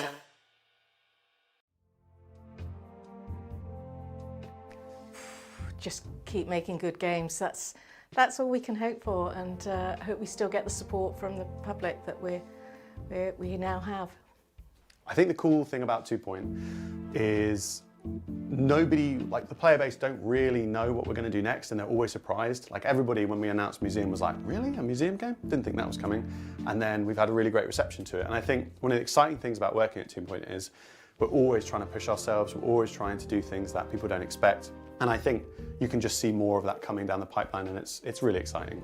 I would just like to ask the community if they've got any really good ideas, because I'm running out. Where do I see 2 Point in the future? I think we're going to be expanding horizons, I think we're going to be pushing boundaries, and I think we're going to be right there with the best all the way. I see 2 Point Studios going to outer space, being the first game developer on the moon or on Mars, or even into a completely different solar system to our own. That would be amazing. I bet you everyone will think that's a leap. I mean, we love the core of what we're doing, and you know, I think we might surprise people with the next one. We are working on something quite different, quite exciting. I think 2 Point fans will love it. I think non-2 Point fans, people that haven't discovered us yet, will find it really interesting as well. It's still early, it'll be a way off, but it's happening, and watch this space. 2 Point Museum is one of my favorite games of all time. The creativity, the imagination, the humor, the surprise of getting to see what wacky exhibit will be next. One of my favorite memories is when I was making a fantasy wing for my museum. I had a lion, I gave him a castle, and a little jungle to rule. I named him Richard. Howdy y'all, I'm RD, I'm from Atlanta, Georgia. You might know me as RD Sprawlscott High Priest on Discord and on the Twitch pages. I want to say congratulations 2 Point on 10 wonderful years. I wanted to tell you all also that you're more than a studio. You've become a extended part of my family and of my world. 2 Point has pushed my mind to rethink how to build, create, and to challenge myself to think outside my box and to explore what is possible beyond the limits of my own mind. With some 6,925 hours of play, it shows what talented people with creative minds and wonderful spirits can make for the world. Thank you all for letting me be a part of this world, and here's to many more years of great success. I raise a glass to you all. Cheers. Happy 10th anniversary 2 Point Studios. Hello fellow 2 Point Countians or 2 Pointers, whoever you want to be addressed. I hope you will be joining me in wishing 2 Point Studios a very happy 10th birthday. Yippee!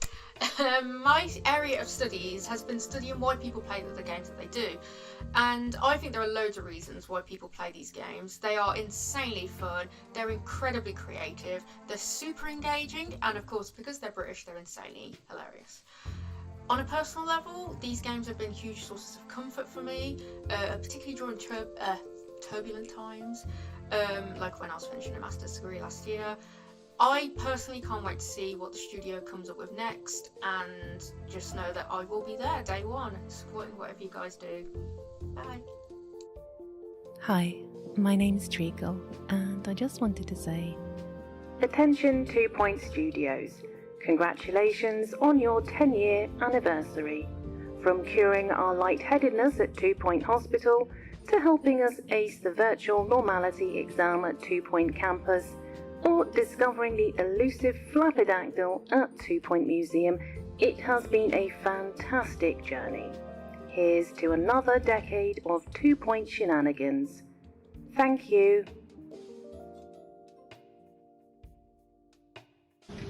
Well, hello dear friends of 2 Point Studios, happy 10th anniversary.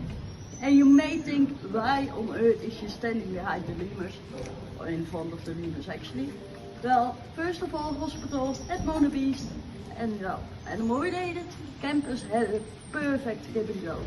And museum, you brought us a zoo museum, best DLC ever. So that's why I'm standing with my dear friends. Love you guys, and again, happy birthday.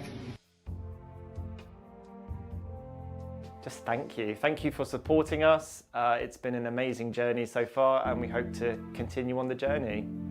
So, to the community and the players, thank you so much. Thank you for playing the game initially, but also to the people that have fed back and given us the positive comments. That really makes our day. The negative comments, you know, that doesn't make our day, but it makes us kind of think, okay, they're saying that for a reason, and you know, there's things we can do to improve. We always look at all the feedback. Well, yeah, I don't. Abby and Leaf do, and they spend a lot of time going through it and feeding back to the team. People are having problems with this area, so thank you so much for that. This community is very genuinely one of the best to work with. And thank you guys so much for all of your feedback and support and just everything. You guys are absolutely amazing, and I can't wait to share what's next with you. I love this community, and without you, I'm not getting to stand here talking about it. So thank you so much for being you. Thank you for being such a genuinely wholesome bunch of people. I honestly can't think of another community that communicates and is so supportive with their studio, and we do genuinely feel your passion for the game, and it really does make a difference to hear from you. Just thank you so much for all of your great feedback, all of your support, all these messages. We, as I'm sure everybody else has said, we read and take in all of these, and the game is where it is now because of all of your feedback and everything that you've done to help build it towards where it is now. So just a big thank you, really. I bet everyone said the same thing, but yeah, thank you to all our players, all of the community. And thank you for building beautiful hospitals, campuses and museums for all these years. So thank you all for your continued support. We're so grateful for all your support along the years. We wouldn't be where we are today without you. You've really shaped the content we've produced, the shape of our studio. And we'd be nothing without you. So here's something very special now. 2 Point premiere.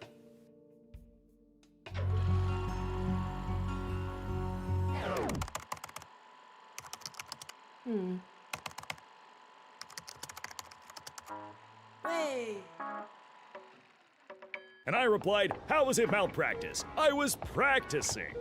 Well, what have we here? Student nurse? It appears the Explorer has suffered a severe maxillofacial fracture. Broken face. Aha! Ma'am, can you tell us what happened? You don't say. You don't say. What happened, Doctor? She didn't say.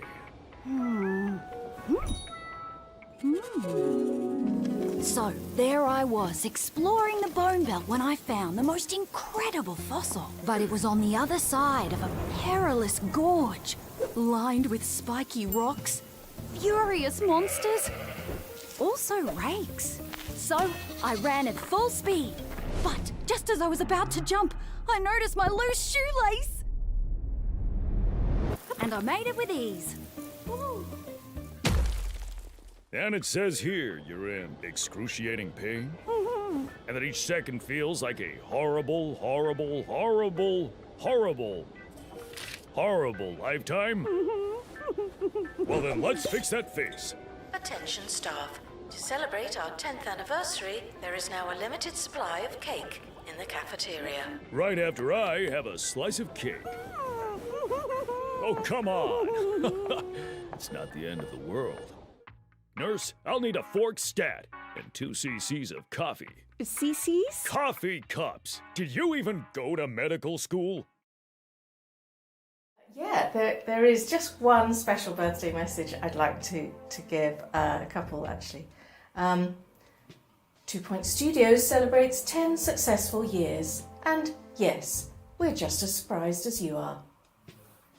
Guests are reminded the birthday cake is roughly 10% wax and 20% spit. Happy birthday, 2 Point.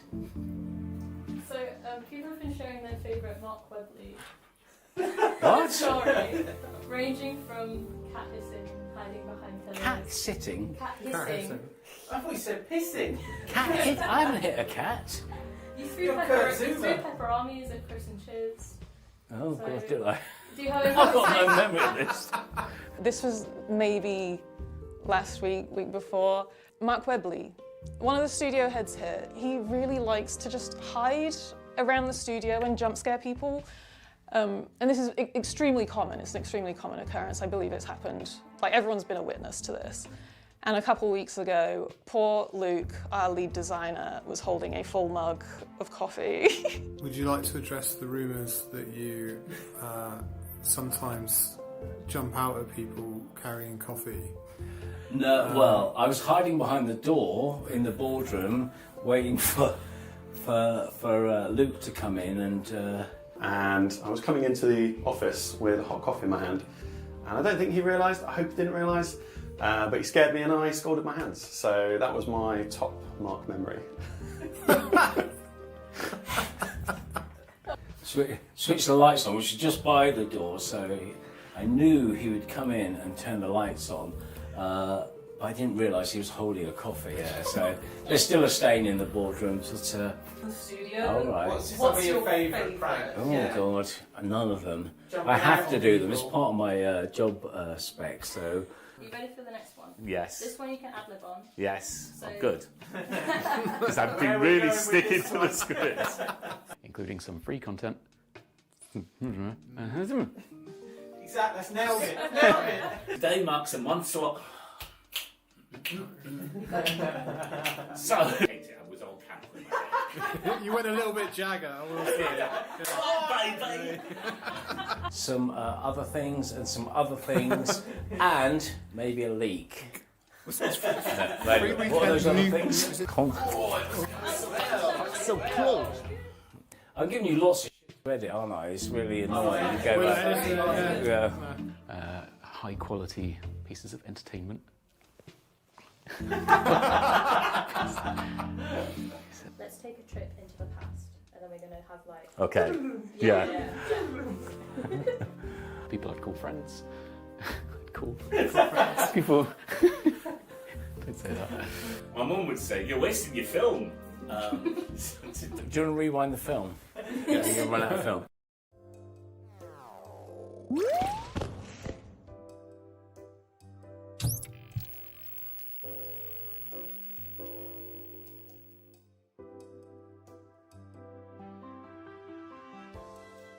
Yeah, so we're collecting plates up. Yeah, just decided. And Ben still hasn't even started. What's going on? Look at his bill. Everyone. In fact, all I've got left is everyone's finished. Put your stuff this way. That was he's still eating.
Good afternoon, everybody. Welcome back to the 2 Point Studios 10-year anniversary. Why have I gone introduction mode? Because today I am sat with an absolute powerhouse, not only here at 2 Point Studios, but in the games industry itself. So it would be remiss if I didn't even try to introduce her properly. She has a brain that works faster than Sonic, and she has more knowledge than a fully upgraded analysis room. In fact, if you're trying to ask a question, she will give you the answer before you finish. Yes, this absolute legend, an absolute guiding light, and our fearless leader, Joe Kohler, has joined us. Welcome, Joe. What an introduction. What an introduction. Did not expect that. I don't think even Thank you, cheers. Yeah. Oh, wow, amazing. Hi, welcome, Hi. Welcome to the stream. Have you been Thank on you very many much. streams? I have not. Not for a long time, actually. I think I've done one or two, but it's been a while. It's been a while. Amazing. You also have done a lot with, like, when we actually are about to launch a game, haven't you? You're quite often the face of 2 Point when it's like... Yes, I do some... We need the proper answers, yeah? I try my best, yeah. Exactly. Hello, chat's back. Chat, you're kicking around. We've got lots of you in here today. Thank you so much for stopping by. Thank you for all the kind messages. Why are we back? Well, we are here to discuss basically all of the stuff in that little direct that you just saw. I hope you all enjoyed it. Let's kick off with probably your most exciting thing, the plushie. The plushie. Before I talk about the plushie, I just want to say I hadn't seen that direct before it was shown just now. I wanted to save it, and it was incredible. It was very emotional, and I'm so happy. So emotional. And thank you for everyone who took part in that. It was really amazing. Yes. I did, however, know what was going into it, such as the plushie. What is the plushie? I have wanted the plushie for 10 years, let's say. Oh, really? All 10? We have a fantastic plushie made by Leaf's mum. We do. Which we hold very dear, and we're very pleased that we have the opportunity with Makeship. Yeah, sorry, keep going. Oh, here he is. Well, we've got two. Well, yeah, so that's the one that Leaf's mum made. And did you see this one today? No. You were in a meeting, so the like Midnight sent that down, and it was made by a member of our community. Oh my goodness gracious me. Yes, it's amazing. So that's Roxy's Aardvark, and we did ask chat to name it. I can't remember if we've actually put a Discord poll out, but watch that space. Oh, Cheesy Gubbins. Cheesy Gubbins, yeah, they all fell on the floor just now. Here's one. Oh, incredible. So yes, you wanted a plushie for many, many years, and we have the opportunity now with Makeship. So get ordering, basically. To make Pickle. Pickle, yes, it is Pickles. Pickles. Yeah. Is it an S? I don't know. I don't know. I don't know. You guys named it. That's fine. So yes, please go and back that. Well, that's what you do on Makeship, isn't it? You back it. So that would be fantastic. What else did we announce? We announced Dave the Diver as our next Digiverse collaboration. Chat, you got the D correct. It's super exciting, really, isn't it? And we've got stuff in there again. What an incredible game. Incredible. We're so excited for the Digiverse.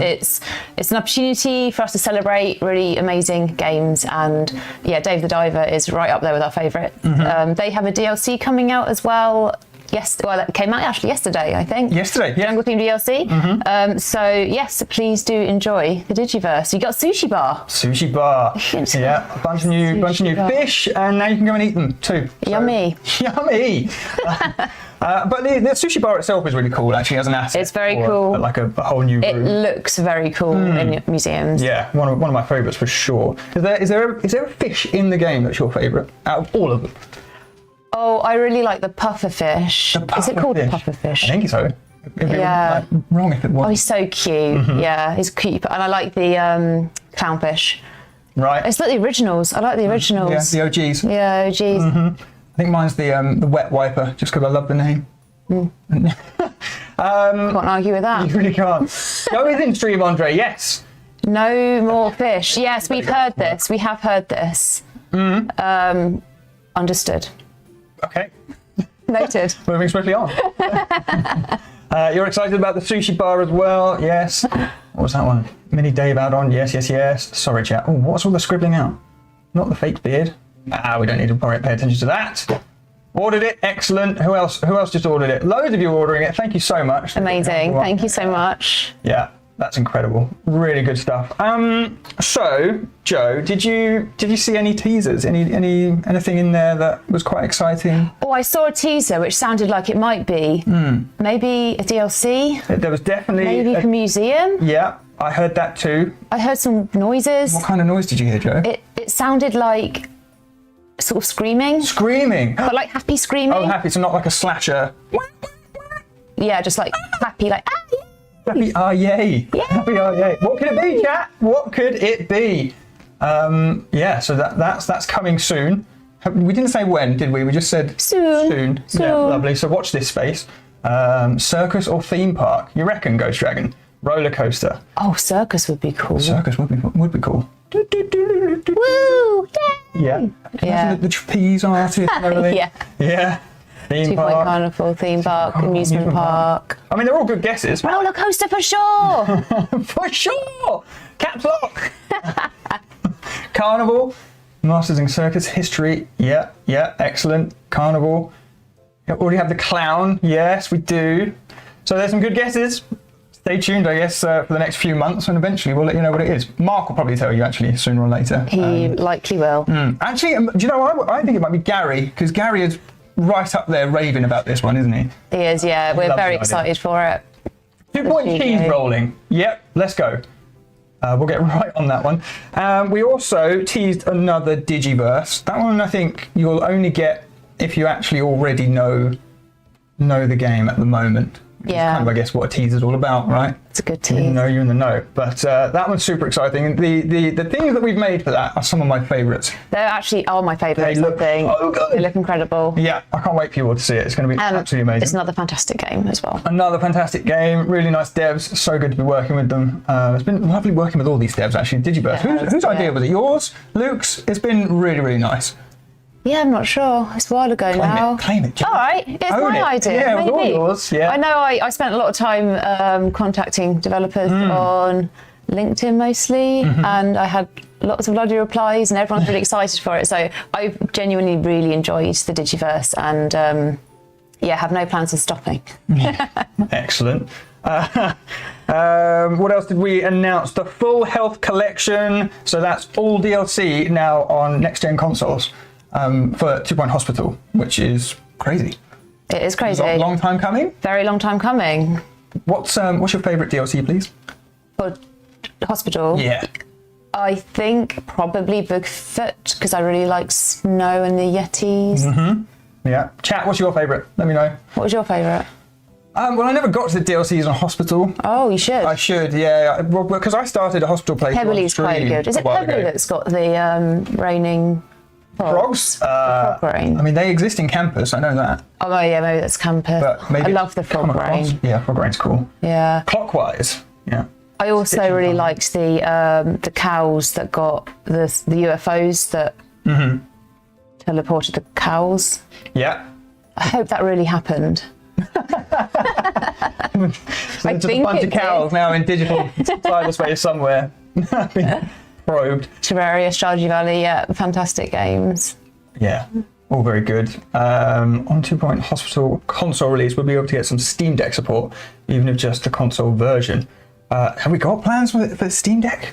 We're not currently doing any 2 Point Hospital content, but we can note that down and have a think for the future. Yeah, for sure.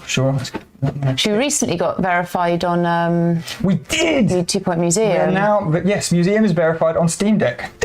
Yeah, we did quite a few tweaks for UI and readability, but yeah, we got there in the end. Yes, yeah. It was it was a bit tricky at times, really, wasn't it? Because it's kind of like there's so much info you've got to get onto this screen. How do you change that? But we've done it. It's out there. We've got the tick. Amazing. I've just had a question from Midnight saying, can we get Joe to say the name of the plush she's holding? What is his? What was the name? Did we actually pick a name? Midnight. Send me the name and then we'll go with it. The museum is looking good on deck. That's amazing. Fantastic. Yeah. Space, expand about space. Space can expand more about space. Aardmark. Aardmark. Yes, Aardmark.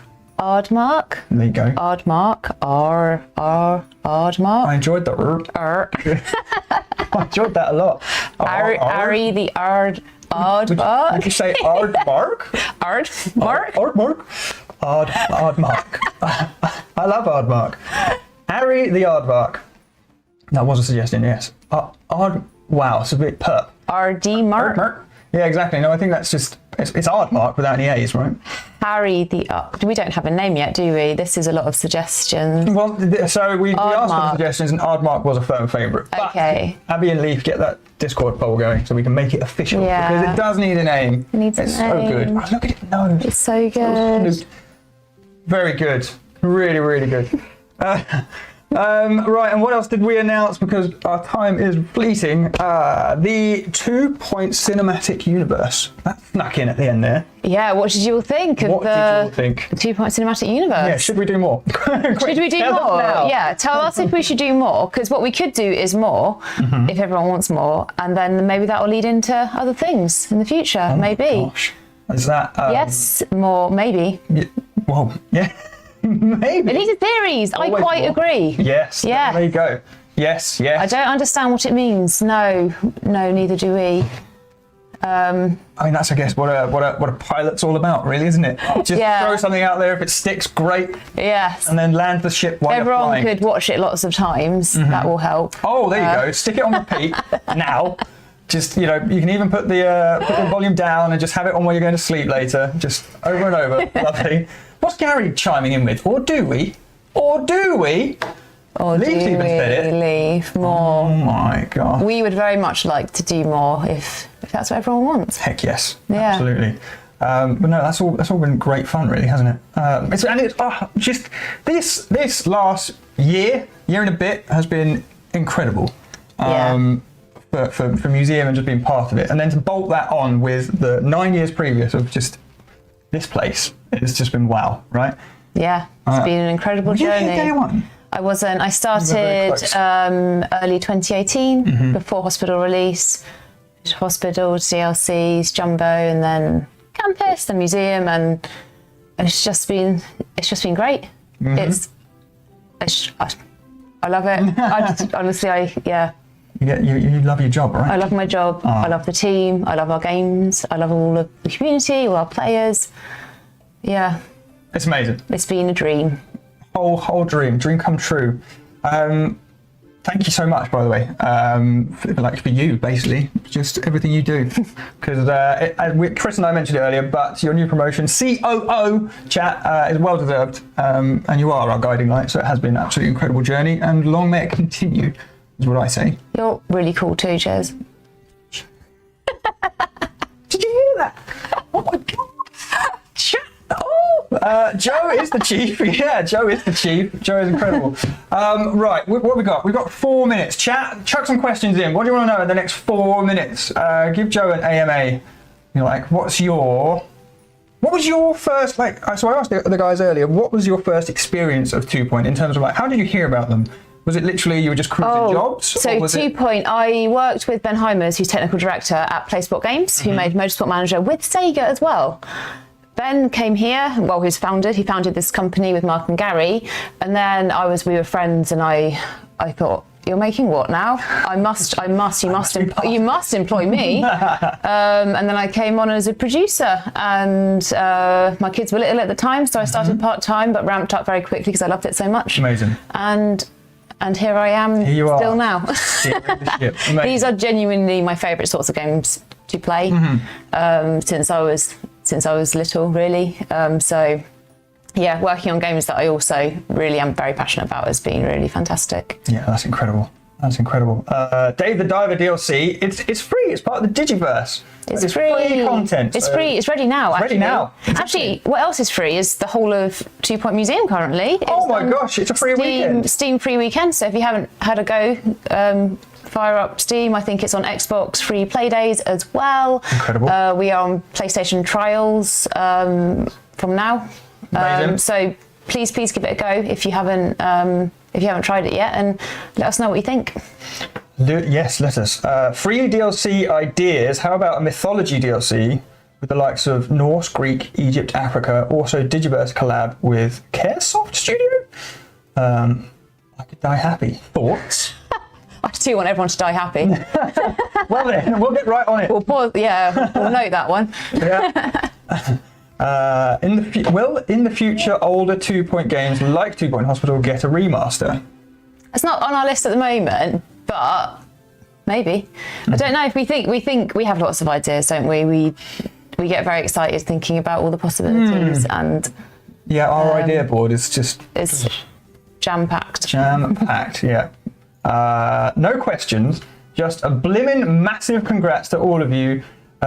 This 2-point heart. Oh, those are emojis. All of you for this. Emoji. Hearts. 2-point hearts emojis. Thanks, Bert. What have we got up here? Where does the receptionist work? Does she work from home, or is she a voice inside my head? Oh, that was from an hour ago. I'm guessing you mean Jane, in which case Jane works here a couple of days a week, because Jane is our office manager. Yeah, she helps look after us. She does. Yeah, sorts out foods, books all of our like focus day lunches and things. Yeah, vital is what you could say for Jane. Keeps the fridge filled with milk. Will 2-Point Hospital switch to be an update to current version or completely separate game? It is a separate game, but there's upgrade options available, and we should check the details. Okay. And check the details and let everyone know the actual proper answer. There you go. Handle like a pro. Thanks, Jess. I'm not asking for spoilers or upcoming Digiverse, but what would the two of your dream Digiverse be for any game? Oh, that's a good question. Annoyingly, or maybe like a Zelda one. Yeah. Or like Portal's just incredible. I played a lot of that. Yeah. But like, yeah, maybe something from what I played when I was little would be good. I like to quite like to do some retro games, which isn't something that we're doing at the moment because they're all kind of current, being updated at the moment. But I think we could have a lot of fun with that, and maybe some indie games as well. Absolutely. Future, much smaller games. Yeah. What's your favourite game? Mine of all time. Well, I've got. Where does that sit? So, Legend of the Ocarina of Time. Yeah. That's right up there. Conker's Bad Fur Day is right up there. I think those are like the first go-tos that I'd be like, oh my gosh, if I could play them again right now. And I will be able to play Ocarina of Time again soon when they Yeah, that was an exciting update, wasn't it? Unbelievable. The question though, I guess, if we were going to try and do one of those is how, like, you just be on LinkedIn looking at Nintendo peeps, or would you have to like, go to your Sega peeps and be like, come on. That might be a bit of a struggle. Yeah, a bit tricky. Pokemon would be fun, I do think. Some of the chat mentioned it earlier as well. Digiverse RuneScape. Yeah, I've seen quite a few people ask for RuneScape. Yeah. Where does 2-Point go next to kick off the next 10 years? Love you all. Well, I guess DLC 4. More museum content. We want to add lots more content to museum. We're really enjoying listening to our players and quality of life updates, free updates, DLCs. And then other stuff, hopefully. Lots of other stuff. 10 years is a long time. 10 years is a long time. You could get 3 games in 10 years. We did do that. Exactly. Not again? Not again? Absolutely not again. It was hard. We did do it. We did do it. Yeah, we'll see. Let's see. Let's see. Watch this space. Watch this space. Yeah. Very good. Right. That is 4 o'clock. Our days are done. So, chat, once again, thank you so much for all of your support over the last 10 years. Thank you for hanging out with us today. You guys are great, basically, and you let us do such an amazing job. So, all the love is to you. Yeah, so good. Thank you. Yes. No. Thank you so much. We will see you soon. I'm not sure when our next stream is, but I'm sure Abby and Leaf will post something soon. Possibly even next week. Maybe not. Who knows? But until then, you've been great. Love to your faces, and we will see you all soon. Bye-bye. Thanks so much, everyone. Bye.